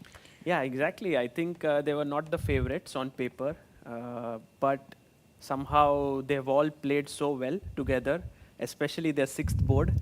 Atharva, who is on 11 out of 11. We've been very impressed by We him. have been very impressed. We've heard all sorts of things. Has Srinath specially selected him because he had good online results. Yes. David told us that he was 2,900 in bullet chess. Yeah, 2,800 is what he told me. Maybe he gained few points yesterday, but Okay, but I mean, this is sensational.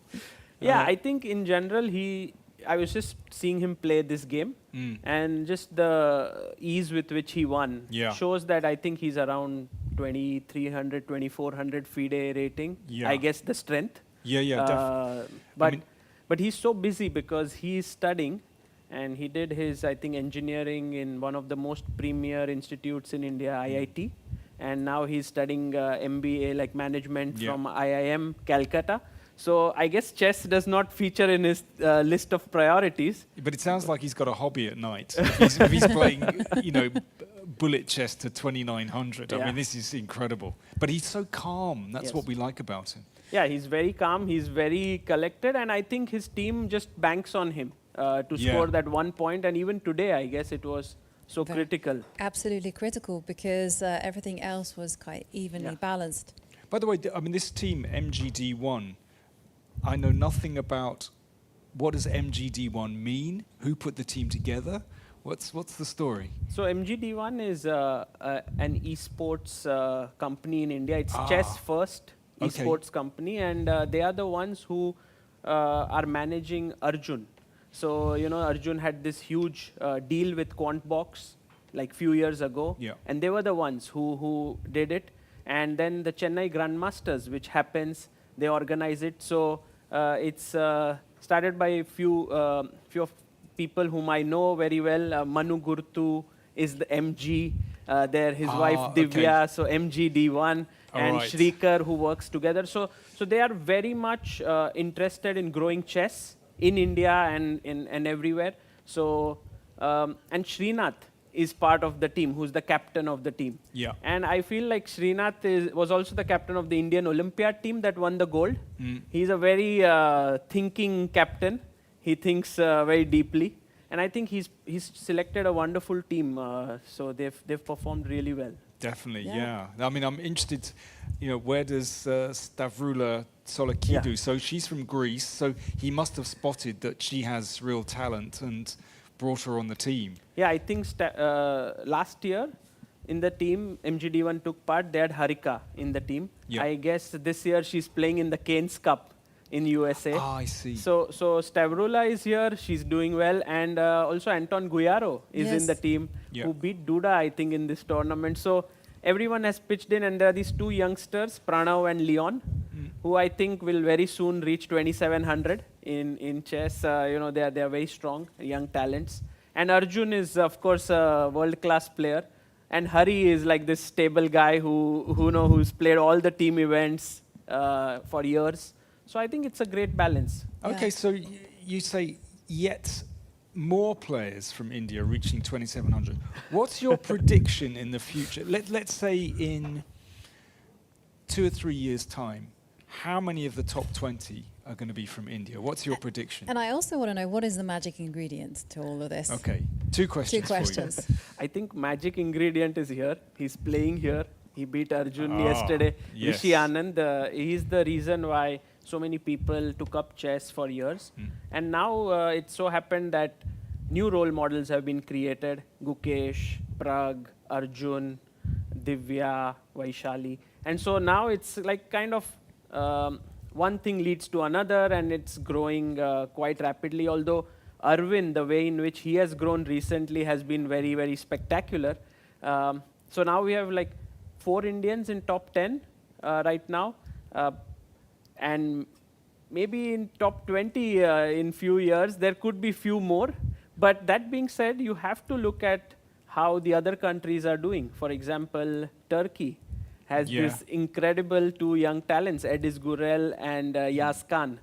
And Uzbekistan is doing incredibly well. They have a huge tournament being held just right after this ends. So it's it's not going to be easy, you know, like that India is dominating the world of chess. I think there are so many other countries who are doing really well. And where does this support come from? I mean, does it start off from the government, or is it just companies that are getting involved? And I think in both ways. I think a lot of companies are coming forward and supporting, which is nice to see. Like each of the young talents who have crossed 2700 have a sponsor for themselves. There are also some state governments who are doing brilliantly. Like, for example, the Tamil Nadu government has really played a huge role. And I think with the success that is coming in, maybe more state governments will take part in it. The central government may support. But I think all of this, a lot of it is being done through just the will and the enthusiasm of the players, their coaches, supporters. I don't think there's a very formal structure in place. And there was an interesting thing that I read about Gukesh, about how, you know, after he became world champion, you know, at times he would wear a mask if he went out in public. I mean, our chess players really like that level of celebrity. Yes. I think now it's changed. I remember that when I used to do events, like Gukesh came to a place where I did an event in 2023, there were people, but it was like safe. You know, you can invite a chess player, they won't get mobbed. But in 2024, when Vidit came there, we needed bodyguards. And in fact, after the candidates ended, in Canada, where we did a meetup in a park, it already was very scary. There were so many people who had come in, and so right now for Gukesh, it's not possible to just go out easily. There will be people who will recognize him, and I think that that interest in chess is growing very rapidly. That's unbelievable. So we've reached, I don't know, chess mania. Like there was Beatle mania in the 60s, and now we've got chess mania in India. Extraordinary. Yeah, I don't know. I mean, it's really very beautiful to see this, but I don't know that. You have to sustain it. That's the most important thing. It's just beginning. It's just been a year or two, like, you know, with India winning the Olympiad, then the World Championship, and so on. So it's still early days. You know, you can't just say like this is going to continue. By the way, sorry, I just want to break in to our chat. Yeah. Lei against Pranav, there was rather a surprising result. Oh, what happened? There was a big twist. A draw? No. No? A Pranav win won? Pranav won. For Pranav. Okay. I don't know if we can get the graphics board up, but I'd actually like to see it. But I want to show you what happened. Just it went to 113 moves. I don't know if we can get the graphics board up. Let's just wait for a moment, hopefully. Pranav is very tricky. Yeah? Actually, Magnus himself had once tweeted about him saying, Pranav is Buddy and Buddy is Pranav. He just knows how to sort of trick. Okay, so here we go. Let me just take you through the last 20 moves. We sort of had this on the board. Everything seems okay still. But he's already made it very difficult. Here we go. I'm afraid he took here. Oh, D1 Queen, he no, just missed D1 a Queen, check. yes. Exactly. So basically, he was probably calculating pawn takes bishop. Yeah. So after pawn takes bishop, then he'd obviously thought, great, I've got a queen. I've got a queen and I've got a skewer. He was seduced by this little trick, but instead, the pawn advanced with check. And okay, you still got to deal with 2 pawns on the 7th, but Queen D7, yes? Queen Yeah, D7, Queen D7. and he managed to win this one. Yeah, and the king will come in. So that's pretty extraordinary. I think the resistance that Pranav showed kind of wore his opponent down a bit. It certainly did, right? Because I think it already began a few moves earlier when he set up this checkmating idea, and this already put Lei off. You know, he was thinking it's an elementary win. Suddenly, it's not that easy, and he just kept the game alive. And, well, talking about London, how are you finding London? Yeah, very nice. I was here last year for the Global Chess League. There was also the WR Chess Masters.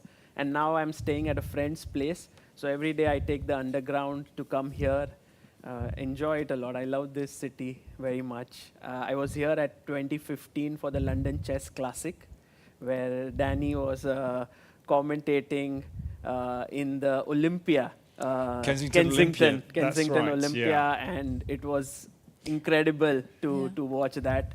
So 10 years have passed since then. Yeah, no, it's incredible. It's flown by. It really Yeah. has. But that was, they were great events there, weren't they? Yeah. Yes, I Top think players in the world. 2015 was the most exciting because Magnus had won it with tie breaks going late in the night and stuff. So London has some beautiful memories. We were commentating together for the Global Chess League, so it was beautiful.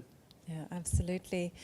And an exciting event as well, you know, because I was asked just a few hours ago to kind of reflect on the chess journey. And it's incredible that up until, I don't know, maybe in the early 2000s, such a big event wasn't held for these Blitz and Rapid formats. Right. What's your thought on this World Blitz and Rapid Team Championship? I find this format fascinating.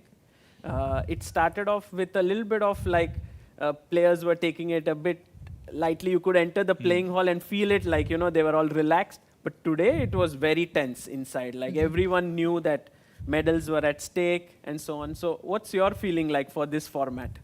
I find it incredibly exciting, very unpredictable. I mean, take a look at the results that we had so far, because everywhere there seems to be twists and turns, and now we're in a situation where all the top teams have played each other, and now we're having to kind of work down.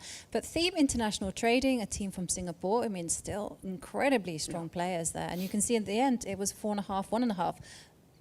I mean, what I like is the fact that you have all these amateur teams. I mean, not just the amateur board. I mean, that makes life interesting in itself.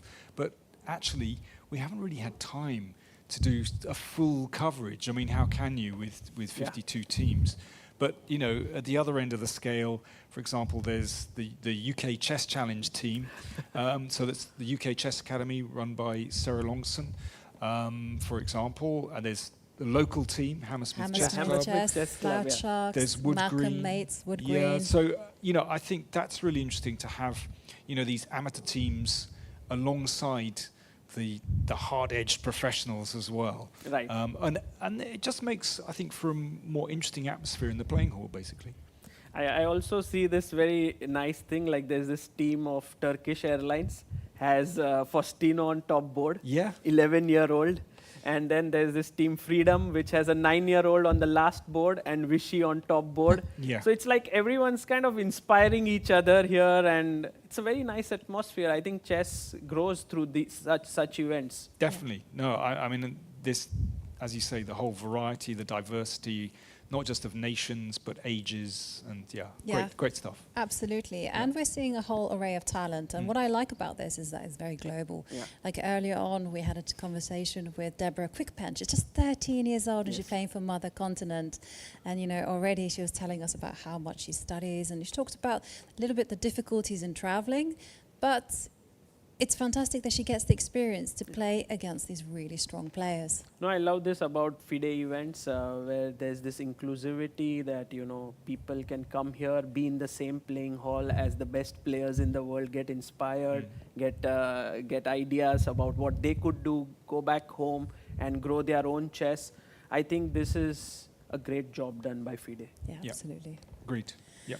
Absolutely. And on that note, we are first up going to look at the team standings, and let's have a look at what is happening, because there's still everything to play for as we go into the final round of the FIDE World Rapid Team Championships. And there you see Team MGD1, they're still in the lead, but it's only by 1 point, as Hexamind Chess team is there in second. And of course we have the juggernaut that is WR Chess team, filled with some of the best players in the world. They're in 17. So no one is assured of first place. place just yet, so there's still everything on the line. Do you think like there could be an upset in the final rounds with all the top teams having played each other? Yeah. It does feel like all of them will win, right, this round? Or you think there'll be some twist? Well, it's crunch time, isn't it? I mean, it seems to me that, you know, they're going to be playing teams further down. They're going to be odds-on, as you say, odds-on favourites to win all those three teams, actually. So we might be seeing the final standings. It's possible. It is possible. But it mixed it up, and I think it's really nice that teams lower down the rankings actually have a chance to play these top teams as well. The thing is, though, I've noticed is that there are hardly any team with like complete bunnies, so to speak. I mean, we have still incredible chess players, and you get motivated. You know, you're playing against the best in the world, and you want to bring your best. So, like if one player wins, then the entire team is like, okay, we are close now. You know, we need only 2.5 more points. So, I mean, absolutely anything can still happen, and we're certainly going to be looking forward. Yes, I'm excitedly looking forward to the last round, and if Team MGD1 does win, that's a lot of money that they take back home. It's $110,000. Euros. Euros. Wow. That's similar. Yeah, that's huge money. Yeah, like fantastic. Yeah, absolutely fantastic. Now, thank you, Sagar, for joining us here and just telling us what chess is like in India and just sharing with us your thoughts. And yeah, we hope to see more of you. No, my pleasure, and I would love to join again whenever possible. We'd love to have you back. Anytime, Sagar. Thank you very much. And on that note, we're going to go on a short break, and when we come back, it's the final round in the FIDE World Rapid Team Championships. London, a city of intellect, intrigue, and infinite possibilities. In the heart of the city that gave us the greatest detective, a new mystery unfolds.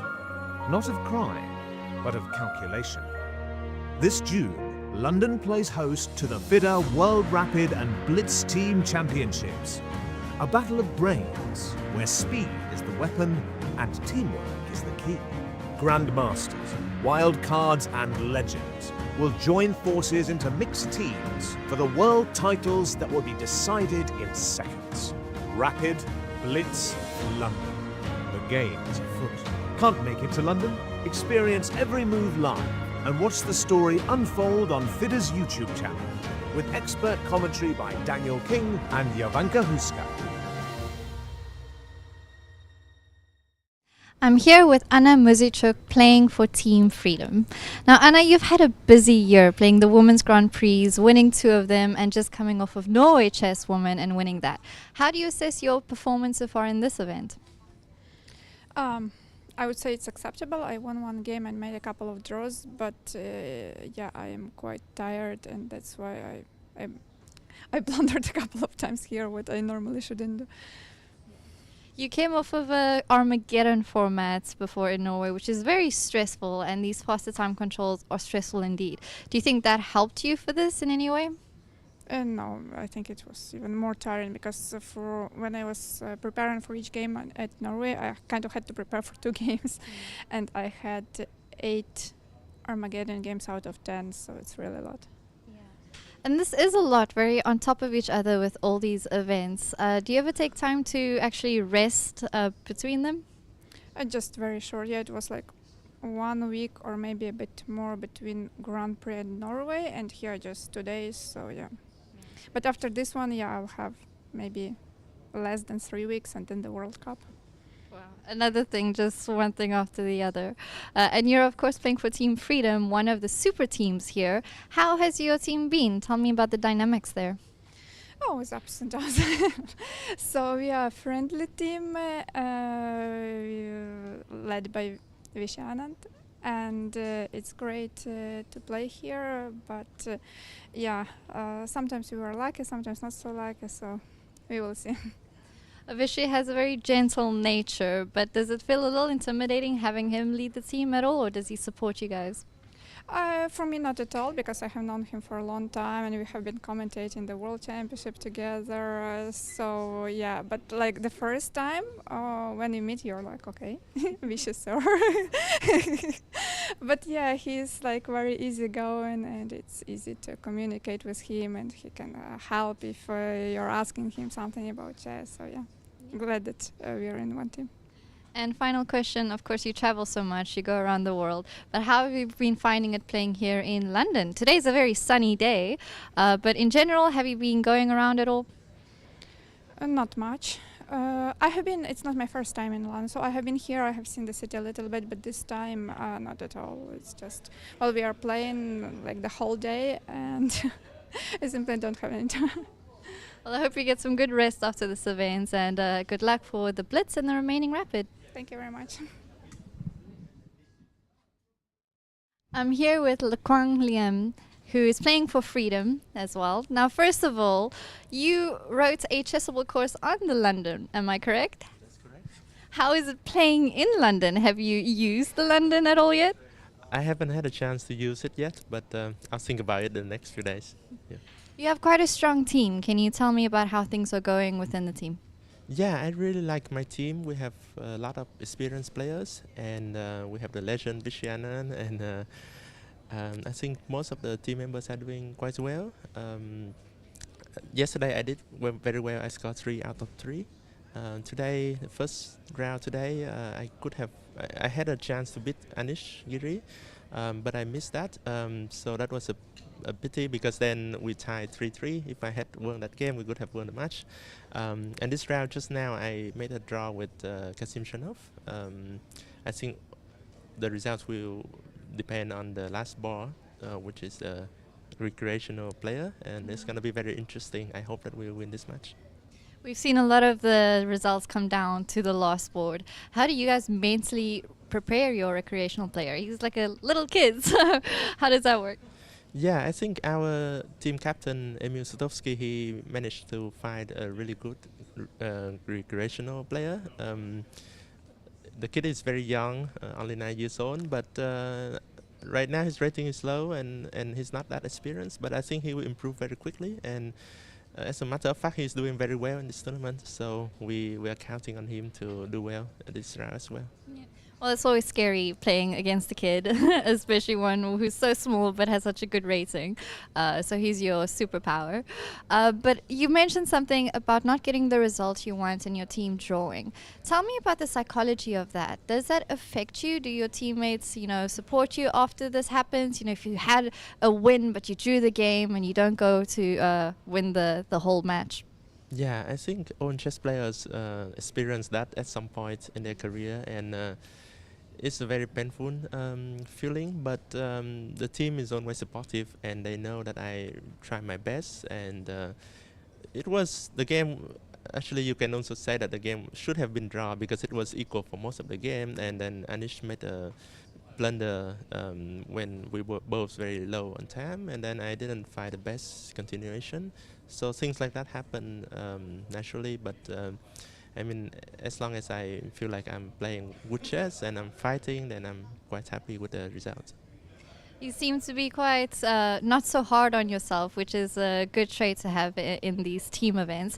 If your teammate doesn't perform as well as you thought they should have, do you have the same approach?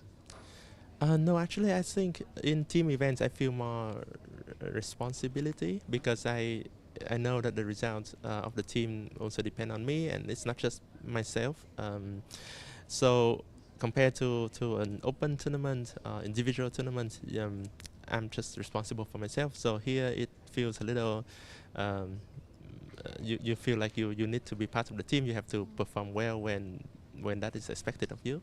But when you go to play the game, of course, you try not to think about these things, and you just focus on the game. So I've been playing for team events, many events, and I have experienced both good and bad feelings. Sometimes when you win a key game, like what I did against Ding Liren in the Olympiad, and I saved the match point for Vietnam. That was a very good feeling.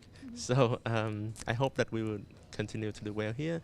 And right now we are third on the, maybe third or fourth, I don't remember. But I think we have very good chances to fight for medals if we continue playing well in the last 2-3 rounds. Yeah.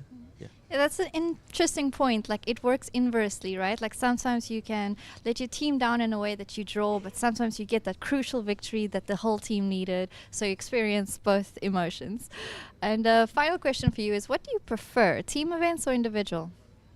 I like both. Team event is more fun because you have your teammates to talk to, you discuss ideas, and people always support each other. So that's very nice.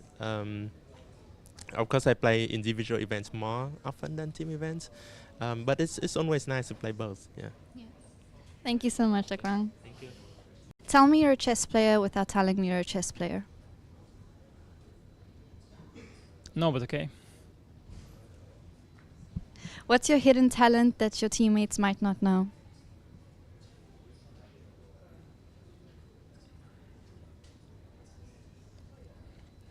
Sometimes I'm very fast at cleaning up. Like, literally. Yeah. It's actually an important quality. I rarely put it to use though. Even with the kids? Yeah, I'm honestly, yeah, I usually don't. But when I have to, like, I'm very efficient. Yeah. Who's the best player who never became world champion? There are many, of course, but probably Korchnoi. Favorite chess book? Yeah, I have one. Okay, it's a same genre, so it's between From London to Alista and the Annan Files. I think the books about World Championship matches from with the first hand, you know, with all the insights from the direct source is very interesting. Which celebrity have you always dreamed of playing chess with? Well, always. No, I didn't have. I mean, maybe it's going to be someone Dutch, so between Rico Verhoeven and Max Verstappen. Do you have specific food that helps you play better chess? Yeah, fish. Good for the brain. Yes, omega-3. What do you eat for breakfast? It depends what they serve, but tea is always there. So tea is the universal ingredient. Finally, give us your unpopular chess opinion. Yeah, this is a tough one. Unpopular chess opinion is that classical chess is doing better than ever. Yeah, I think the games are more interesting and rich than they have ever been throughout my career as a top player. I think there's more fighting chess now than ever before. And is classical chess better than Fischer Random? Yeah, of course. I mean, way more than how Mr. Bean is better than Sherlock Holmes. Thank you. Amazing. Thanks, Nish.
you see, I So can't. much to play for here, the final round. This is smooth.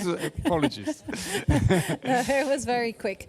Don't worry. But yeah, they can see the amazing trophy that the World Rapid Team Champion will walk away with. And, well, today, it all comes down to this. It's this moment. And if we bring up the standings, if we remind ourselves of what the standings are, it is Team MGD1 that are in the lead by 19 points. So here we are going to see them as the players are getting ready. And right here, Team MGD1 in the lead, 19 points. Closely followed by Hexamind Chess Team, 18 points. WR Chess Team there on 17. So it comes down to this big moment. Remember, a team victory nets 2 points. So let's take a look at the final round pairings. As always, it's going to be juicy. And Danny, I think you're going to appreciate this one a lot because Team NGD1, they are going to be facing a team that is very close to our hearts. There you're going to see it. I can't build up the suspense anymore. Malcolm's Mates. And incidentally, Malcolm's Mates were the team that defeated Hexamind. And there we are also seeing a huge matchup between Ashdod Elite Chess Club and Hexamind. And then also WR Chess Team are going to be facing off against Uzbekistan, which is, as we know, Uzbekistan's brightest and greatest, and the games are off. And there we can see on our screens Arjun Eragaisi, who is actually clawed his way back to 5 out of 10 and his individual performance. So he's coming off a big win against Jose Martinez, and there he's got white pieces against Luke McShane. What's interesting is that Malcolm's Mates, they're way down the rankings comparatively. So Team MGD1 have 19 points. Malcolm's Mates, they're playing them, they only have 14 points, but Malcolm's Mates could possibly produce an upset if they defeat MGD1 in this final round. Yeah, and it's a team of some of England's finest players. Luke McShane playing on board 1, Nikita Vichukov, board 2, Michael Adams, Ivan Sharic, and Irina Bulmaga, and Murat Omarov on the recreational board 6. And here we are seeing that Luke has employed something that is otherwise known as the Nimzo-Indian defense. Arjun playing in this very sharp way, fianchettoing the king's bishop. I mean, this was a favorite of Kasparov when he played against Karpov in their world championship matches in the 1980s. And, it was very current at that time, but it's somehow gone out of favor. Funnily enough, I remember analyzing this particular variation actually with knight c6. Was I analyzing with Luke? Maybe not with Luke. I remember analyzing it with John Spielman actually, some time ago, playing this knight c6 move. Yeah, and knight c6, well, one of these unusual moves that challenges the center. But white does have a very nice pawn wedge, and this is what I mean by challenging in the center. e5, black has to grab that space. And there we've got the live board, and we just see e5 being played, followed by pawn takes pawn, knight takes pawn, and now Luke is going to be doing some maneuvering in order to fight against the strongholds on e4 and c4. And Arjun, once again, he's going for this very fluid position. And, he's prepared to give up this pawn on c4. He just has no qualms at all. It is possible to take here, because if there's a double attack with queen b3, then black simply exchanges off and has won a pawn. But it would mean that white has these very nice bishops and the potential to push forward on the king side with e5, or you can play in a different way, put the rooks on the c and d file. So it is possible to grab that pawn if Luke wants it. And you saw there, Luke didn't want it.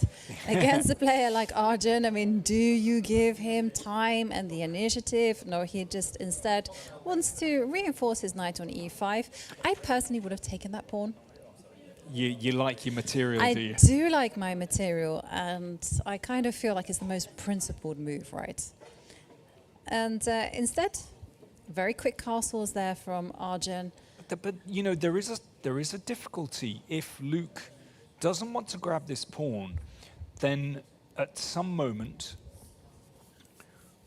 White may be able to advance with f4. I mean, probably prefaced with a move like h3, and assuming this b pawn, this c pawn is covered with, let's say, b3, then h3 and f4 could push the knight back. White gains the initiative. You know, this is actually. I mean, I agree with you. I think at that moment it would have been possible to take that pawn. Yeah. And Luke, determined to actually preserve this bishop on the diagonal with bishop c5, and potentially if b3 comes, it might be possible to edge forward with a4. But you know what? Arjun's a madman, and I mean that in the nicest possible way. I think he might be going for like h3, bishop b3, f4, that kind of business. Although you still have to be very careful because there's a lot of sacrifice potential in the black position. You know, so knight can come up on g4, regardless of whether it's been defended. So this is really nice. Another way to play this position for White is to play knight d5, actually, because the threat would be bishop g5 to use that pin, break open the king's side. And if knight takes knight, then c takes d5, and you've solved the problem of that c pawn. And if c6, maybe the knight just drops back. I mean, interesting options. But he's played the simple move, b3. And there on the camera, we did see Luke McShane smiling. Perhaps there was some joke. Bishop to c5, b3 was being played. Bishop c5, and now the question is, I reckon we're going to be seeing your knight to d5. It looks like a very forward move, at least. Yeah, but then c6, I think, is okay. I think we could be seeing h3, king h2, and potentially f4. Okay. Yeah, he's gone h3. I mean, this is kind of the classic way to do it, isn't it? Move the king to one of these squares, takes away the knight square on g4, and then go f4 and advance. Okay. Well, we will see how Luke deals with this attempted pawn advance on the king side. Let's kind of continue with our roundup of what's happening on the other boards. On board, shall we go to the boards that we see on the screen, which is Michael Adams against Leon Mendonça?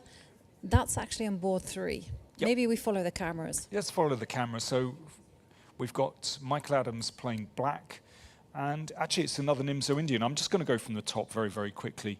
So we've got Leon Mendonça playing the white side of a Nimzo. Now instead of the G3, we've got the classic Rubinstein variation of the Nimzo Indian. And Mendonça almost forcing that exchange. Okay, absolutely typical Nimzo position. I used to play like this with black. Kind of fun. So the bishop takes this very nice diagonal. And the rooks are in the middle. Well, this is also classic Nimzo Indian, that the bishop stays on c1, but the rook comes up. I wonder, is Mendonça preparing to advance the f-pawn and then shift the rook over to f2? Or is he just going to play in the typical way, play rook d2 and then maybe bishop b2? I mean, that would be the sort of sensible way to play. Right. Rook d2. I do like your idea, though. He's reaching for the rook d2. Yeah. Again, makes a lot of sense. Bishop b2. I also like your idea of f4, so you can keep that up your sleeve. But I think, I mean, this is kind of the classic way to play, putting the bishop on b2, and so that the d pawn is very well protected, and then it's possible to roll. The old f4, f5 stuff, well, yeah, there is the bishop here, so it could be nice to just break open that diagonal. Yeah, that's the point, right? I mean, you don't have to rush with that plan. You can still, again, just have it in reserve. Okay, well, this one is still shaping up very, very nicely. So let's go to the second board where Nikita Vichukov has the white pieces. We'll have to change cameras. And he's playing against David Anton. Now it's... Oh, we have a fantasy. It's a Caracan. You're going to be very happy. It's a Caracan, and the F3 variation, the so-called fantasy variation. How do you normally cope with F3? I mean, you must have a set line against this. What do you normally play? So I have played pawn takes e4, followed by a challenge in the middle with e5. Yes. I've have recommended that in my book. Play does tend to get very open, and you do have to know absolutely everything. So there is that. And then in my beginner's Caracan course on Chessable, I dealt with it by going e6, and that's a triangle variation.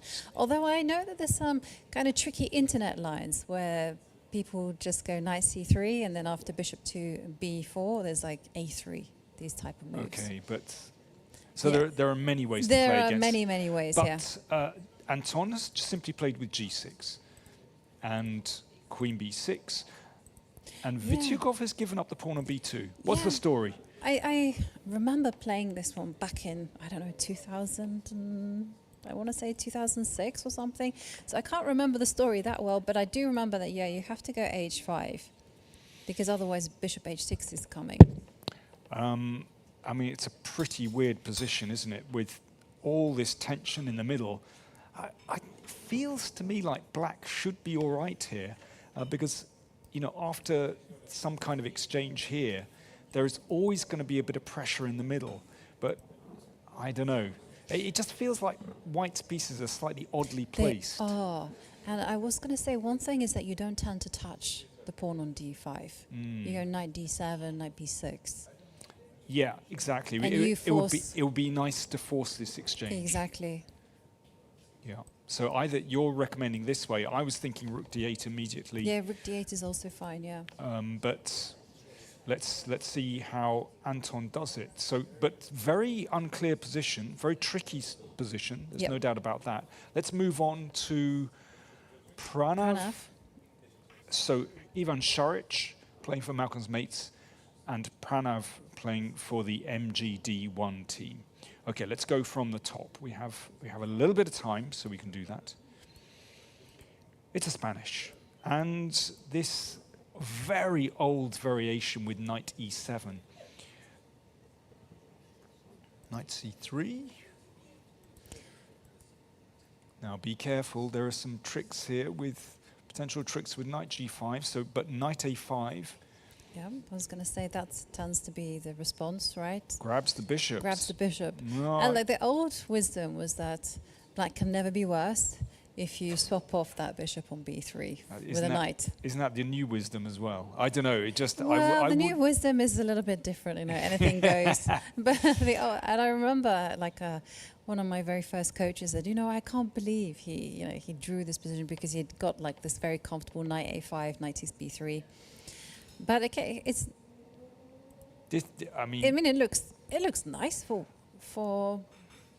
When I play the Spanish. Mm-hmm. I thought you were a Sicilian player. No, Spanish with Spanish white. Yes. No, don't touch this with black. No, I'm Sicilian or French. But no, I love playing the Spanish with white. But this bishop is so important. Yes. I want to preserve that bishop. So in a position like this, well, if after knight c3, I don't like this at all because black is able to bag that bishop. Such an important piece. Coming back to this position, well, I would just castle or play c3 so that if necessary, that bishop can always, if it's chased, it can drop back to c2. Although it doesn't look like anything special at the moment, later on, that Spanish bishop is so important. Yeah. So, Šarić, he's a very strong player, but I'm going to criticize him. I'm sorry. He shouldn't be giving up that bishop. Some of us have principles. I'm sure he has some deep ideas. I've seen Šarić play, and he's a man who knows his openings inside out. And we're seeing knight to e2. But I also instinctively, I agree with you. With the old conventional wisdom still stands. But okay, what is black going to do?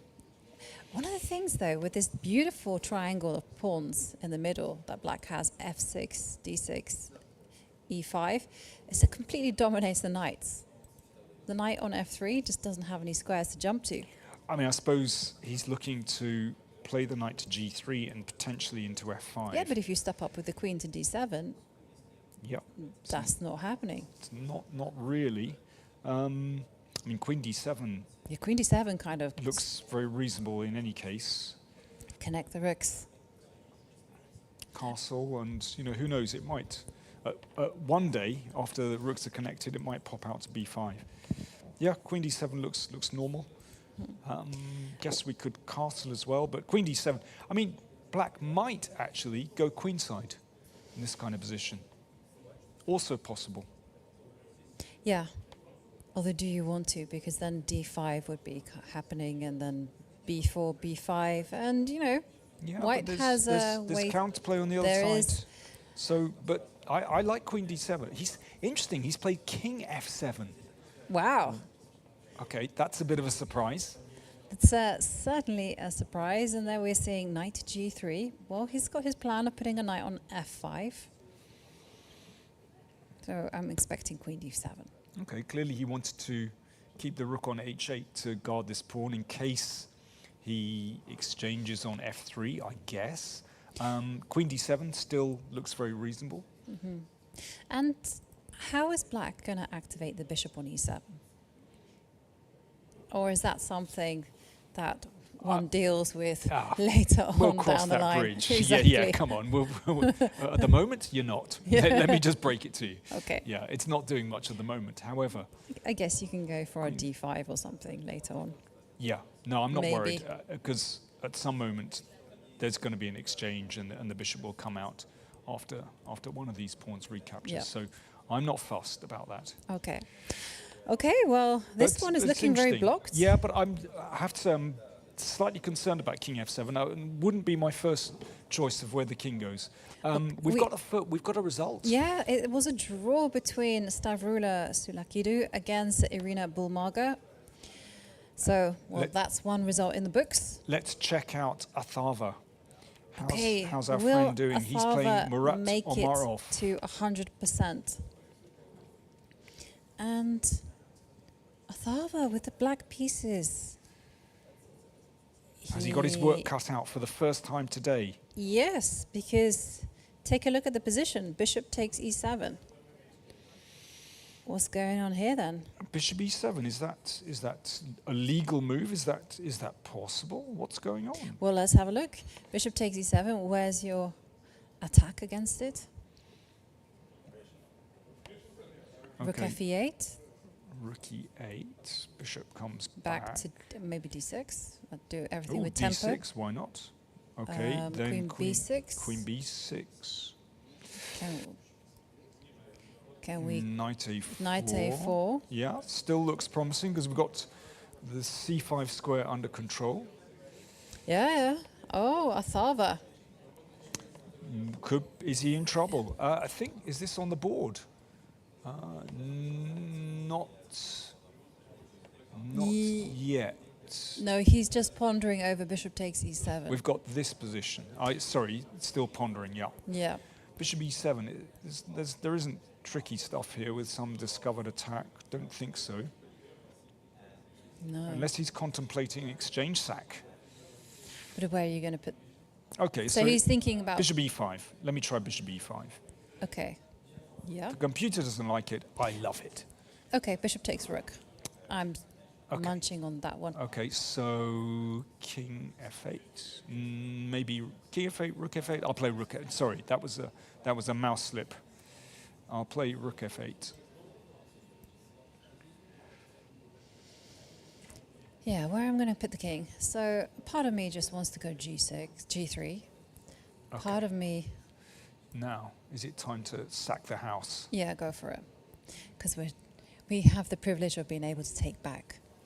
Yeah, unfortunately, sacking the house doesn't get me very far. Well, you could sack the bishop and then come in with the queen. And then the white king will live its best life on d1. Okay, and it's king a c2. rook. It's not good enough. It's a rook. Yeah, the king wanders around here, it's not great. Okay. Okay, it's not enough compensation. I think, yeah. I mean, G3, I think your move is very sensible just to block the pieces out. So, yeah, he's thinking about, you can see he's contemplating bishop e7. There's no good discovered attacks with his bishop either. Nope. Let's just show that. So after this... Okay, so what I'm thinking, bishop h3. Yeah, and then bishop Which takes rook, and you just... Bishop d6 hits the queen. That's a cold shower. There we are. I mean, I was looking at bishop takes rook, and I was like, oh, bishop takes pawn, and then maybe. But no, bishop d6. Yeah, okay, But nothing there. I dare say we could take the rook as well. But Yeah, you probably can, and drop back with the bishop to d6. But anyway. So bishop e7. He's having a good think, and he's down to 542. Has he actually played it?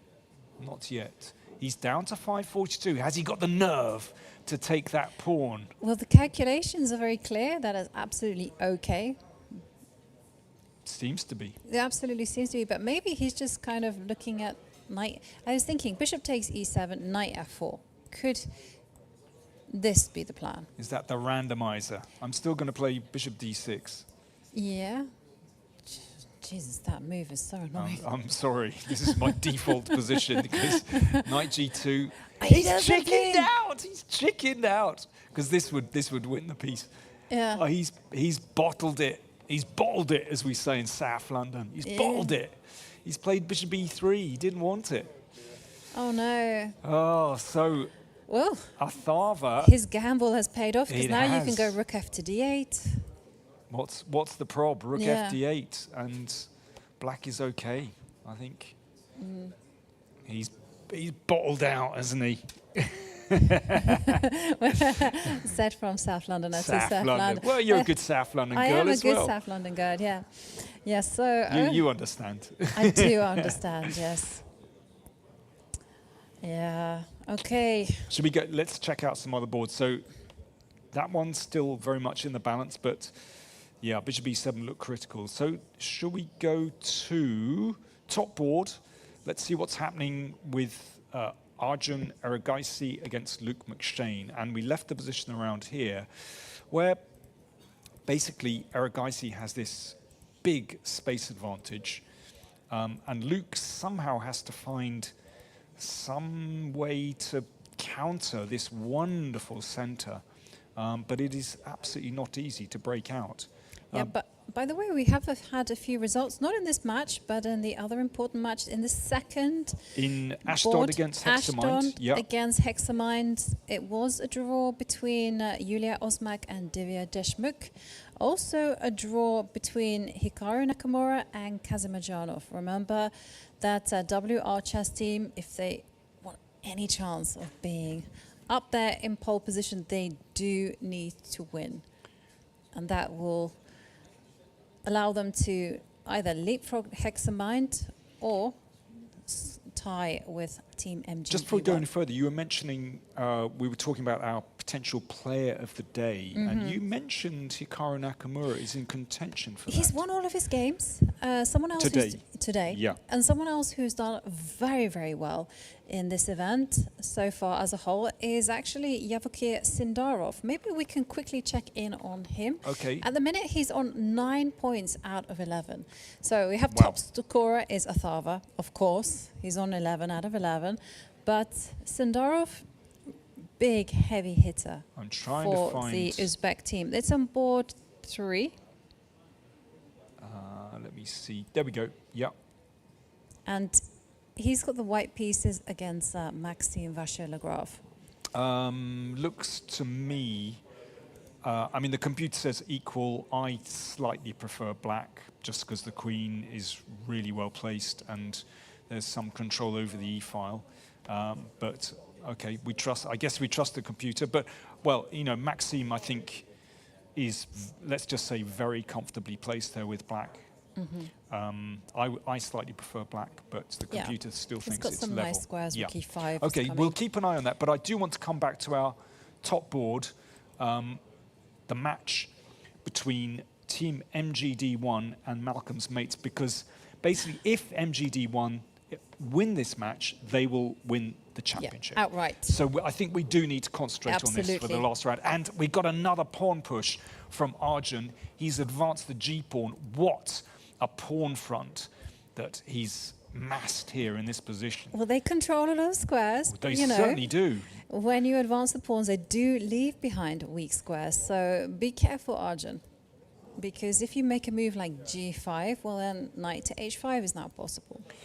Yeah, well, let's see. But once this pawn reaches f5, it shuts out this bishop, and then, you know, the direct attack on black's king can actually be incredibly strong in combination with that bishop on b2. I would be worried with black here. I'm worried because this bishop on c5, actually, ironically enough, probably wants to be on f8. You know, at least protecting the dark squares. And, you know, just as I mentioned g5, knight h5, it's on the board. Queen moves over to f3, direct attack. So Now, you've got to step up. This provokes g6, and that bishop on b2 just smiles down the diagonal, and that's very uncomfortable for black. There could even be a direct attack after g6 with f5, trying to blast open the f-file. But it's got to play g6. But I think... Yeah, he's gone for your plan. He's gone for f5, okay. He's, I mean, it does. It's really natural. Yeah, I was looking at other ways, whether you could get a knight onto the f6 square, but f5, big threat. F takes g6 on the board, followed by queen takes f7. So some nifty defensive work needed here from Luke McShane. So first up, I think he's rook f8. Yeah, got to play rook f8, I would say. Is that, Ugly has he chess. played that already? No. No, not he's yet. still thinking. I mean, I don't see anything else. Bishop takes knight is not a possibility at all. Also, you know, one thing, Danny, that really worries me is the clearance of the long diagonal. Yeah. You know, you can visualize a queen just landing on the c3 square, lined up with a bishop on b2, and that is good night to the black king. So rook f8. I mean, one could be really direct about this and play knight a4. I suspect he might play... Well, you've been in point with these direct predictions, so... Well, I wonder if he might go knight e2 just to give the option to swing over, and yeah, looking at queen c3. I mean, it looks like a beautiful position, but well, you know, there's also this but then you give up. counter with f6. But you'd give up the e6 square. So, like, Yeah. I like your knight e2 move just because it covers g3. And then there's no tactical worries on that point. So f6, I'm thinking about knight e6. Also looking at... Yeah, but this could break open. I mean, Arjun didn't need to go f5 so quickly. It is a bit of a risk because White's king, you know, doesn't have much pawn cover. I'm not sure. This could get really tricky. Yeah. Luke is incredibly resourceful. Yes. So that's a really interesting one. Well, okay. I feel are we like... going to see a move from Arjun, or he's played knight e2? Yeah, no, I mean, it was really appealing, right? The knight is both an offensive and defensive move, covers g3, and now we have to look at what happens after f6. Maybe we can quickly examine that because it's so critical right now. And you can see the evaluation bar goes, no, you cannot break Doesn't out. like it at all. And Yeah, the reason being, is it because of... Maybe just h4. No. No, I was thinking, what about knight e6? What about that direct Okay, you shot want to go in the in? dark? Yeah. Okay, takes, and Pawn takes. then So my basic aim is if you ever go f takes g5, queen c3, game over. game over. Okay. Nothing more sophisticated than that. Is there... And there is now a threat to take here. Exactly. So this could be absolutely fatal. Yeah. Yeah. Okay, that's fair enough. Okay. Well, Luke, what is he going to do? How's he going to meet that? 2 minutes left against Eregeis's Just under just under 7. 7, yeah. It's a tough one. Okay, while we're waiting for Luke to play, let's look at... Oh, no, he's played d5. Okay, that's the classic breakout move. I That probably can be the best taken. chance. So he's got a few options. He can still go queen to c3. I mean, it can just get knocked away at the moment with bishop Mm-hmm. b4. I suspect he's just got to take that pawn, actually. Yeah, take it first and then go queen c3. Then there's a pin. There's a pin. Okay, so he's played very, very quickly. What was the response? He's taken on d5. Yeah, so that's nice. So after pawn takes pawn, queen c3 pins the bishop. Mm-hmm. Yeah. This is one of the things. When you don't stake out the center in the opening, sometimes your opponent just pushes those pawns and you're just left floundering. Queen c3 coming. d6. Maybe he's going to play bishop d6 just to reroute the bishop here. And oppose the queen on the long diagonal. Okay, it didn't get a... It didn't get the thumbs up from the machine, no. did it? No. No, but it looks like a good practical try. Although you still have... I'm just, again, just looking at ideas. Okay, bishop d6, yeah, I was going to say. There you go. I know my man. But it does feel like there's a demolition job happening. It's not a nice position, is it? No. I mean, the other way for white to play is, yeah, of course, there's stuff happening on the long diagonal, but one could also, at some moment, play f6 and push that knight back here. It's whether there's a good follow-up afterwards. It's just, for a moment, it would send the knight back. Yeah. I like this idea. I was also thinking about queen c3, bishop e5, and somehow I'm just drawn to these ideas of d6. I'm also drawn to knight e6 as well. Yeah, me too. Just trying to get rid of the knight. I was thinking knight takes c6, go queen c3. Let's just show this. And now, after this, yeah, at the moment queen c3 doesn't work for all kinds of reasons. Probably this. E5. However, what I want to do is throw that one in first, and then queen c3. I suspect bishop takes e6. Yeah, I mean, I think this gives black enough play, because after this, it's not clear. Yeah. Maybe even bishop e5. Give this one. Okay. Okay. This is a ludicrous variation, but I just want to show it anyway. So basically, black survives. Right, and I just wanted to... Okay, this is getting really critical for Luke, but we're waiting for Arjun to come up with a response. There was a result. It was a draw between Leon Mendonça against Michael Adams. There we're seeing f6, f6. Oh, and now knight e6. Yeah. Oh, that's okay. beautiful. So he, after pawn takes knight, he's got f7. This is the issue. Huge. Knight e6. Yeah, but I also just wanted to update you on some big news that Athava, the man of the hour for MGD1, is losing against Murat Omarov. Really? Yes. Okay. So, and we've had 2 draws already. We've had Michael Adams has drawn with Mendonça, and Bulmager's drawn with Solakidu, but Luke is really struggling here. Big trouble against Arjun Erigaisi. There we see knight to e6. Yeah, you could not capture that pawn because of the knight, because of the f7 point. So he can just grab the exchange if he wants. I'd like to turn to the Athava game. You've piqued my interest. But we can just do a spot assessment because we really should be seeing how this game finishes. Okay, so we can just quickly peek in, and you can see the big problem in the Athava game is that Black's knight is trapped. It's as easy as that. Okay, but he's being tricky. There's stuff. Knight d2. Yeah, knight d2 seems to hold all the pieces, and then you come back and take this one. Okay, but you can take on e5. So this is still tricky, actually. I wouldn't write off our man yet. Okay. He's good. But he might be breaking his 100% record. Okay. So let's go back to the Erigaisi Luke McShane, because Erigaisi looks like he's putting the finishing touches to this. So there have been a few more moves. Well, let's just quick recap. E5, an exchange, takes on C6, and knight f4.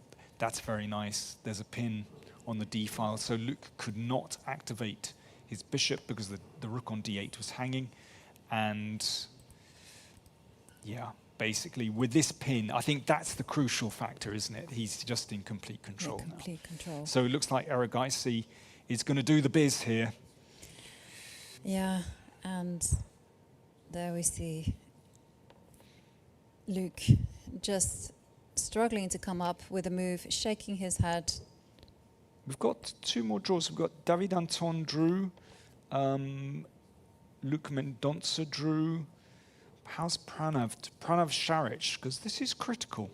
Absolutely.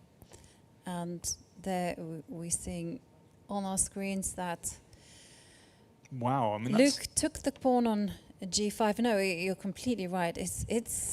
We could be seeing a big shake-up to the standings. So we've got Pranav playing black against Šarić, and the king is in check. I'm also looking at this, but I guess black's king is going to drop back. So white's king is kind of staggering around the middle at the moment. King e1. I guess king g8 is pretty secure. I don't know if there's something better. Wow. So the Pranav's king? I mean, just on the basis that black's king is so much safer than white's. Right. Yeah, he's dropped the king back. And there we do see that Arjun Erigaisi wins against Luke McShane. And that means that team MGD1, they take the lead. So with 2 games remaining, this is one of them. So if Pranav can put this one away, then MGD1 will win the championship. Exactly. Huge game. And it looks like Pranav is in control here. How's the clock situation? 1:52 plays 2:14. Going down to the wire. Absolutely. And it's so funny, this position, because when you glance at it without too much thought, you think that the white king should be on g1. Yeah. Well, if it hops, well, you've put a thought into our heads. It could hit well. Unfortunately, this isn't possible because the knight is hanging. But yeah, if this king magically improves its position, then white's position probably wouldn't be bad at all. But this is, I mean, there's queen h5, but somehow one feels that that's running too far away. I mean, pawn takes pawn looks pretty good.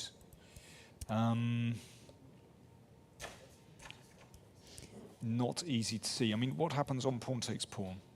Let's just have a quick look at that. Is there some immediate kill? Is there an immediate kill? I don't think so. I mean, there's no immediate threat, right? So if you were to go bishop takes, hang on, this queen takes. I was just kind of pointing out this queen takes h5 in the air. Yep, there is. I just wonder whether a bit of tasty queen centralization, something like this, could be very good actually. Threatening to check down on b1. I mean, this centralization just feels so chunky. Also hits the knight. I think that might be decisive actually. Yeah, I think the only move I can see after that is just to retreat the knight back to g3, but Okay. then you lose control of the h4 pawn. Worst case, you could take this. And put it in the bank. And the king, what is it doing on e1? King's still staggering around like... Okay, c takes b3 on the board. It's been played, has it? Yeah. Okay, yeah, cb3. Okay, I'm calling for queen e4. That looks like the move for Pranav. Yeah. And we're seeing Pranav. He's coming. Queen to e4. Attacking the knight. Threatening queen to b1. So chunky centralization. I just love it. Yeah. It looks like an absolute killer move. That's exactly where the queen wants to go. And with this victory, Šarić down to his final seconds. He's only got 21 seconds. Knight g3. It's all as advertised so far. He's just going to take that pawn. Why not? Picks up the pawn. The pin is really nasty. If bishop f2, queen b4 is a killer move. The king is caught in the middle. Šarić down to his final 10 seconds, but his position is hopeless as well. This one has gone. It's completely gone. Yeah, ticking. He played bishop f2, queen b4 is game over. Yep. Queen b4 is instant win. He's played knight f4 instead. He's found another good move. I mean, it's so beautiful, right? Knight takes g2 in the air, knight to d3 coming. Šarić moves his queen up the board. But now, what is the killer blow? Knight g2 is still pretty good. It looks very good, doesn't it? No, I mean... Yeah, because you can swing the queen. He's Bishop, gone for it. Yep, there we go. And the queen is going to swing over to b4. He's coming back for this move. He spotted it the second time around. Yeah, it's game over. And if the king steps up, then there's going to be a bishop check, for example. There we go. Queen b4 check, king up, bishop g4. And there goes the handshake. Checkmate. Checkmate. And there you can see the celebration from MGD1 as Pranav secures team victory. MGD1 with that victory. They are the World champions. Rapid Team Champions 2025. They've done it. How's our friend Atharva doing on the bottom board? He could. It doesn't matter, but it looks like he's actually going to lose that one. And let's go straight to Charlie's, who's there in the playing hall. We are live in the playing hall where Team MGD1 scored a critical victory to take home and be the new FIDE World Rapid Team Championships. Congratulations. First of all, tell me what you're feeling right now. Elated, really happy. This feels like one of the most special events. It's, the Olympiad win was one thing, but that was like a super strong team which was expected to win. But here, with such an underdog team, but so many young, hungry players, I think it feels in a way even more special. How did you manage their nerves in these critical times going into this final round needing to win? To be honest, I think with the kind of team we had and the super strong teams that were there in this tournament, I think any medal was a great achievement for us. So I was already quite happy, and I completely trusted our players. So someone or the other always managed to clutch a win. And I think a question everyone wants to know is, what did you find of the team? Chess.com. Okay, elaborate. In general, during lockdown, I found many strong players who had a very low rating, but they would play quite decently on chess.com. So I realized that rating don't quite catch up to their strength, but they can become really strong by just playing online. So I just noticed him by accident, and then I just asked some of my friends about how strong he plays, and they were telling me about how he was really good at some point, played in their age group in the state and the national championships, but did not continue playing chess because he was pursuing his education. And I spoke to him. I had a brief interview of sorts, and I saw that he had incredible accomplishments outside of chess. He got into the Indian Institute of Technology, which is one of the most difficult institutes to get into in India, and he got into the Indian Institute of Management, which is the premier management institute. So he has faced some very difficult challenges, and he has overcome them. He's mentally came across as very strong.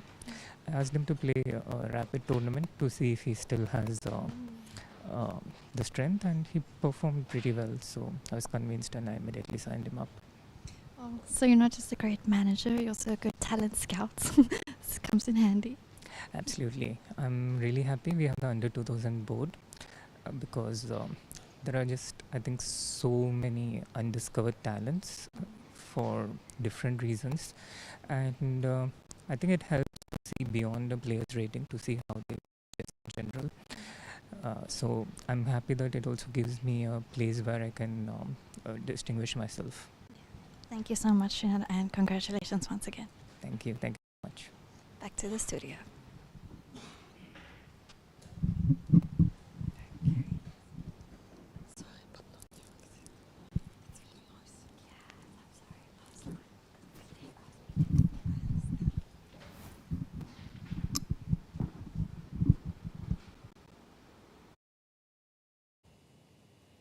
Okay, and there we give a massive congratulations to Team MGD1 for taking the lead right from the beginning. From day one, they were the only team on 100%. Okay, they had a little glitch on day 2, but day 3, they just kept on putting in those power-packed performances. And now we're seeing Athava, who Charlize and Srinath were just talking about. He was specially selected because of his performance on the online chess and how he was playing such great games against strong grandmasters. And you see that he is wriggling there. He's material down, but he's still fighting on to see whether he can finish this tournament undefeated. And there he's setting a very nice stalemate idea. Bishop takes bishop isn't actually possible because the king would be stalemated. But it's all over for him. I'm afraid. Of course, the bishop just moves away. Bishop e3 check. The king goes back, but with 2 bishops against 1 bishop, I'm afraid black is going to get ground down in this position. Actually, there's another very nice stalemate trap. If bishop e3, king g7. Well, we can't see the graphic at the moment, but basically that would be another way to stalemate. But there's a few stalemate tricks, but basically this should be a very simple win for white. Yeah, and there you're seeing the h-pawn advance. And what a performance, though, from MGD1. Pranav, Athava, David Anton, all just putting in the performances right when it mattered. And Arjun Erigaisi, the way that he leveled up today, you know, he just cast aside his losses in earlier rounds, and in the end, he was in beast mode. And whilst this game,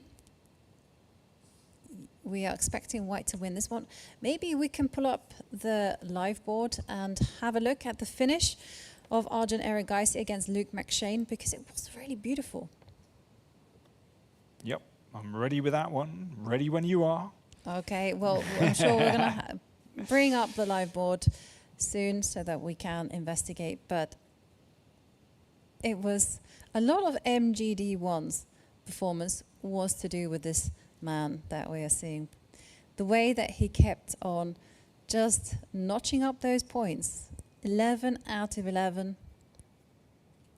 He was trying very hard to make it 100%. Okay, well, okay, let's leave this game because white is on the way to winning. And here we're going to a time scramble between Alireza Firouzja and Noribek Abdusattorov. So, very interesting. You know, these two, they are just absolutely brilliant speed players. I mean, you know, if you had a match between these two for 5 days, you know, you'd get fantastic entertainment, I'm telling you. They're absolutely brilliant. So what's going on here?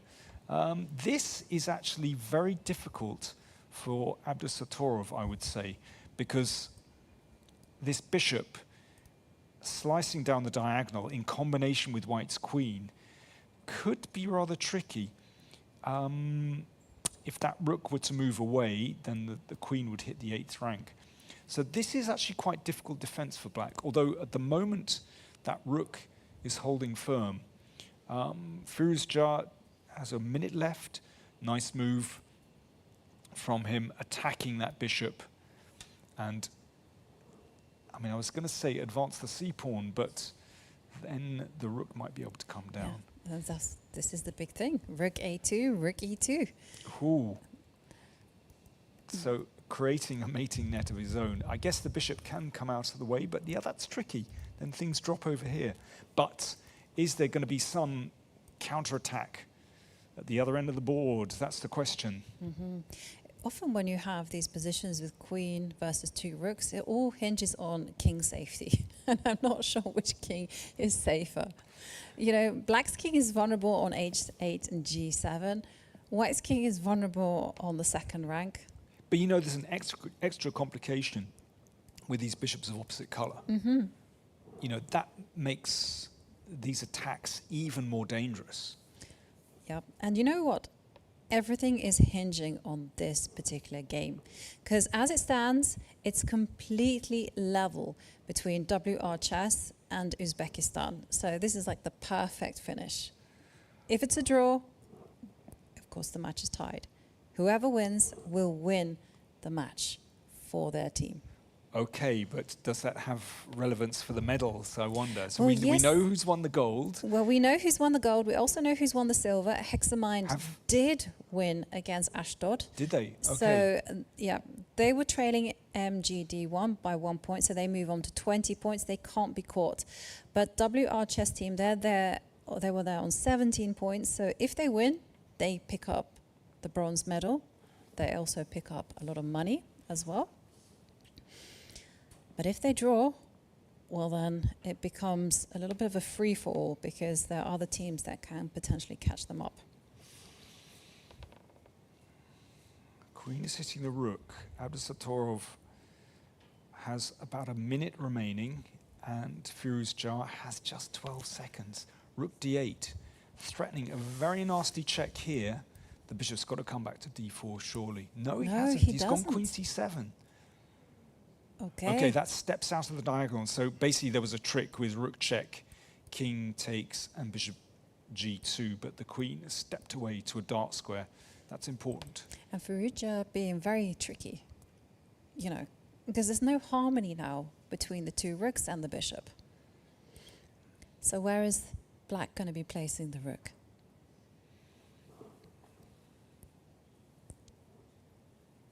Yeah. And now Abdusattorov's time is ticking down. Well, this is the thing, you know, he can't really go forward, and he does go forward. Wow, he's brave. I mean, that is really... Okay, so for the first thing... So what about queen b8? Exactly. Let's threaten checkmate, and that's exactly... He's gone for it. He's gone for it. Queen b8 played. And how is black going to handle this? Are you just going to go f6? Because if you step back, if you give a check to the white king, then the white king simply... He's gone f6. Yes. So are we just going to see lots of checks now? Is this going to end in some kind of perpetual check? Yeah, it looks that way. Queen c7, king comes back. More checks, there we go. The first check, the king comes back. And if the king hides in the corner, then you have a bishop to f4 at the very least. Yeah, so king h6, bishop f4, I guess. So yeah, king g8 played. Okay, now... So it could just end in a draw by perpetual check with lots of checks. Mm-hmm.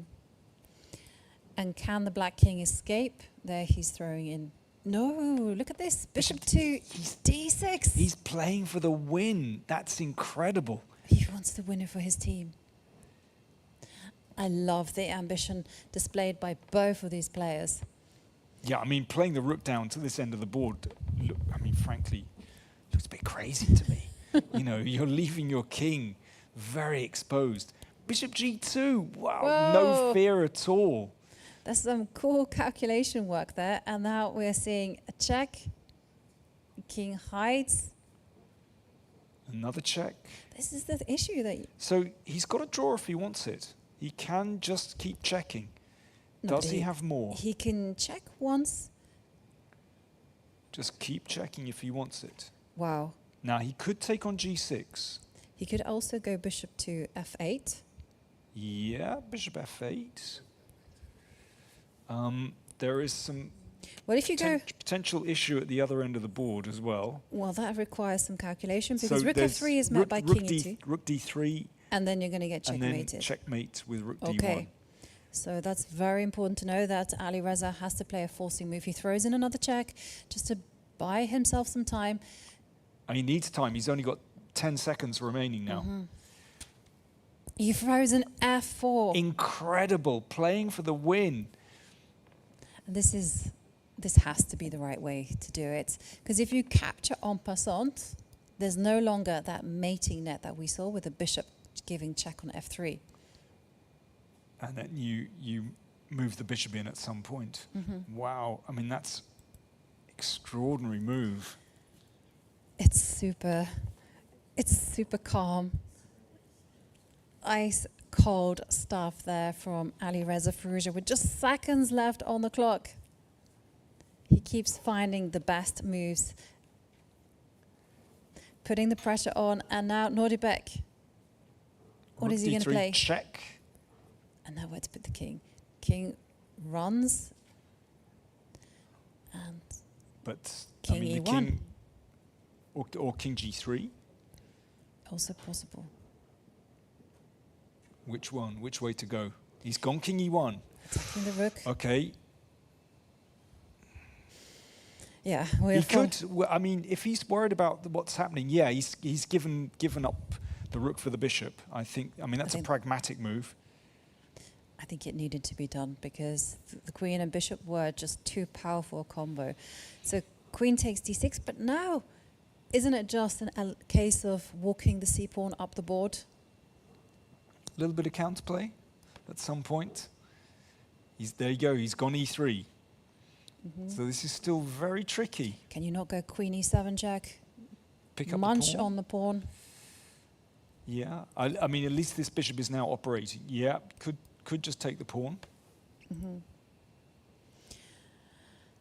And Nordibek banking on establishing a fortress with his rook and bishop. But are you expecting? He is fantastic. He hasn't even bothered collecting the pawn. He's simply advancing the c-pawn. I mean, that's an extraordinary decision. I mean, the way that these two are playing is just superb. It's just no compromise whatsoever. You know, no thought about taking the easy route, or sometimes claiming a draw. With perpetual. Absolutely going for it. It's just fast calculation, right? The confidence with which they make these moves. C4, C5, it's as easy as that. Okay, and there's even Nordibek. He's trying to weave some kind of mating net around, and there we see, queen takes e3. Some hesitation there from Alireza. Bishop anchors itself on g4. But now it's time to advance. Roll him. No, okay, he goes Not queen yet. to e7. Also great move. Prevent the king. Stop the king getting into the action. Yeah, I'm still really surprised about that, actually. G5. Wow. I mean, just trying to find some way to complicate the position. And there we see Alireza's blundered his queen. Oh, unbelievable. Unbelievable. Queen takes rook. Oh, and he's Nordibek smiling ruefully. finding a trick right at the very end. Unbelievable. It's winning for black. It's winning. Absolutely.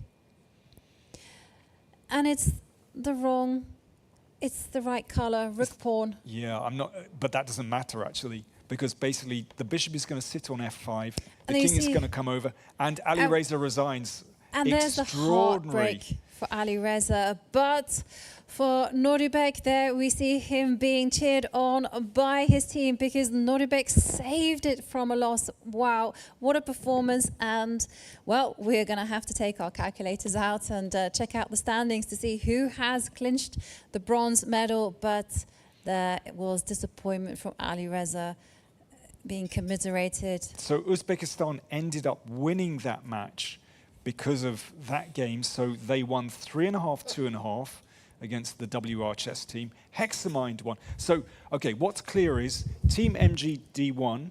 They've won. They've got the golds. Yeah. Then Hexamind have got the silver. But now, what's going on for the bronze? I'm not quite sure. We need to do some totting up. I haven't got the initial standings. I haven't got the standings either, so we're going to wait until we have the official confirmation as to which team has won the bronze medal. But, oh, that was insane finish there. That final blunder at the Incredible. end. I'm also looking at we're thinking about our player of the day, Hikaru Nakamura or Sindarov. Those were our Yakovlev Sindarov. Those were our two candidates for that final player of the day, this rapid. Sindarov seems to have drawn a completely crazy position, actually. Given... Well, Sindarov has done incredibly well in this event. 9 points out of 11. Second highest performer after Athava.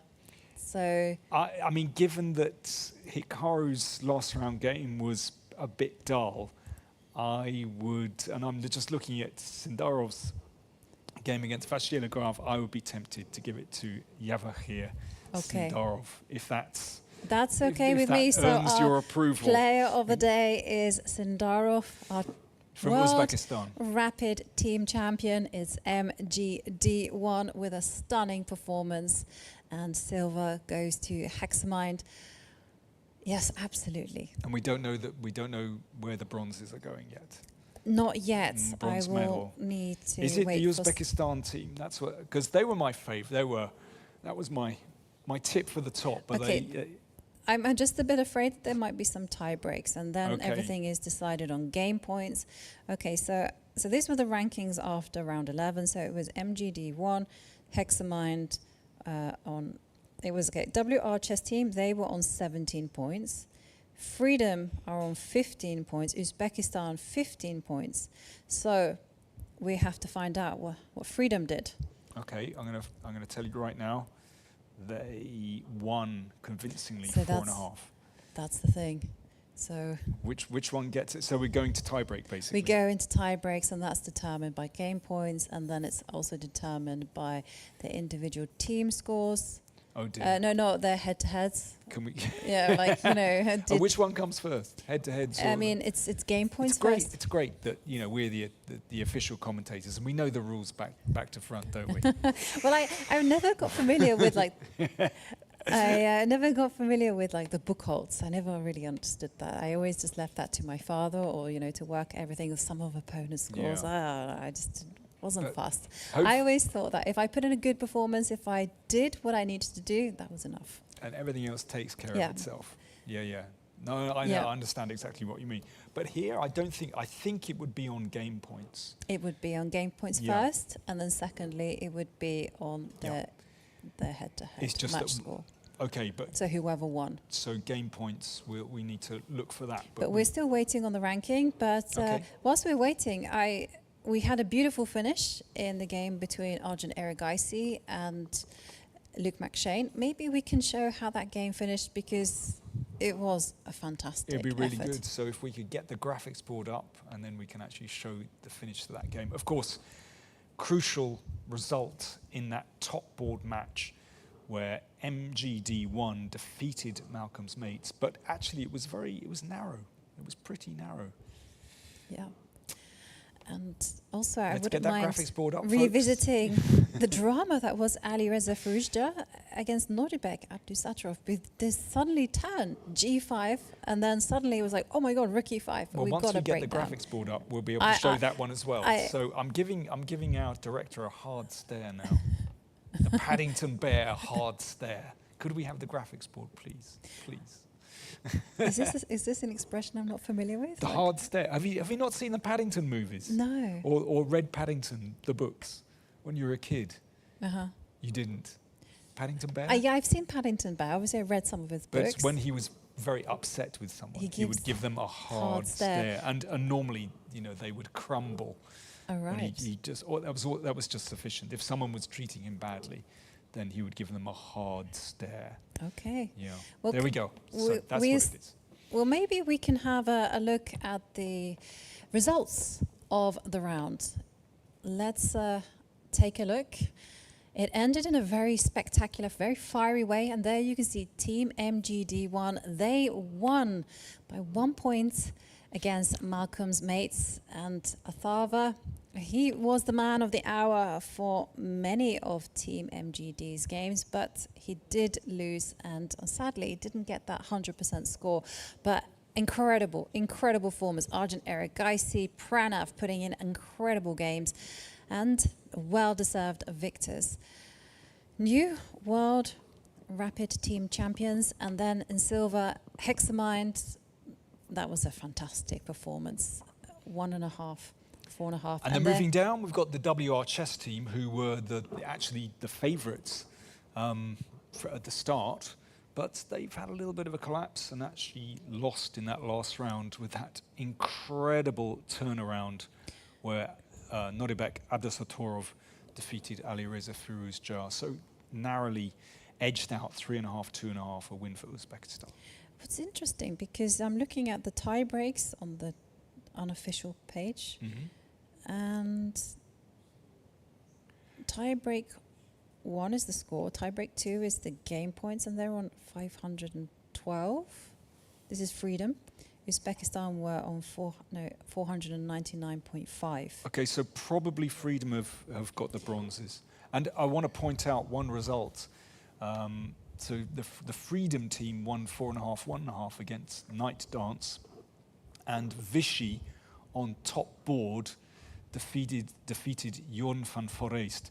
So another fantastic performance from Vishwanathan Anand on top board. I mean, he is just an extraordinary performer. You know, he really doesn't play very much chess anymore. And to play at this level, defeating the kind of players he has in this tournament is just fantastic. So Absolutely. he beat Erigaisi. I mean, I think, did he defeat David Navarra as well? Well, we need to check, but basically, and there defeating Jordan van Foreest. So absolutely brilliant from Absolutely brilliant performance, and I really recommend checking out the game that Anand played with the black pieces against Erigaisi yesterday. It was brilliant, really. And let's have a look at what is to come over the weekend, because the chess does not stop. In fact, it gets even more intense, even more sharper, even more faster, because we have a weekend of Blitz coming up.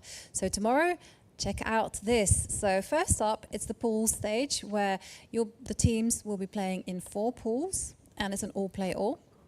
And then the people who finish at the top, the teams that finish at the top, they move on to day 2, where we have the knockout stage, where everything gets intense. Now, the current FIDE World Blitz team champions, that's WR Chess. We'll see whether they can defend their title. Yeah, so on that day 1, it's the top 4 teams that actually go forward to the knockout stage. And there we have a little recap of the prize fund. So we're just coming to the end of the Rapid World Championship, and first prize, €110,000.